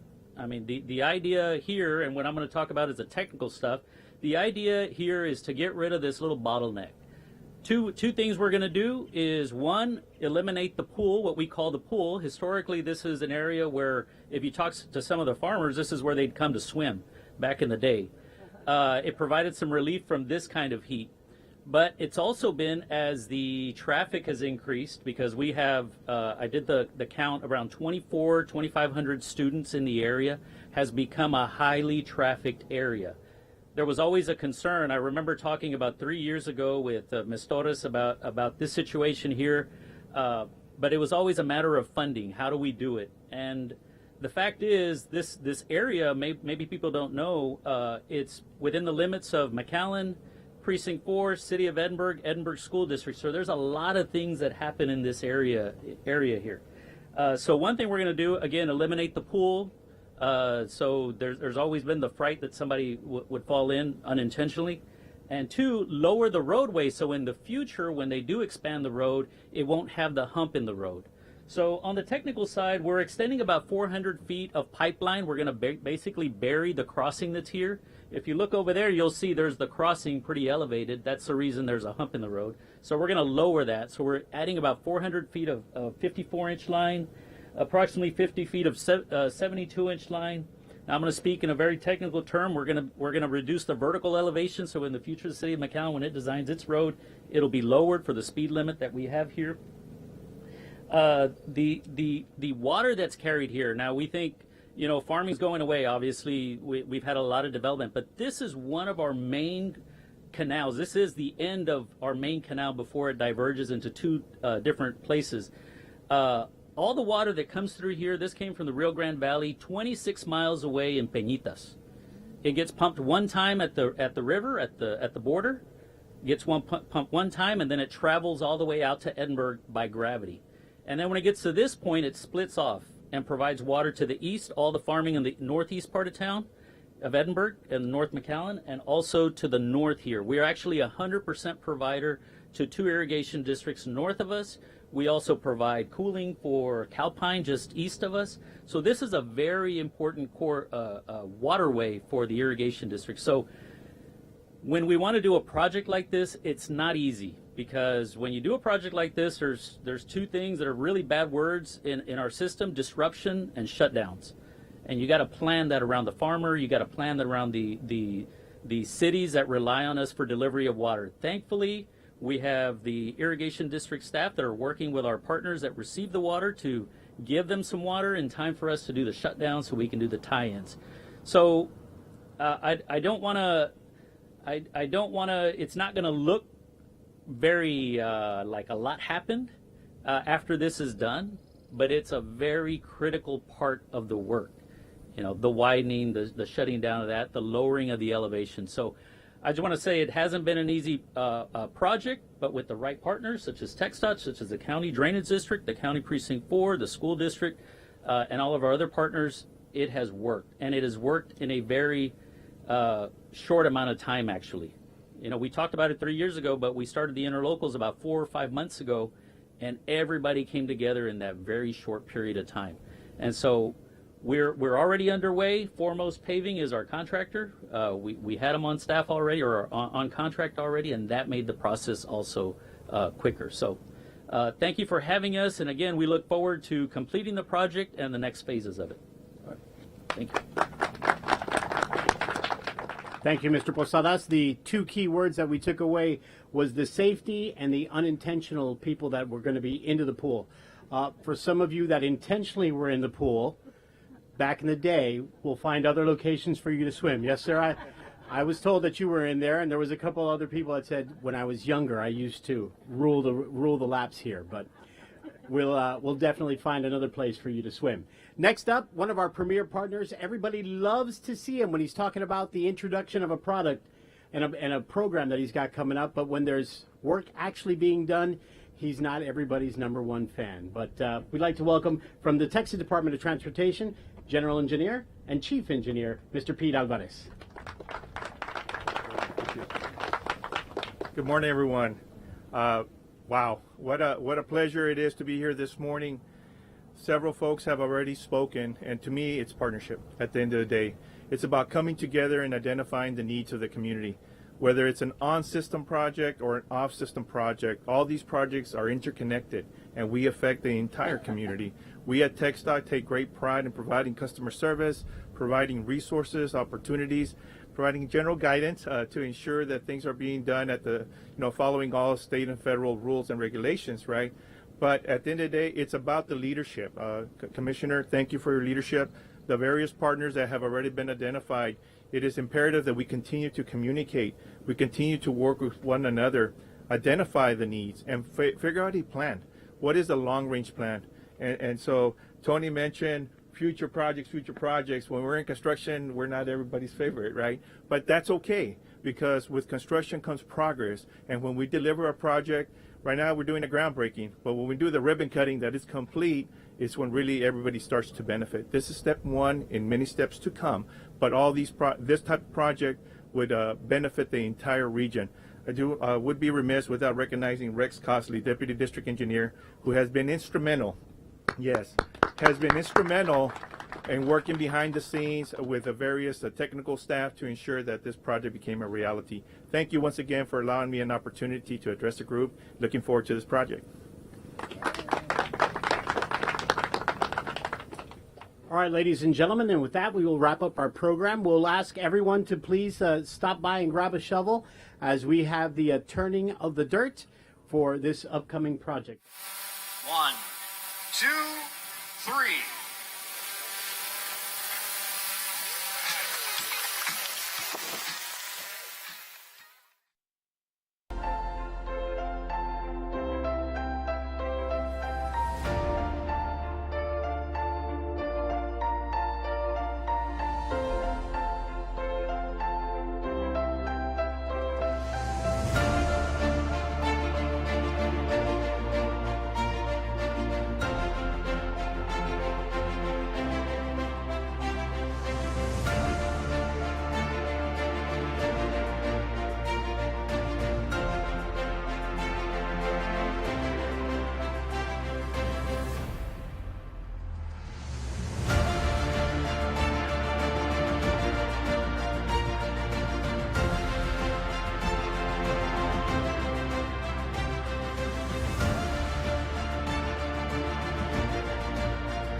Welcome to McAllen News Update. I'm Crystal Garcia. We have officially kicked off National Arts and Humanities Month. During a Fall for the Arts press event, we highlighted the power of the arts in the community and many other upcoming events for the season. This includes Sunset Live, Fiesta de Palmas, and a Broadway series, all to be held at the Performing Arts Center. Now, if you and your family want to experience a symphony, head to valleysymphony.org. The orchestra is hosting 5 concerts from November to April. The surprises continue with the McAllen Holiday Parade, Christmas Across America. Making a guest appearance in the parade is celebrity guest anchor Danny Trejo. You can also expect to see a giant American Eagle balloon flying high and wowing the crowds at the McAllen Veterans Memorial Stadium. A new partnership between the McAllen Public Library and STC will interest those looking to obtain their GED. Classes are held on Mondays and Wednesdays at the main library and Palmview Branch Library. Students receive 80 hours of instruction, a free textbook, and free online resources. To learn more, call 956-681-3061 or email referencelibrarian@mcallen.net for more information. Looking for some family fun? Well, Quinta Mazatlan has you covered. In fact, joining us in studio today is John Brush. So, John, thank you so much for coming on. Now, we know that the month of October is really busy for Quinta. Why don't you tell us a little bit about what's going on? So one of our priorities this month is celebrating our Plants Nativa month, which is a month in which we celebrate all things native plants. So there's a lot of guided tours, there's workshops, but it all kind of culminates this Thursday, October 16th, with our Plants Nativa VIP night. And VIP stands for Very Important Plants. We're bringing down Pam Pennick, who is 20 years of native landscape designing experience, for a keynote presentation. There'll be marketplace vendors, native plant sales, seed giveaways, all sorts of things in the beautiful evening atmosphere of Quinta Mazatlan. Perfect. Now, I love that you said it's a very important plant. Yeah. And as we know, plants do a lot for us. And do you find that this kind of helps the community get more hands-on and even get excited about nature? For sure, for sure. The people love plants. I mean, and what's not to love about them? You can get your hands a little dirty. You can grow something that's edible for you. You can grow something that's beneficial for attracting hummingbirds or butterflies or supporting bees or just for beauty. And so this month has been received really well. We had a plant propagation workshop last Saturday, and a bunch of people came and got to learn about how to grow plants for their own space. So the community has received it really well. Awesome. Well, we hope that you guys have a big turnout, and we can't wait to see you all there. Now, if you're looking for some Halloween-inspired family fun, well, Quinta Mazatlan also has the perfect event just for you. Now, joining us to share a little bit of those details is Samantha Gutierrez. So, Samantha, tell us everything that we can expect, especially the kiddos over at Quinta Mazatlan. Of course. So first of all, we want to invite everybody October 25th. It's going to be from 4 p.m. to 9 p.m. So it's the first year we're doing it in the evening. So we're really, really excited about that. And we want to invite everybody to dress in their costumes. All staff will be in costumes. So we're hoping everybody joins us. Our trail is about a quarter-mile trail. We have educational aspects, vertebrates, invertebrates, and we have some funky just art exhibits with Wednesday Addams. We have Haroon set up. We also have Jack Skeleton. We have a tunnel of pumpkins. You know, you're walking through this pumpkin tunnel. It's really cool. We also have a spider maze where you just kind of get to walk through the maze. You come up with these giant spiders, and then there's also these educational facts on spiders. So a little bit of education, a little bit of fun, but it's going to be an awesome evening. Now, a lot of these that you mentioned, especially Wednesday Addams, pretty cool. I love that there are a lot of new features. Yes. So let's talk a little bit about, one, where can people get tickets for this? And also, what else can we expect to see there? Yeah, so our tickets, you can get them at quintamazatlan.ticketleaf.com. For adults, it's $7, and then children are $5. 2 and under are free. What to expect? So we're going to have some live entertainment. We're going to have community performers. We're going to have some food. So we do invite everybody to come have dinner with us there at Quinta Mazatlan. And we are also going to have off-site shuttle parking. So if our parking lot is full, they can always go to the mall. It's 1400 Wichita Avenue. And then they'll get on the shuttle, and that'll bring them straight to our doors. Perfect. All right. Sounds like a lot of fun, and we can't wait to see you all there. Samantha, thank you again so much for coming on. Thank you. Now, before we go, here's a quick reminder about Fiesta de Palmas. It's happening October 17th through 19th at the McAllen Convention Center. The three-day festival gives attendees the best of fun, food, and music for guests of all ages. Now, you can expect live music from local and international artists, dance performances, and a variety of international food. Those attending are also encouraged to visit different stages and booths to experience all the festival has to offer. Now, don't forget to visit the McAllen Public Library's Trick or Treat Trail happening October 31st. Well, that's all we have for you today. Thank you so much for watching McAllen News Update. I'm Crystal Garcia.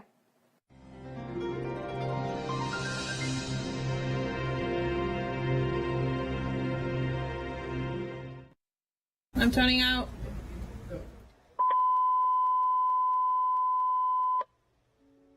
McAllen to attention about Sitting in standby for an announcement.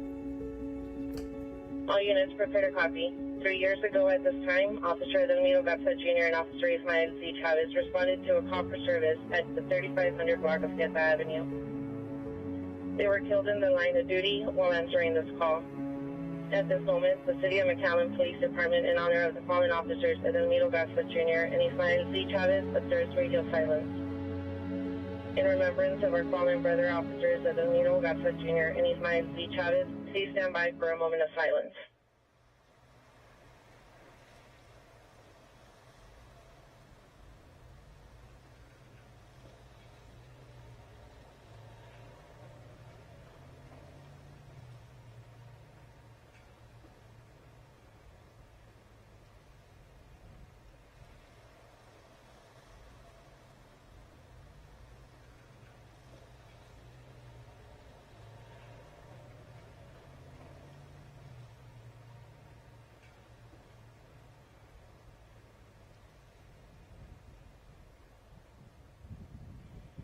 Officer Edelmiro Garza Jr. and Officer Ismael Z. Chavez made the ultimate sacrifice by giving their lives to the police work exactly 3 years ago.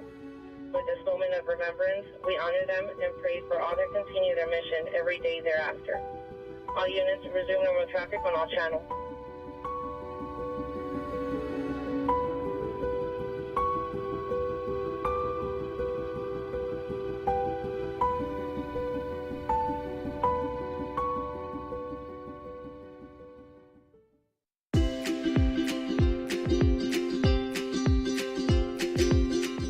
South Texas Book Festival was born out of our commitment to fostering and promoting literacy and education to people of all ages, especially our youth, our leaders of tomorrow. Last year, McAllen Public Library was awarded the highest honor of the International Festival and Events Association. This award represents the highest degree of excellence in festival and event promotion and operations. It is my honor and pleasure to present the Grand Pinnacle Award to HEB in recognition of your valued and continued support of South Texas Book Festival. HEB has been a proud sponsor of South Texas Book Festival since 2018. And it's been inspiring to see how this event continues to grow and impact families across our beautiful community. At HEB, we believe in nourishing the future of Texas, one story at a time.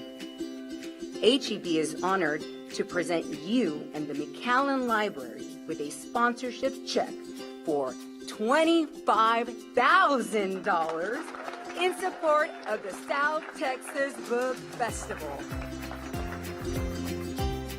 To HEB and all of our sponsors, Whataburger, Cane's, Driscoll, Vantage, Acel, Dr. Ryan and your orthodontics group, thank you for understanding the power of a library. Thank you for understanding that a library creates opportunity without limitation. A $25,000 donation to the South Texas Book Festival is going to change the lives of not a child, but many children. And so to HEB and to all of our sponsors, a tremendous heartfelt thank you.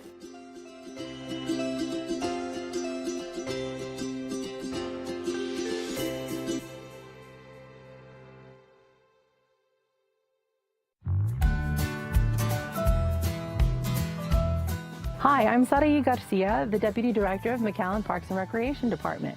We're here today at Rosalind Suarez Park, enjoying some of the new amenities and upgrades that are happening here.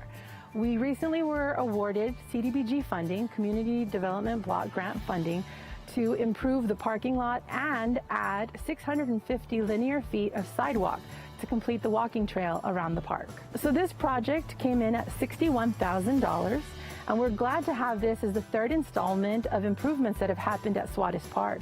Starting in 2020 and 2021, we were able to upgrade the restroom and then continue with upgrades to both of the playgrounds found here at Suarez. And now, like I mentioned before, our third installment is adding the sidewalk so that we can complete that loop. To find out more about all the projects that are happening with the City of McAllen Parks and Recreation Department, please follow us on social media, and you can call us at 681-3333.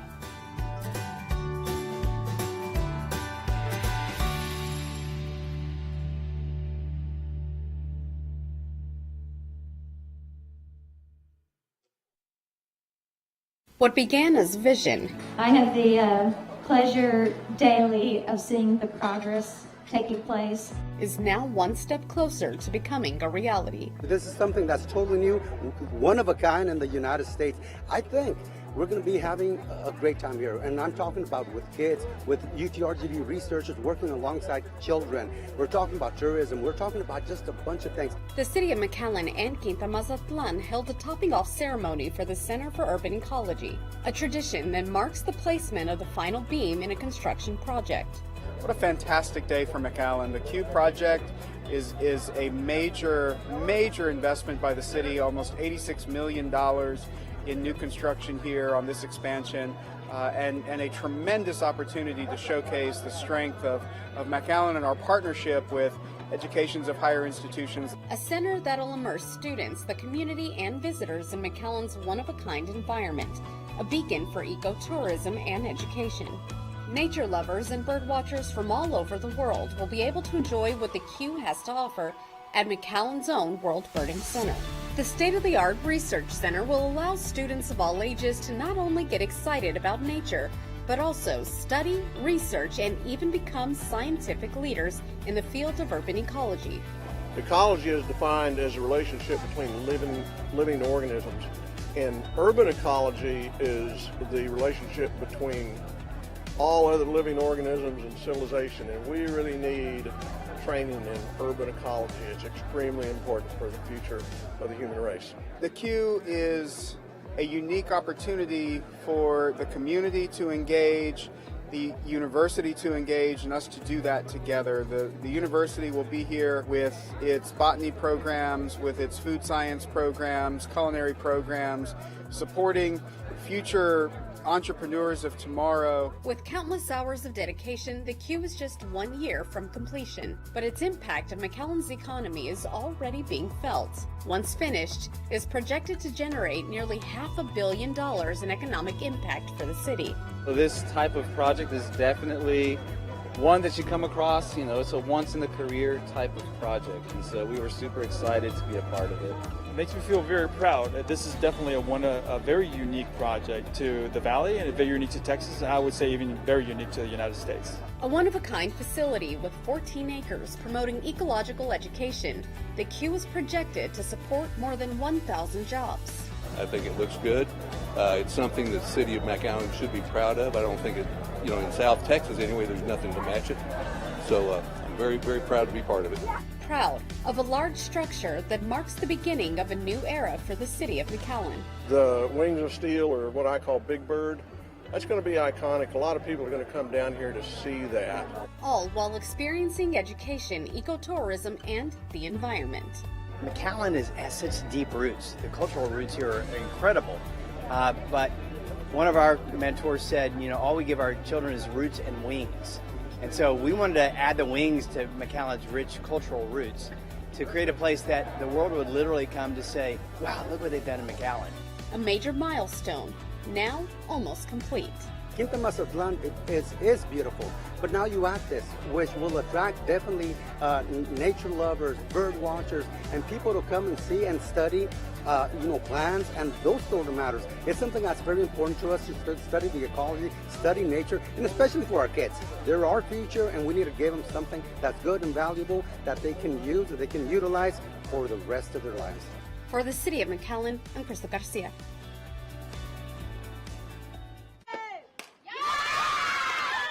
Just play your heart out. It's really just go big or go home. Go big or go home. That's the mindset of every player who attended the 2025 Pony International World Series, hosted by the McAllen Boys and Girls Club. It was really big. It's the biggest valley tournament here, and for people coming from all over, it was really cool. Thousands of softball superstars and their fans flew in from every corner of the world. 210 teams representing countries like Mexico, China, Netherlands, the Philippines, and more. It's really crazy how they just come and play. All to swing for the fences, playing championship-level softball right here in the city of McAllen. I got to trade pins with one of the California teams, and I thought that was a pretty cool highlight from the pin exchange. And I also got to trade with some of the Mexico teams. After the opening ceremony at McAllen Veterans Memorial Stadium, it was time to play ball and meet new friends, local and international.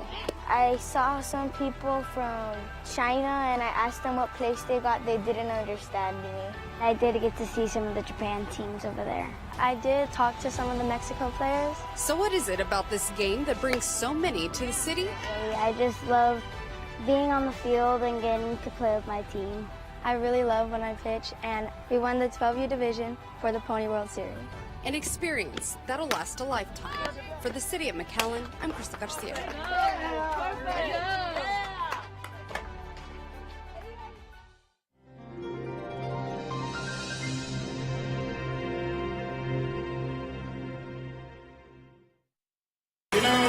Commissioner Rios, thank you for letting me do this, and thank you for being here today. Trustees, thank you for the time, effort, energy you put into helping us as partners build a tremendous community. There's something special about this year for me. Don't stop believing. Don't stop believing in your students. Don't stop believing in your colleagues. Don't stop believing in this community, and most importantly, in yourself. In McAllen, we build excitement every day. In McAllen, we build opportunity every day. And we can't do it without the children that you are going to interact with every day. You've chosen one of the most challenging and meaningful professions there is. We see you, we support you, and we believe in the difference you're making every day.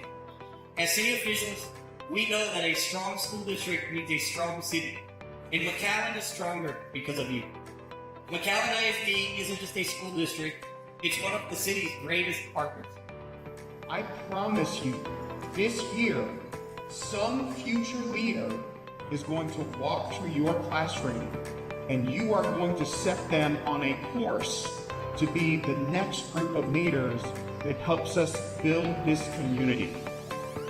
But you're also going to have children who walk in your classroom with challenges that they don't know how to put a name on. You're going to have children walk in your classroom with ideas that they don't know how to take the next step with.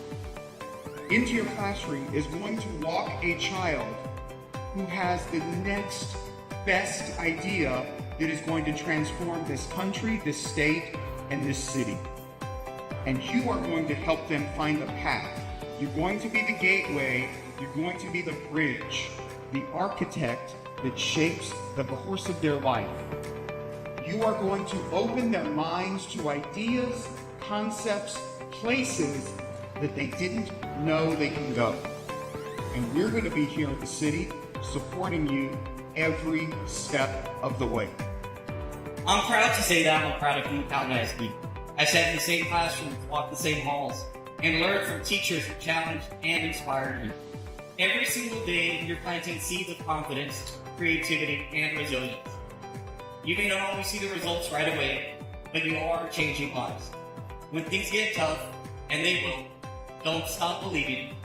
And on behalf of the city of McAllen, we are very proud of you. We stand with you, and we wish you an amazing school year ahead.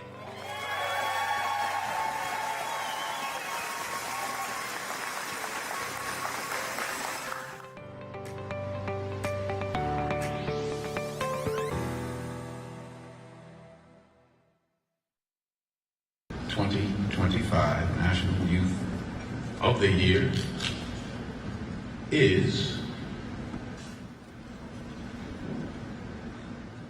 Jimena. Denzel Washington went onto the stage and he was like the 2025 National Youth of the Year winner, and he said my name. Jimena Villarreal walked on stage and accepted a National Youth of the Year award from one of Hollywood's biggest stars, representing the RGV and millions of kids who call the Boys and Girls Club home. I was very surprised, for sure. And the surprises continued, a $50,000 scholarship and a brand new car. Getting to this point was a journey in itself. In the Boys and Girls Club, they had these programs that were for teens, and I got more involved there. They flew me out to DC to talk about the project that they allowed me to work with, and we presented our work in DC. That was the first time I had been on stage in front of more than 500 people, and it was in that moment that I realized that I was passionate about advocacy. Jimena spoke to members of Congress on behalf of immigrant teens who faced hardships in their young lives. Jimena is a Mexican American, and we are very proud that she's leveraging that youth voice for the over 90 million families that are immigrant families. For teens at the Boys and Girls Club of McAllen, learning to use their voice in a positive manner is encouraged. Advocacy at our particular Boys and Girls Club has always been really key to our success. So we really believe in youth voice. We believe in the power of youth voice and being able to support them. And so we always have youth at any decision-making table. We all have so much potential in us. And when you meet them with opportunity, you get a National Youth of the Year coming from the southern border. And in that moment, when they said her name, I mean, it was validation that meeting potential with opportunity, it counts. I really want to be a business lawyer. I want to start off in business, and I'm planning on expanding onto other areas and maybe getting involved into politics. For the City of McAllen, I'm Crystal Garcia. The City of McAllen launched the inaugural International Firefighting Exchange Program.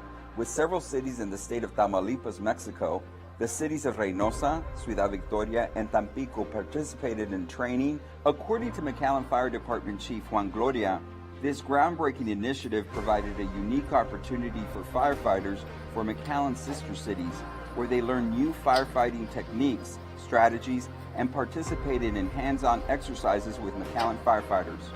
We're here at the City of McAllen Fire Department Training Center, and we have firefighters from Reynosa, Tampico, Tamaulipas, and Ciudad Victoria, Tamaulipas.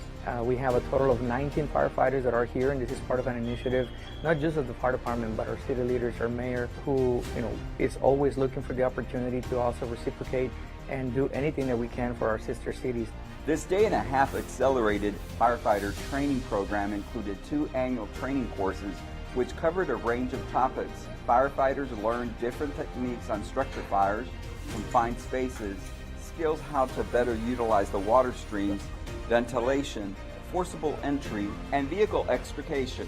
All we're going to do is very basic skills. We're going to show them, like right now you see them getting their tank on, how to maneuver through obstacles in case there's a collapse or something. We show them how to move the tank around and stuff. The city of Reynosa has approximately 1 million residents who rely on the Reynosa Fire Department to keep them safe. Claro, bueno, pues primero agradecemos la invitación a la ciudad de McAllen. We appreciate the City of McAllen extending the invitation to participate in this first exchange fire training exercise for our firefighters. Our Mayor, Carlos Peña, reaffirms his commitment to making sure our citizens stay safe with the latest fire training for the firefighters. The initiative was started because McAllen Mayor Javier Villalobos and Reynosa Mayor Carlos Peña have the same goal, to strengthen the safety for the residents.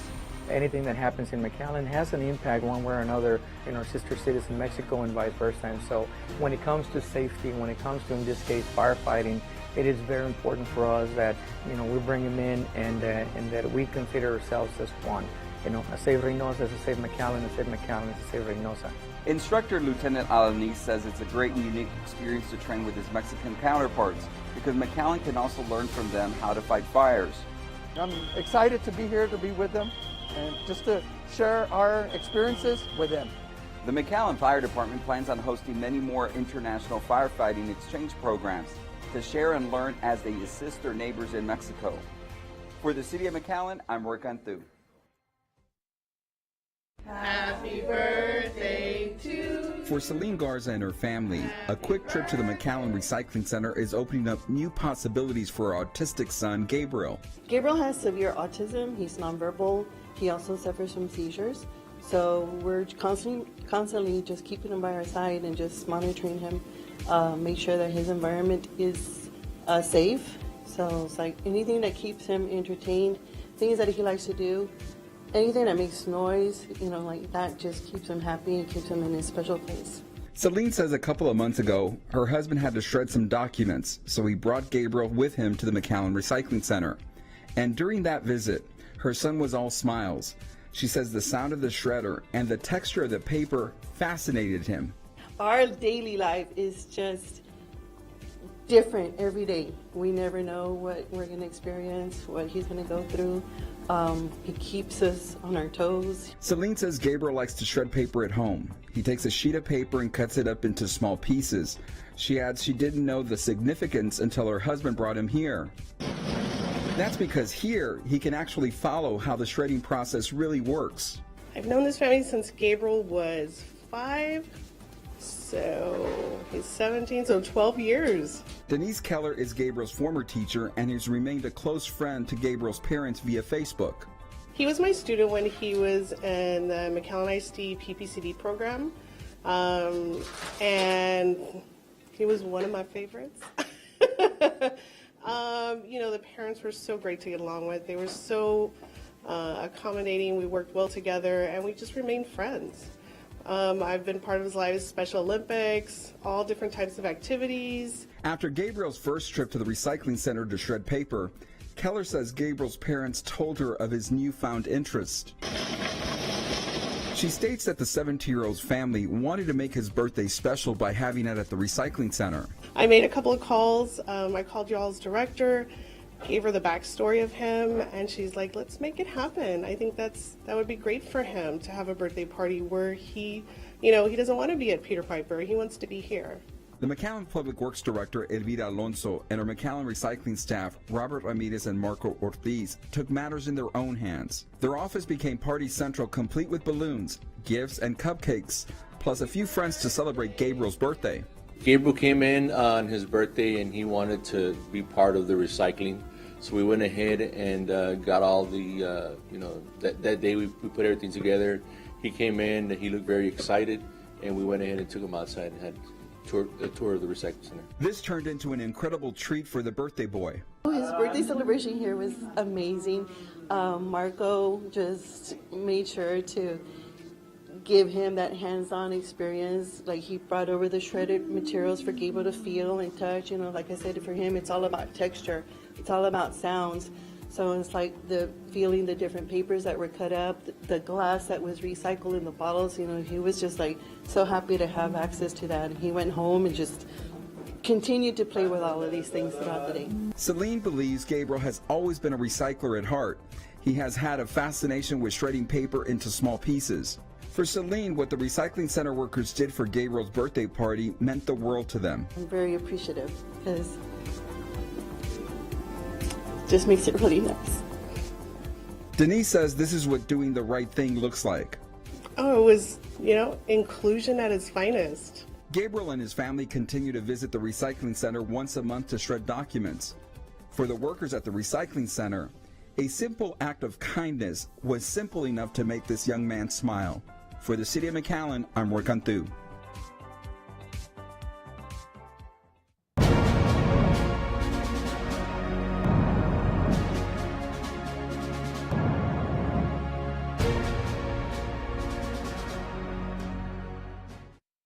You're gonna and then put them together?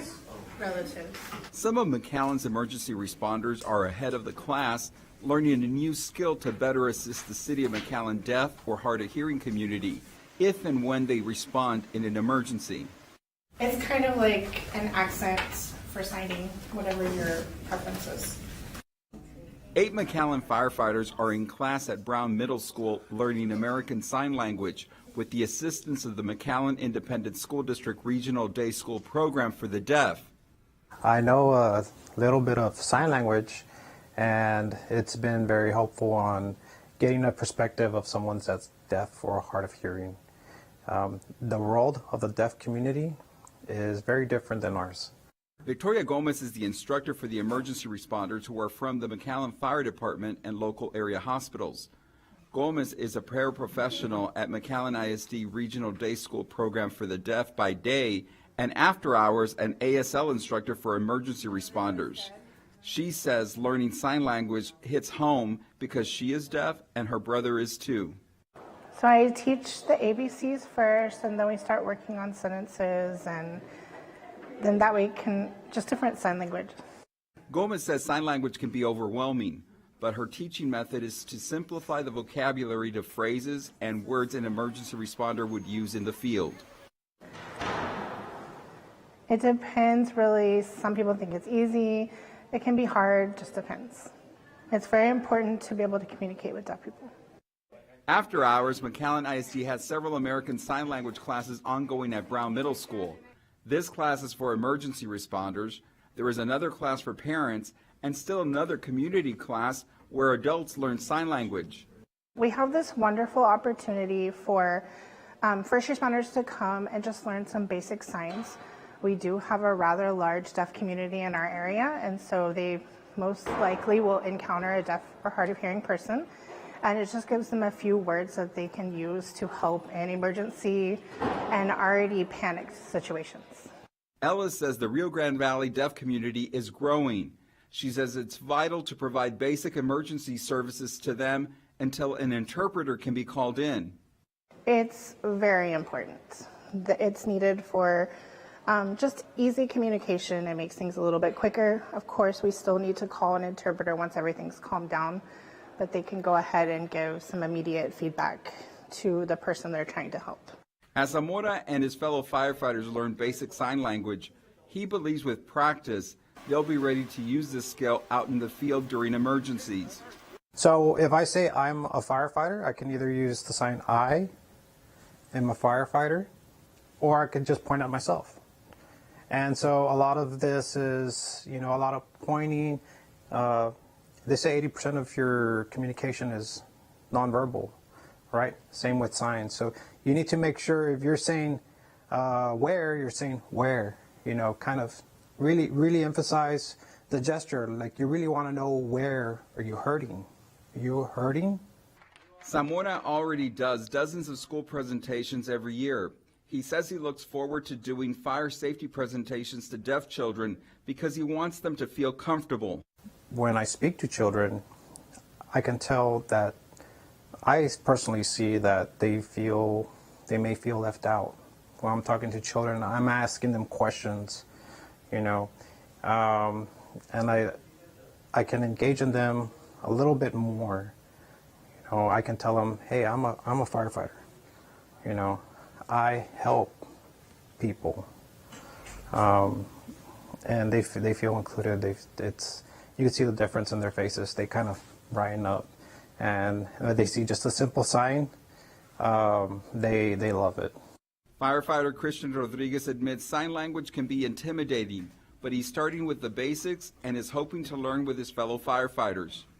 If someone's hard of hearing or they are deaf, they're scared, they're frightened, and you kind of want to give them that comfort, and you kind of, hey, I'm here for you, and you want to give them that peace. So this is a good thing to know.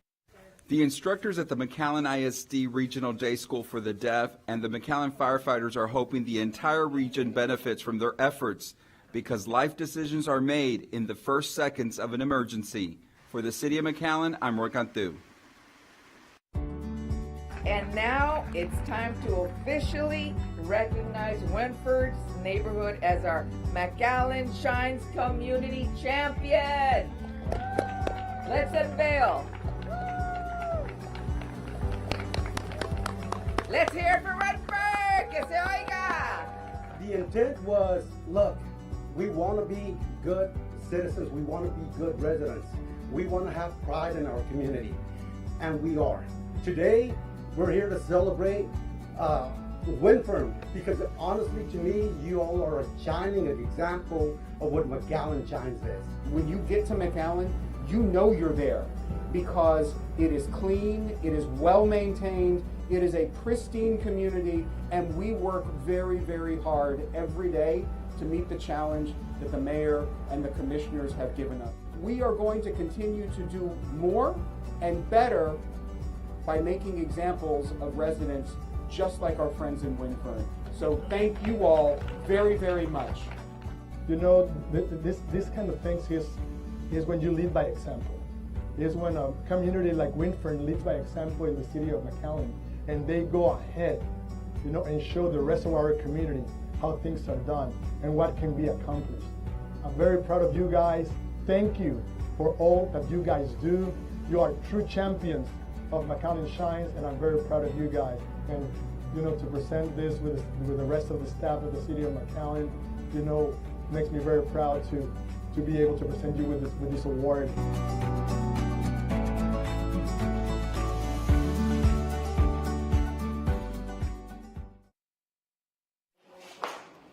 Christians Manor has been life-changing. Single parents like Ali Gonzalez often find themselves struggling to accomplish career and educational goals.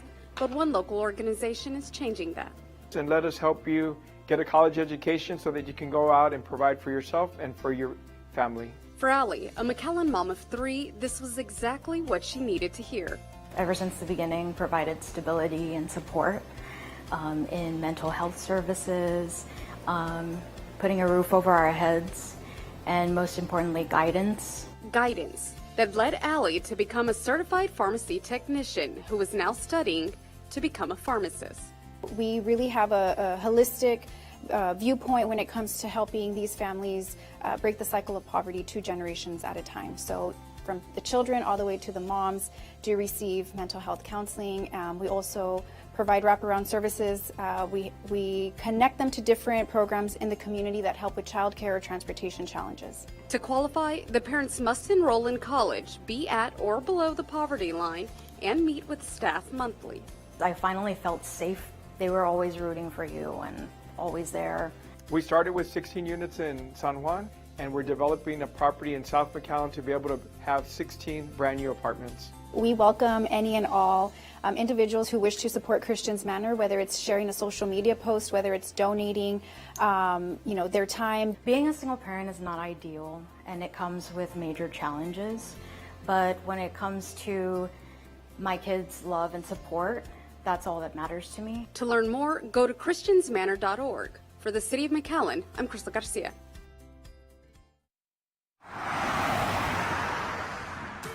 Hi, I'm Tony Aguirre, your VIP, that's very important plant representative. As we celebrate Native Plant Month in McAllen, meet one of the most spectacular trees in the Rio Grande Valley, the Montezuma cypress. Did you know Mexico's famous Árbol del Tule is over 2,000 years old? And in Abram, Texas, there's a Montezuma cypress that's around 900 years old. Here in McAllen, we have one that's over 100 years old, plus a younger one at Quinta Mazatlan that's now over 20 years old. These ancient trees grow near rivers and resatas. Come meet our VIP, the Montezuma cypress, in District 1, where our roots run deep. Let's root for McAllen. Plant native.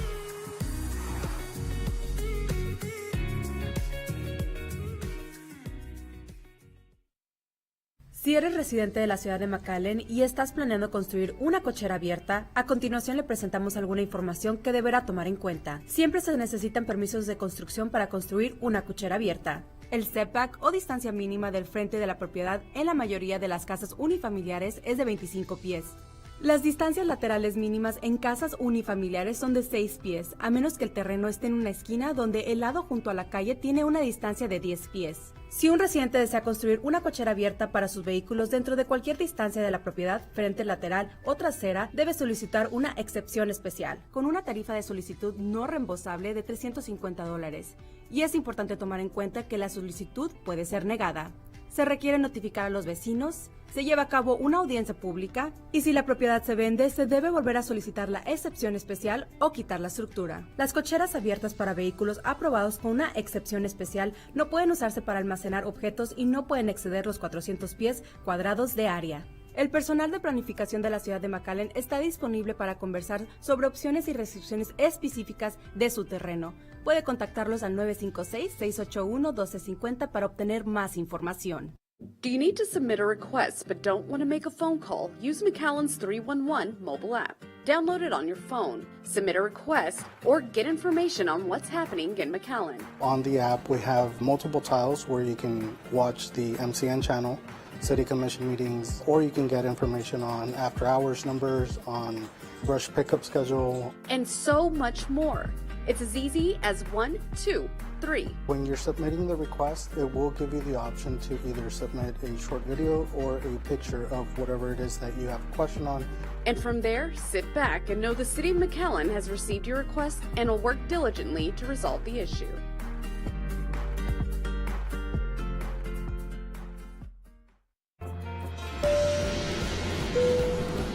McAllen International Airport hace que viajar sea más fácil con vuelos directos a Cancún con Volaris.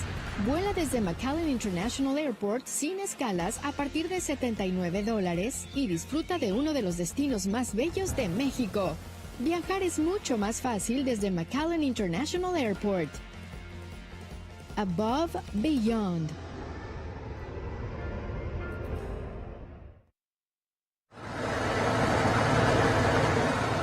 Hello, my name is Eduardo Mendoza. I'm the Director of Engineering for the City of McAllen, and we're here to take a look at the Alley Rehab Project.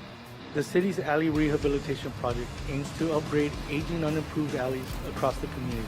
Currently, construction is underway on sections A and C. Section A includes areas south of Business 83, while Section C stretches between Business 83 and Trenton Road. Both are on track to complete by October 2025 with a combined investment of $1.7 million. Design work for Section B is already complete and construction is expected to begin fall of 2025 at an estimated cost of $1.5 million. This section will improve alleys between Business 83 and Pecan Boulevard, including Las Palmas Historic District and neighborhoods west of Bicentennial. Alleys are selected based on a scoring system that considers surface condition, pavement type, garbage route access, and connectivity, ensuring improvements where they are needed the most. For more information, please reach out to our engineering department at 956-681-1151 or visit our website at McAllen.net.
Hurricane season is here, so it's crucial to take proactive steps to ensure the safety of ourselves, our families, and our homes. Know your hurricane evacuation route before a storm hits. Don't wait until the last minute. Roads can flood, traffic builds fast, and conditions change quickly. Plan where you will go, how you will get there, and what you will bring. Share your plan with family and neighbors. When officials issue an evacuation order, don't delay. Follow the route, stay calm, and stay safe. Your life could depend on it. These simple steps can make a huge difference when facing a hurricane. For more information, call McAllen 311, download the McAllen 311 app, or visit McAllen.net. Together, let's be ready for whatever comes our way.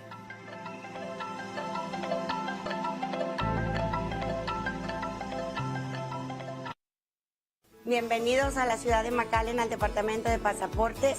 Este es el nuevo sistema muy fácil para que puedan aplicar para su pasaporte en lugar de números. Selecciona si viene a aplicar para pasaportes, va a aparecer donde va usted a seleccionar, oprime, pone su nombre, los manda, submit y y es todo lo que va a hacer. Con eso, nosotros nos vamos a dar cuenta quién llegó primero, vamos a ir llamando por nombres y espera su turno. We were told 20 animals were coming. It ended up being 90 dogs. The dogs were in such bad shape. We just cried watching them look like they had been suffering for a very long time. This was just one of the few hoarding cases that we've received. We were just so grateful that we found homes and rescues for every one of these animals. With Palm Valley Animal Society, we do it with heart. I'm so glad that Palm Valley trusted adopters and fosters and everyone to get these sweet animals to a better place.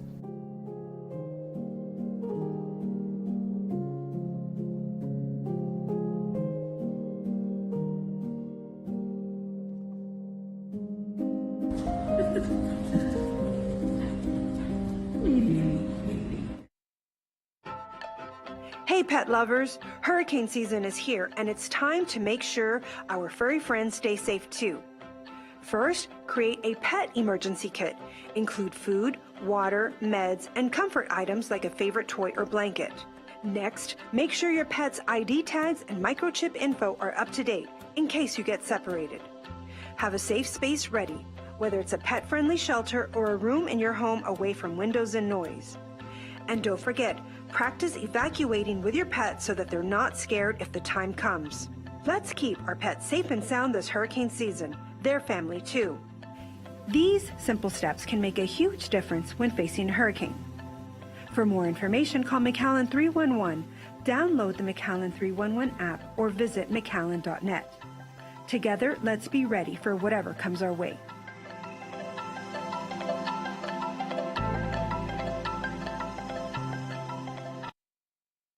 The City of McAllen Health and Code Department has seen a rise in residents' concerns about bee activity, especially during swarm season.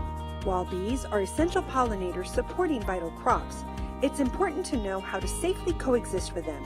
Some key reminders: swarming is normal and typically harmless unless bees are provoked. Most swarms rest temporarily on trees before moving on. Do not seal cracks or crevices if bees are present. This could trap them inside structures. Seal potential entry points before activity begins. Stay calm around hives and avoid disturbing bees. Africanized bees can be aggressive when defending their colony. If stung and experiencing a reaction, seek medical help or call 911. Property owners are responsible for removing bee or wasp infestations on their property and should contact a professional service. To report bee activity or seek guidance, contact the Environmental Health and Code Enforcement Department at 956-681-1900. Let's protect pollinators and our community through awareness and safe practices.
Hello, I'm Pepe Cabeza de Vaca, your VIP. That stands for Very Important Plant Representative. This month, we celebrate Native Plant Month in the city of McAllen and want to highlight the anaqua tree, one of the best trees for birds and pollinators in the valley. Found only in South Texas and Northeast Mexico, the anaqua has rough sandpaper leaves and no thorns. Did you know it can bloom and fruit multiple times a year with white star-shaped flowers that attract pollinators? Its food feeds birds like chachalaca, kiskadee, and oriole. You can meet this VIP at Quinta Mazatlan right here in McAllen District 6, where our roots run deep. Let's root for McAllen. Plant native.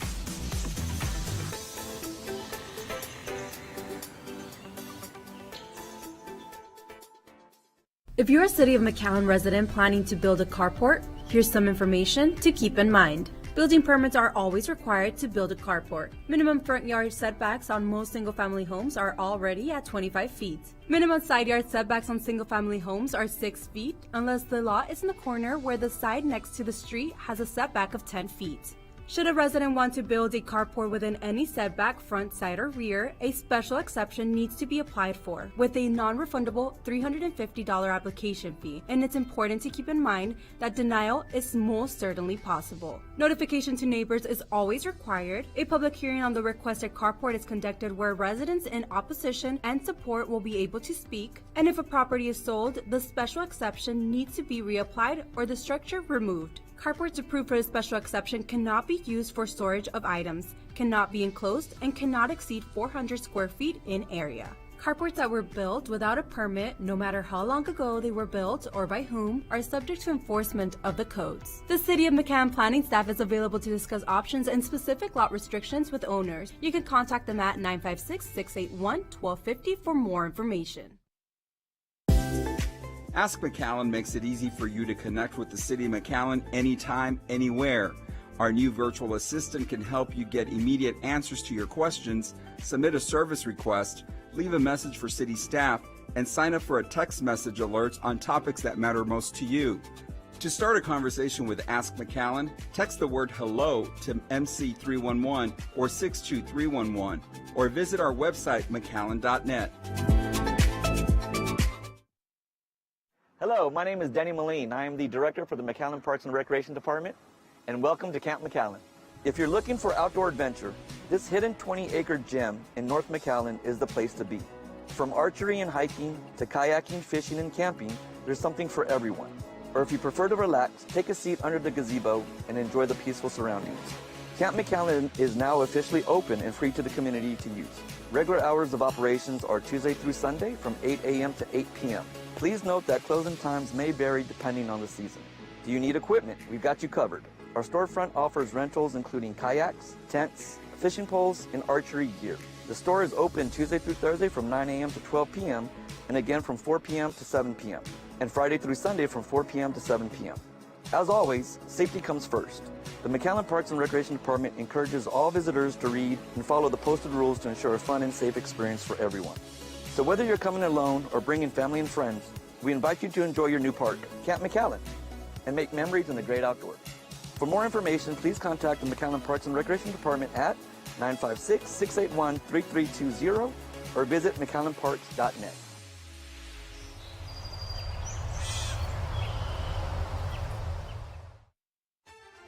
With the approaching severe rain, I would like to remind McAllen and the Rio Grande Valley residents to stay safe and be prepared.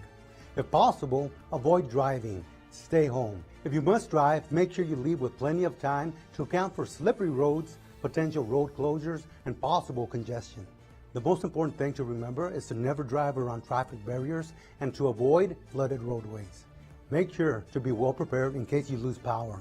Have batteries, candles, non-perishable foods, and plenty of water for several days for every member of the family. Have medication on hand and protect important documents in a water-safe storage. And remember, never ever run a generator inside of a home. Don't forget to protect your pets. Bring them inside.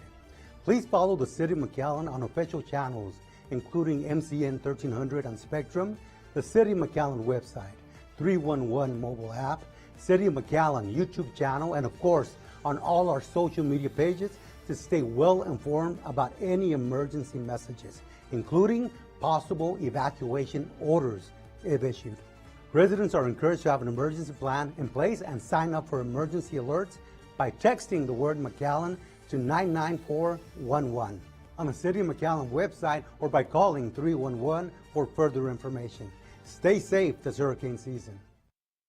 El Departamento de Salud y Código de la ciudad de McAllen ha notado un aumento en las preocupaciones de los residentes sobre la actividad de abejas, especialmente durante la temporada de enjambres. Aunque las abejas son polinizadores esenciales que apoyan cultivos vitales, es importante saber cómo convivir con ellas de manera segura.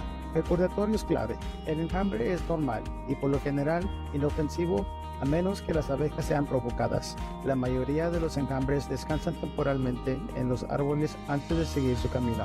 No selle grietas o hendiduras si hay abejas presentes, ya que esto podría atraparlas dentro de estructuras. Selle posibles puntos de entrada antes de que comience la actividad.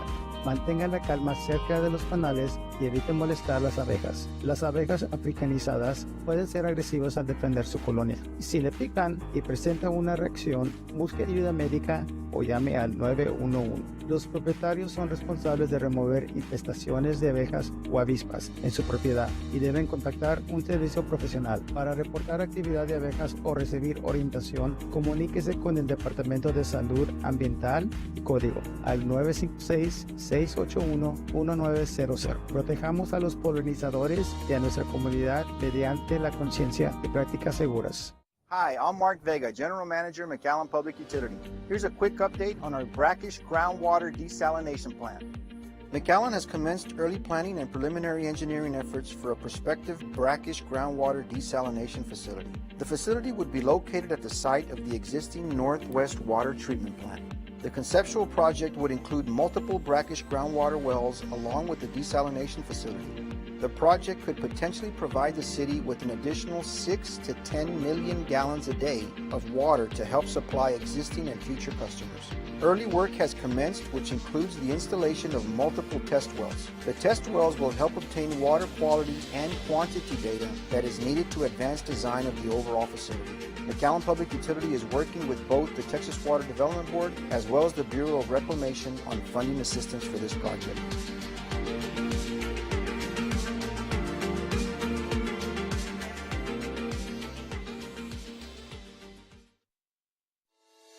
The City of McAllen believes public comments are an important part in letting its citizens make their voices heard.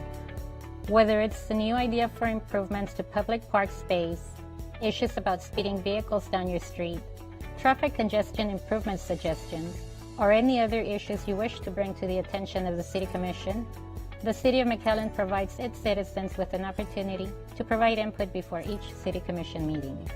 Signing up for public comment is easy. Citizens can sign up by submitting a registration form to the City Secretary's office no later than 4 p.m. on the day of the meeting. Citizens will have to provide their name, contact information, and the topic they wish to speak on. Public comment is an opportunity for citizens to comment on matters of general concern. In order to comply with the Texas Open Meetings Act, elected officials will not be able to engage in substantive conversations with citizens participating in public comment. If you wish to provide public testimony on a specific agenda item, please submit a registration form to the City Secretary's office before 5 p.m. Testimony must relate to the posted agenda item. All citizens will have a time limit of 2 minutes. Groups wishing to address the City Commission are encouraged to have one spokesperson to present their views. City of McAllen cares about the health and safety of its citizens and has implemented COVID-19 safety protocols to allow citizens an opportunity to participate in public comments virtually. For a typical Monday Commission meeting or workshop, to speak remotely, citizens must submit the registration to the City Secretary's office by email to plata@mcallen.net by the end of the day Friday before the meeting. Once the registration form is received, citizens will receive either an email or phone call providing the telephone number and link to access the meeting. All speakers must sign up prior to the scheduled meetings. When recognized by the mayor, the individual shall approach the podium, state the individual's name for the record, and identify the item about which the individual wishes to speak. After the designated time for public comment and agenda comment concludes, the City Commission may resume deliberations without further opportunity for public comments at that meeting. The City of McAllen encourages all citizens to provide their input in creating a better community and government for all. Although we want to hear from you, the City must comply with the Texas Open Meetings Act.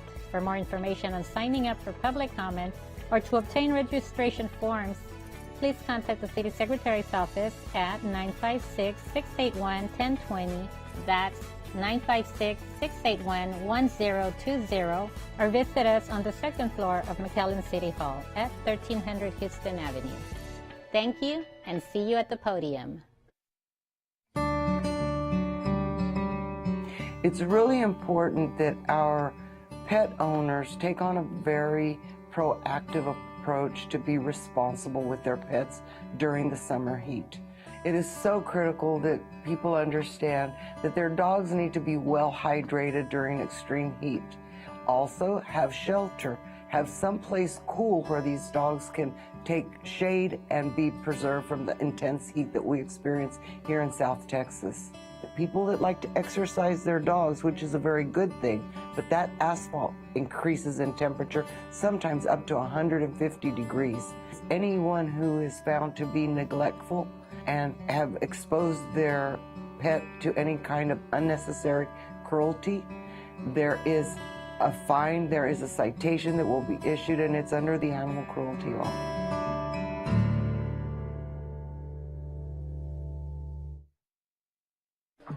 How do you know when you've made the right decision? It's the feeling you get in your gut, the one that tells you what's right or wrong.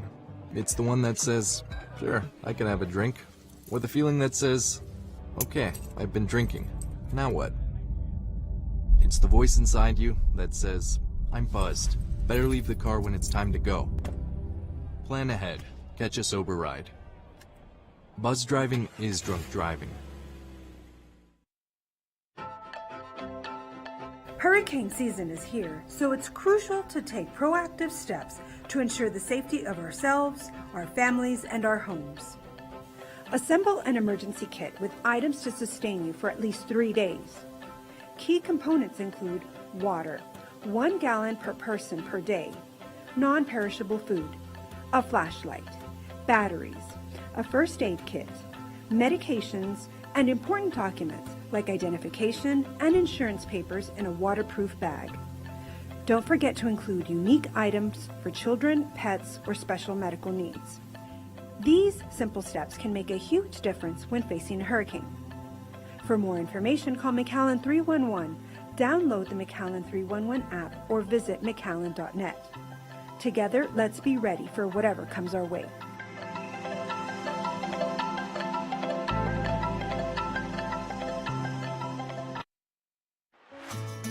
If you're thinking of giving a pet as a gift for a birthday or special holiday, it's important to approach this decision with careful consideration.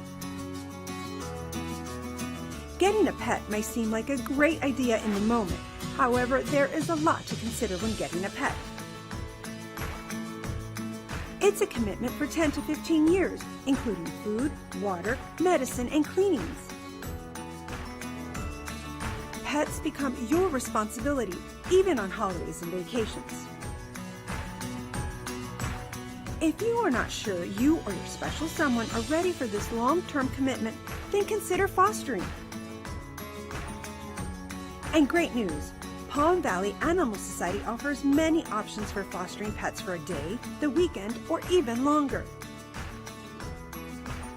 Contact PVAS to find out about the different options of fostering to see which one works for you. When you're behind the wheel, pay attention. You never know who you'll run into. So stop for pedestrians at crosswalks. And yield the right of way when turning at intersections. It's the law. You'll be doing everyone a favor. Maybe someone just like you.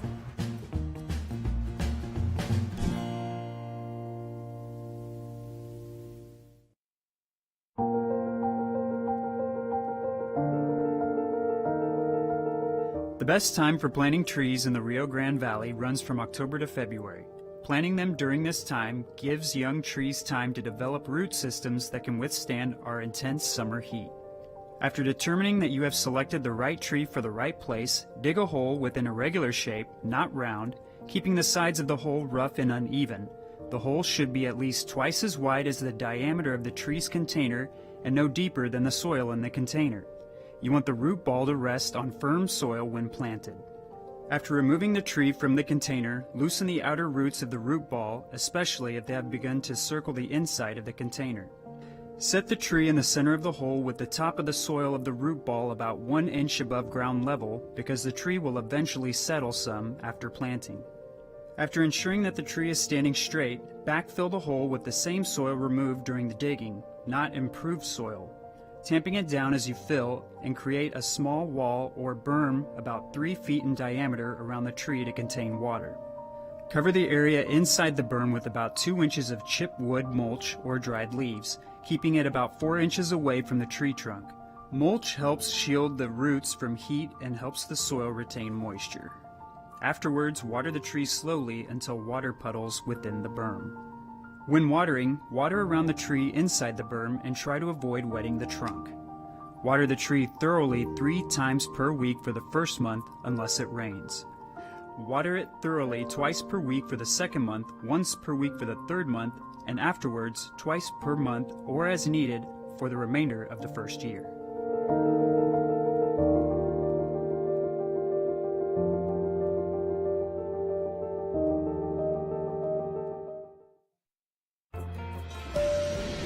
El McAllen International Airport hace que viajar sea más que fácil, con vuelos sin escalas a los destinos favoritos de 2025, como Dallas, Houston, Las Vegas, Orlando, Los Ángeles, Tampa, St. Petersburg, Austin, Ciudad de México y Cancún.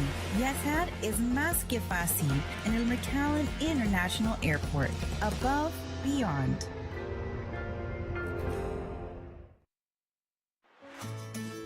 Si estás pensando en regalar una mascota para un cumpleaños o una festividad especial, escucha, esto te va a interesar. Regalar una mascota puede parecer una gran idea en el momento. Sin embargo, hay mucho que considerar al obtener una mascota.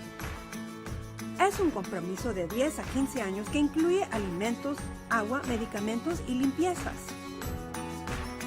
Las mascotas se convierten en su responsabilidad, incluso en días festivos y vacaciones.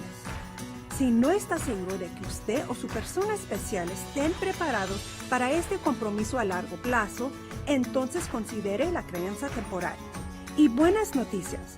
Palm Valley Animal Society ofrece muchas opciones para crear mascotas por un día, el fin de semana o incluso más tiempo. Póngase en contacto con Pivas para conocer las diferentes opciones de acogida para ver cuál funciona para usted.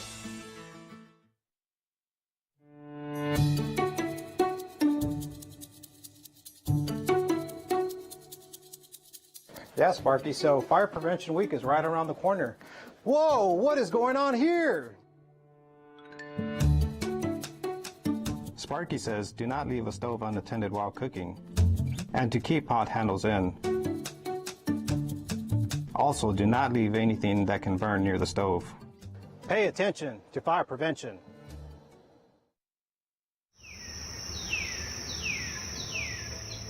Hi, I'm Victor Sebi Haddad, City Commissioner, District 5.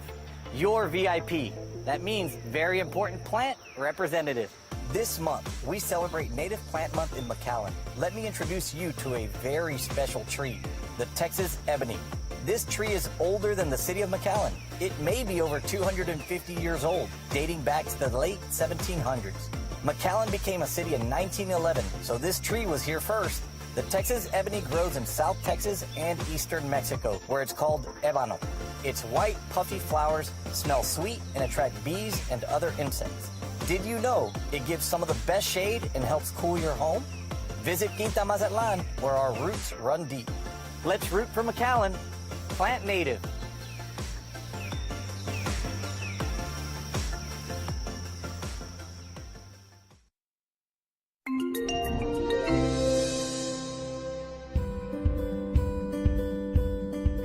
If you travel around the United States, there's a good chance you've gone through a modern roundabout recently. They're saving lives on our nation's roads because they reduce severe crashes at intersections by an average of 80%. But do you know the rules of the roundabout? The rules are pretty simple and easy to remember. Slow down, look around, and be ready to yield. When you approach a roundabout, slow down. Going slower gives you more time to make decisions, and you'll be ready to yield to other road users. Next, look around. If there's more than one lane leading to the roundabout, you'll need to choose the proper lane for where you want to go after the roundabout. Take note of the signs and markings to help you select your lane. Like most other intersections, use the left lane to go left, the right lane to go right, and either lane to go straight through, unless otherwise indicated. Keep looking around and check the crosswalks to see if anyone is waiting to cross or is already crossing. Be ready to stop and let them safely finish. When the crosswalk is clear, look around for traffic already in the roundabout. Then, be ready to yield. You must yield to traffic in all lanes of the roundabout, not just the lane closest to you. Remember, yielding means letting others go first and stopping when necessary. Enter when there's a comfortable gap. Remember to go slow and stay in your lane. Don't turn left from the right lane, and don't turn right from the left lane. If you see any large vehicles like trucks or buses, give them space and avoid driving next to them inside the roundabout. As you leave the roundabout, follow the pavement markings to stay in the correct lane. Look around one more time for anyone in the crosswalk and be ready to yield to them as you exit. That's it. So next time you're at a roundabout, make sure to follow these simple rules. Slow down, look around, be ready to yield.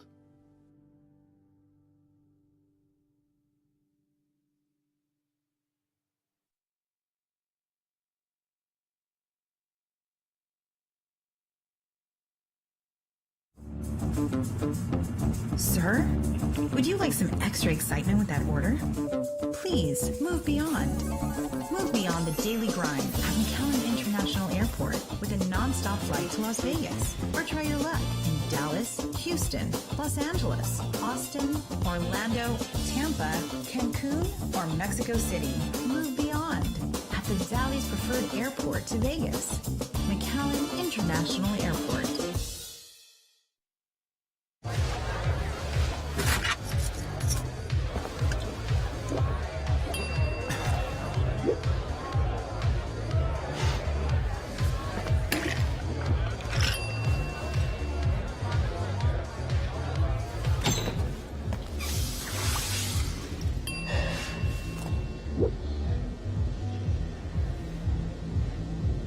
If you need to do something to feel okay to drive, you're not okay to drive.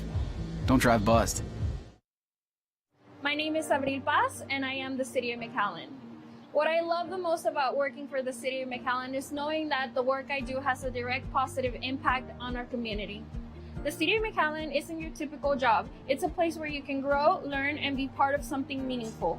What keeps me motivated is seeing the impact of our work. When residents thank us for what we're doing, when a child learns about recycling, or when a community event brings people together. These moments fuel my passion. My job makes a difference in the community by helping people understand the importance of taking care of our environment and providing opportunities for everybody to get involved. I like to think that my job plants a seed for the future of our community. Although it might be a small action, eventually it adds up. What inspired me to work in public service is that I wanted a career where my daily efforts could improve people's lives in meaningful ways. Every event we host, program we create, helps build a stronger community, and there's a real sense of pride of being part of something bigger than yourself. My name is Abril Paz, and I am the City of McAllen.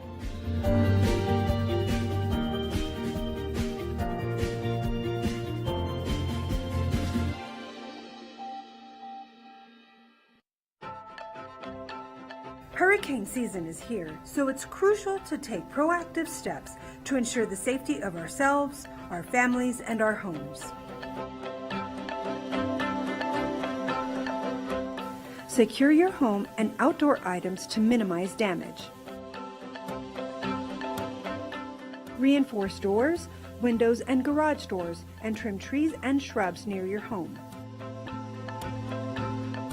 Anchor or store outdoor furniture and items that could become projectiles during high winds.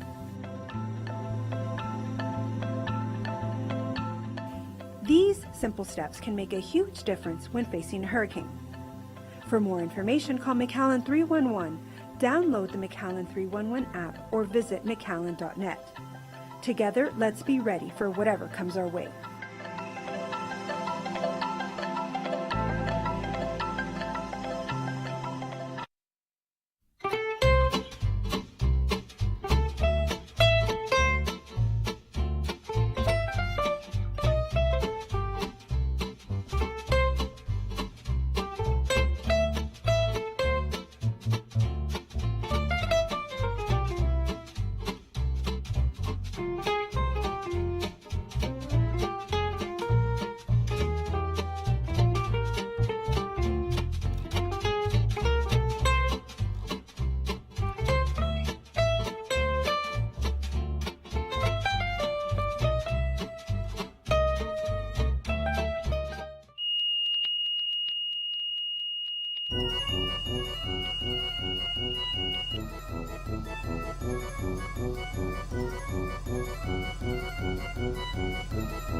Hi, I'm Commissioner District 3 Rolando Roli Rios, your VIP, very important plant representative.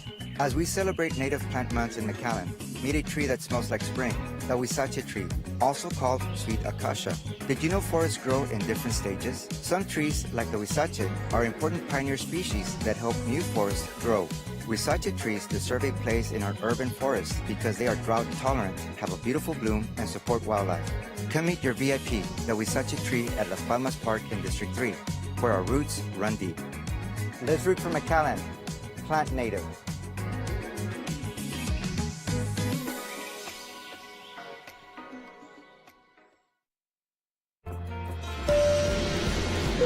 McAllen International Airport makes travel beyond easy with non-stop flights to Cancun with Volaris. Fly from McAllen International Airport with non-stop flights, one way starting at $79, and enjoy one of Mexico's most beautiful destinations. Travel is beyond easy at McAllen International Airport.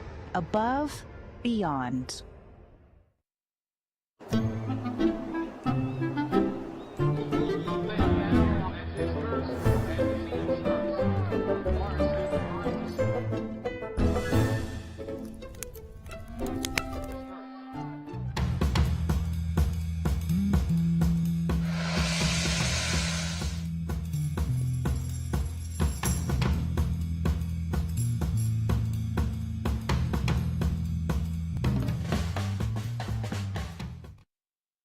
Hi there, my name is Carlos Perales. I'm the crew leader for the City of McAllen, the Drainage Division. We're in charge of cleaning the inlets, the ditches, and anything that has to do with rainwater. At the City of McAllen, maintaining our drainage system is critical in keeping our community safe, especially during heavy rains. That is why we work year-round to maintain over 31 miles of drainage ditches across the city. These ditches are divided into 4 zones: northeast, northwest, southeast, and southwest, to ensure every area receives regular attention. Our crews work every day to ensure that the drain ditches are maintained to the highest standards. We also use specialized equipment to remove debris that have traveled into storm drain inlets. This step is essential to prevent blockage that can lead to localized flooding. It is important to remember that everything that flows in our drain systems eventually makes its way to the Arroyo Colorado, impacting our local waterways and ecosystem. That's why our message is simple but powerful. Only rain down the drain. We need your help to protect our city's drainage system. Please do not litter and never illegally dump trash or yard waste into our ditches or storm drains. Every small action matters. Together we can prevent flooding to keep McAllen's environment clean and healthy for generations to come.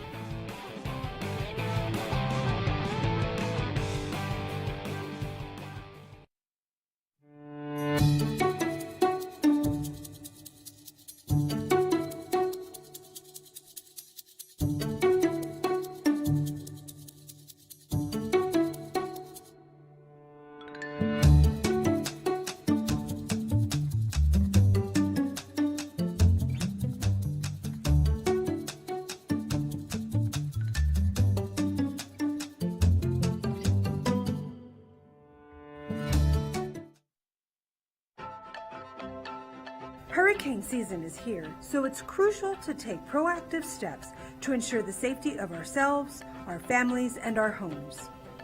Develop a family communication plan. Share emergency contact numbers and designate someone outside your area as the primary point of contact.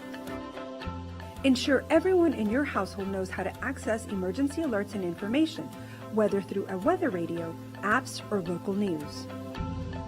McAllen residents can text the word McAllen to 99411 to sign up for local alerts. These simple steps can make a huge difference when facing a hurricane.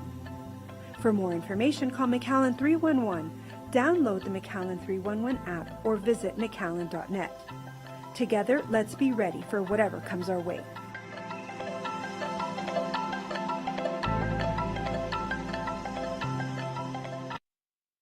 Hi, my name is Marlene Garza, and I'm the Traffic Operations Director for the City of McAllen, and this is the Streetlights by District project. In 2021, at the direction of Mayor Javier Villalobos and the McAllen City Commission, the Streetlights by District project began. The goal of this project is to increase the lighting needs in residential neighborhoods and major streets throughout our great city of McAllen. The Traffic Operations Department collaborated with AEP to make this project a success.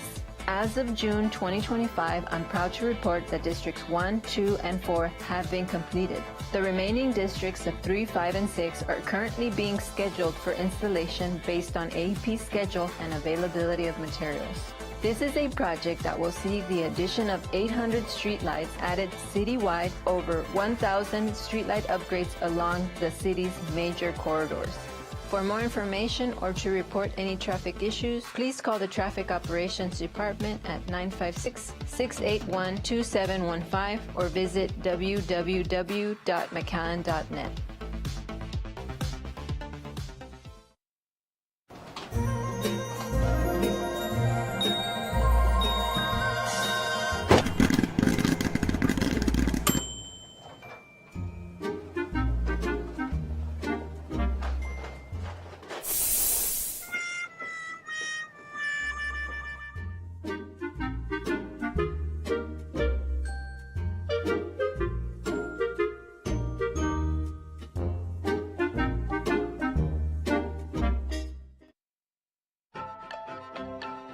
Hurricane season is here, so it's crucial to take proactive steps to ensure the safety of ourselves, our families, and our homes. Review your home insurance policy. Confirm your coverage for flood damage and repairs.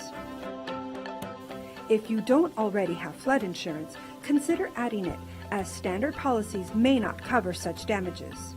Keep in mind, flood insurance typically takes 30 days to go into effect. Document your belongings with photos or videos for an easier claim process. These simple steps can make a huge difference when facing a hurricane. For more information, call McAllen 311, download the McAllen 311 app, or visit McAllen.net. Together, let's be ready for whatever comes our way.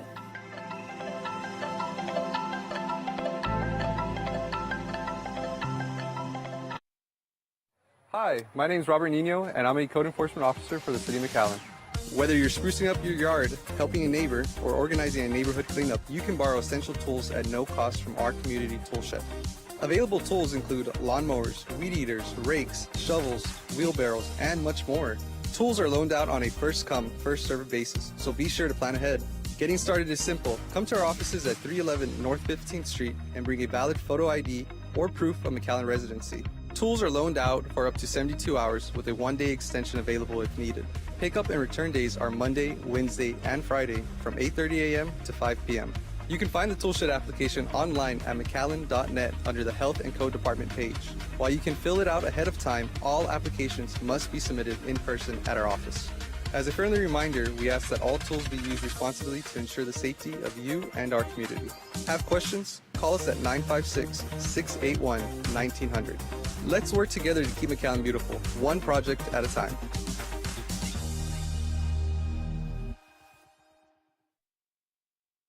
Hello, my name is Alejandro Garcia, and I'm the sweeper driver for the City of McAllen. At the City of McAllen, keeping our streets clean is about more than just appearances. It's about safety. Our street sweepers work across 4 zones, covering both main roads and residential neighborhoods throughout the year. In fact, we sweep the entire city at least 6 times annually. helping to remove debris before it can enter storm drain inlets. Why is it important? Because sweeping helps prevent flooding. When litter, leaves, and loose debris pile up, they can wash into storm drains, leading to blockages. By keeping our streets clean, we're protecting our city and our waterways. But we can't do it alone. We kindly ask residents to bring their trash bins back inside after collection day. When bins are left out on the curb, it makes it difficult for our sweepers to reach the edge of the street where most debris collects. We also remind the public, don't place brush clippings or piles of leaves near storm drain inlets. These small efforts make a big difference. So next time you see one of our sweepers out and about, give us a wave, and thank you for your patience as we work to keep McAllen safe, beautiful, and flood-free.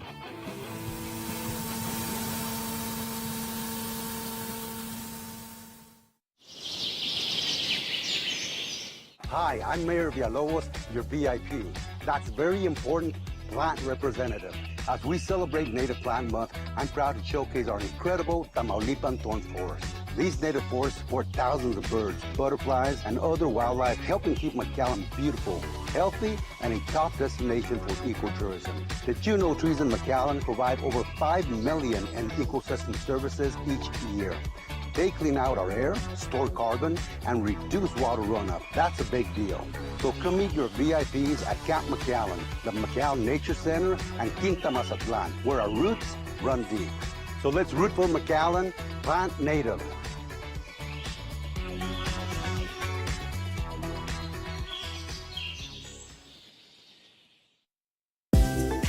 Ask McAllen makes it easy for you to connect with the City of McAllen anytime, anywhere. Our new virtual assistant can help you get immediate answers to your questions, submit a service request, leave a message for city staff, and sign up for a text message alerts on topics that matter most to you. To start a conversation with Ask McAllen, text the word HELLO to MC311 or 62311, or visit our website, McAllen.net.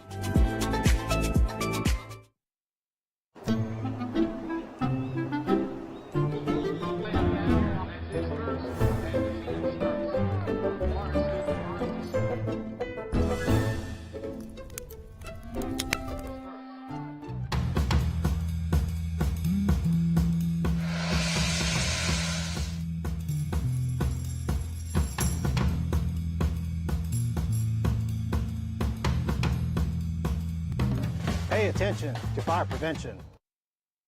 Hi, my name is Yasmin de Garza. I'm with the City of McAllen Passport Division, and I am the Passport Facility Administrator. I'd like to introduce you to our new sign-in system for the kiosk. We accept appointments and walk-ins, and so if you're coming in as a walk-in, we'd like for you to come up to the kiosk, press the green button, Passport Sign-In, and you'll enter your name for your family, or if it's just for yourself, and then hit the return button and you're signed in. That's all you'll have to do. Just take a seat and wait to be called by your name. Hi, I'm Robert Nino. I'm a Code Enforcement Officer for the City of McAllen. The City of McAllen's Code Enforcement Division would like to remind all property owners about the importance of maintaining your lawn and keeping your property in compliance. According to the city ordinance, grass or weeds taller than 15 inches are considered a code violation. If your property is found to be in violation, the city will send a notice letter by mail. You'll then have 10 days to mow the property and come into compliance. Please be aware, if the grass exceeds 4 feet, the city has the authority to abate without notice. Overgrown grass doesn't just hurt curb appeal. It can attract unwanted pests and create safety concerns, especially during hurricane season when growth can get out of control quickly. And don't forget, grass clippings left behind after mowing can create additional problems. Please be sure to properly dispose of your clippings and keep sidewalks, storm drains, and neighboring properties clean and safe. For more information, come by our development center located at 311 North 15th Street, or give us a call at 956-681-1900. There's always time for kindness and celebrating the people we love. Showing up early, making art by hand, and waiting for that moment when we can hold them tight again. Go above and beyond at McAllen International Airport and take that trip of a lifetime with 6 nonstop destinations. Then come home to open arms, because if not now, when? McAllen International Airport. Above, beyond. Hi, my name is Marlene Calderon. I'm the Superintendent of Outdoor Recreation with McAllen Parks and Recreation. Ready to sleep under the stars? Come experience overnight camping at Camp McAllen, the perfect getaway right in our city. We've got 12 spacious camping pads available, and prices start at just $12 a night. Whether you're a seasoned camper or just starting out, Camp McAllen has something for everyone. Bring your own gear or swing by our storefront. We've got all the camping essentials to keep your adventure going. But don't wait, reservations can be made up to 2 months in advance, and with only 12 pads available, they go fast. For rules, more info, or to plan your stay, contact the McAllen Parks and Recreation Department, and be sure to follow us on all our social media channels at McAllen Parks. We can't wait to see you under the stars at Camp McAllen.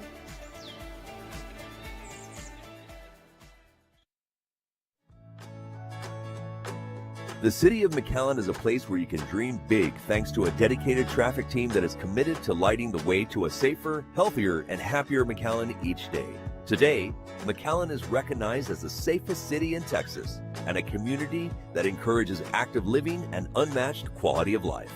Resident surveys have provided key insights and have been used to create streetlight standards that are fundamental to McAllen's long-term success. Under the guidance of city officials, over $3.6 million have been allocated to creating a brighter McAllen. Districts in most need have been completed to date, and thanks to increased collaboration and efficiency, we are building momentum with a 250% increase in new streetlights installed from 2024 to 2025. Keeping this momentum means ensuring we can improve our infrastructure the McAllen way. Once completed, new streetlights and high-volume roadways will make our journeys brighter and get us to where we love faster, being the only city in America to reduce traffic and congestion in 2024. The Traffic Department moves the McAllen way to make McAllen safer, healthier, and happier for futures to come. Motorists will now be seeing flashing yellow arrows across many different McAllen intersections. To ease traffic congestion, the City of McAllen is changing the yellow light to a flashing yellow arrow light, which means proceed with caution. A green arrow means it's safe to turn left. The turn is protected movement and oncoming traffic must stop. Yellow arrow means signal is about to turn red to prevent movement. Red arrow means stop, no left turns allowed.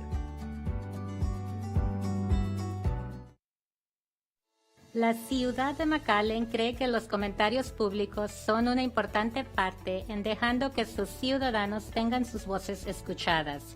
Si tienes una idea para mejorar nuestros parques, problemas con automóviles manejando rápido por tu vecindario, sugerencias para aliviar el tráfico en la ciudad o cualquier otro tema que quieras llamar a la atención de la Comisión de la ciudad de McAllen ofrece a sus ciudadanos una oportunidad para que hablen antes de cada una de las juntas de la Comisión de la Ciudad. Registrarse es fácil. Las formas de inscripción para hacer comentarios públicos deben completarse y presentarse a la secretaria de la ciudad no más tarde de las 4 p.m. en el día de la junta o taller.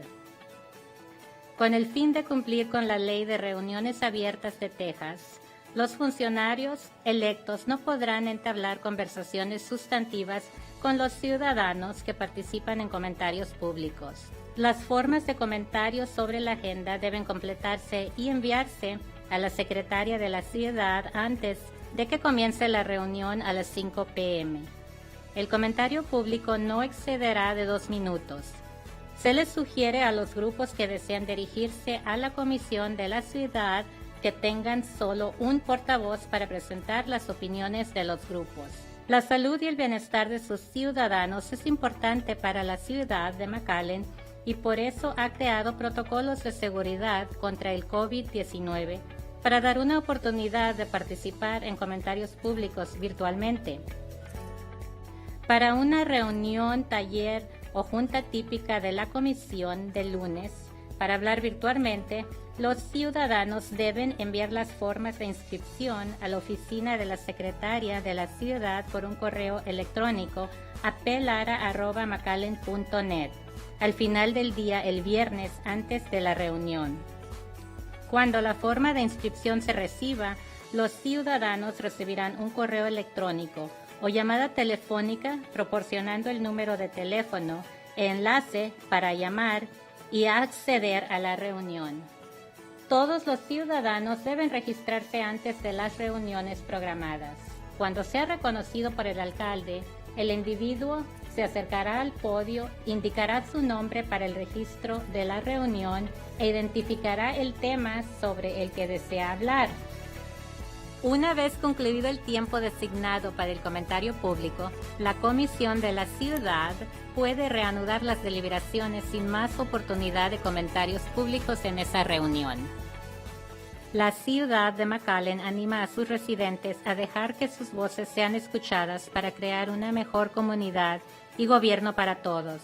Aunque queremos saber de usted, la ciudad debe cumplir con la ley de reuniones abiertas de McAllen. Para más información o si tiene preguntas sobre comentarios públicos o comentarios de la agenda, pónganse en contacto con la oficina de la secretaria de la ciudad al 956-681-1020 para obtener asistencia. O visítenos en el segundo piso del municipio de la ciudad de McAllen en el 1300 Houston Avenue. Nos vemos en el podio.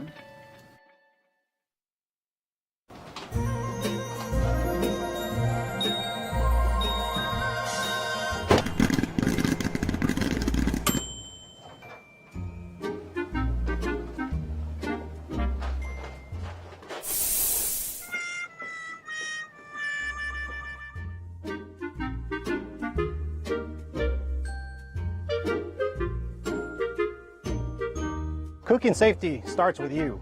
Pay attention to fire prevention. Hi, my name is Bricia Wise. What I love most about working for the City of McAllen is the sense of community and purpose that comes with serving the public. Working for the City of McAllen is a great opportunity to be part of something bigger and making a positive impact every day. My job in the traffic department makes a difference by helping ensure the safety and efficiency of our city's roadways. It is rewarding to know that behind the scenes, our work keeps the city moving safely and supports the quality of life for everyone in the community. Every challenge I have faced here has pushed me to grow and made me proud to be someone the team can count on. McAllen is a special community that feels close-knit and welcoming, yet full of opportunity and growth. There is a strong spirit of collaboration here. Whether it is between neighbors, local businesses, or city departments, everyone works together to make the city better. To me, public service means dedicating your skills and efforts to improving the lives of others and making your community a better place. It is about stepping up to solve problems that affect people's daily lives, often behind the scenes, without expecting recognition. My name is Bricia Wise, and I am the City of McAllen.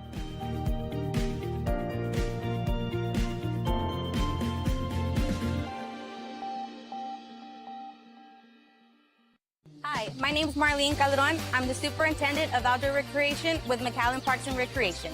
We're excited to announce the official opening of Camp McAllen's brand new archery range.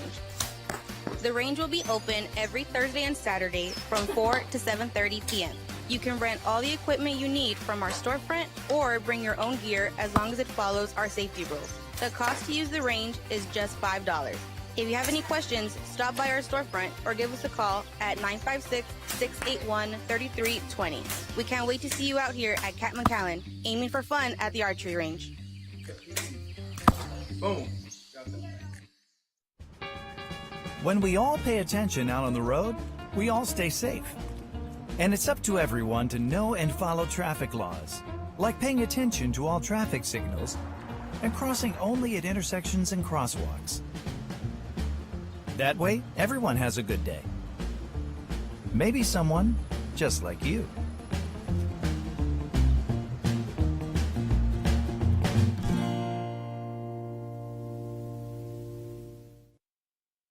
Hi, I'm Mark Vega, General Manager, McAllen Public Utility. Here's a quick update on our Dicker Road lift station. McAllen Public Utility is moving forward with the construction of a new lift station to support continued growth and improve wastewater system reliability in the southeast region of the city. The project will provide wastewater service to the southern limits of McAllen in the vicinity of Dicker Road between 10th Street and 23rd Street. The new facility will be strategically located to serve both existing and future developments. The project includes the construction of a new wastewater lift station and corresponding force main infrastructure improvements. Construction began in March 2025 and the facility is expected to be operational by spring of 2026. The project aligns with long-term master planning goals for the City of McAllen's wastewater system.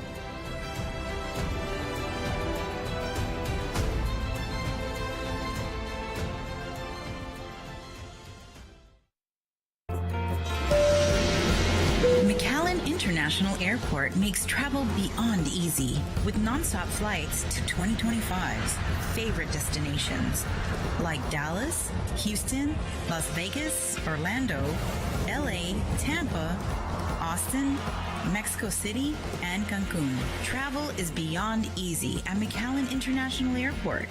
Above, beyond.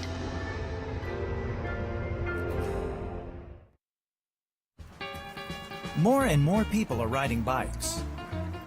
And remember, when drivers and cyclists respect the laws, we all stay safe. So ride with traffic. Obey all traffic laws, including stopping at red lights and stop signs. Use hand signals, and make sure you have a light and reflector at night. And everyone will be happy and safe. Maybe someone just like you.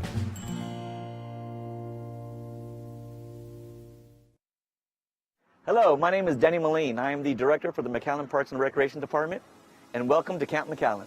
If you're looking for outdoor adventure, this hidden 20-acre gem in North McAllen is the place to be. From archery and hiking to kayaking, fishing, and camping, there's something for everyone. Or if you prefer to relax, take a seat under the gazebo and enjoy the peaceful surroundings. Camp McAllen is now officially open and free to the community to use. Regular hours of operations are Tuesday through Sunday from 8 a.m. to 8 p.m. Please note that closing times may vary depending on the season. Do you need equipment? We've got you covered. Our storefront offers rentals including kayaks, tents, fishing poles, and archery gear. The store is open Tuesday through Thursday from 9 a.m. to 12 p.m. and again from 4 p.m. to 7 p.m. and Friday through Sunday from 4 p.m. to 7 p.m. As always, safety comes first. The McAllen Parks and Recreation Department encourages all visitors to read and follow the posted rules to ensure a fun and safe experience for everyone. So whether you're coming alone or bringing family and friends, we invite you to enjoy your new park, Camp McAllen, and make memories in the great outdoors. For more information, please contact the McAllen Parks and Recreation Department at 956-681-3320 or visit McAllenParks.net.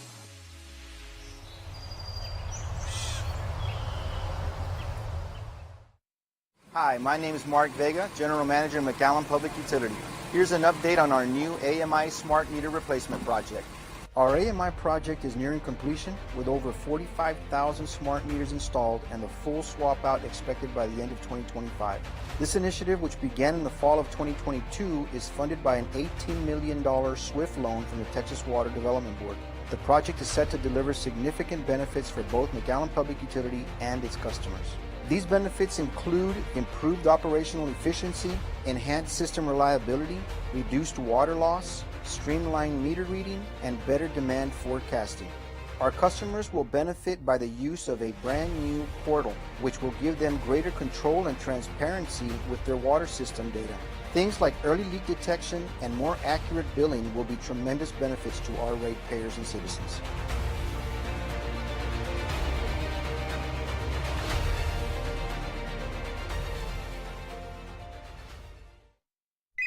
Thank you for calling the City of McAllen. How may I help you? McAllen 311 is a call center that the city established. The concept regarding 311 is to make it easier for you guys to call us and have someone answer whatever question you may have. You can call in, you can get information on whether it's to get a passport, submit a pothole request. If you have a question regarding brush pickup or watering schedule days, you can just give us a call at 311.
Bye.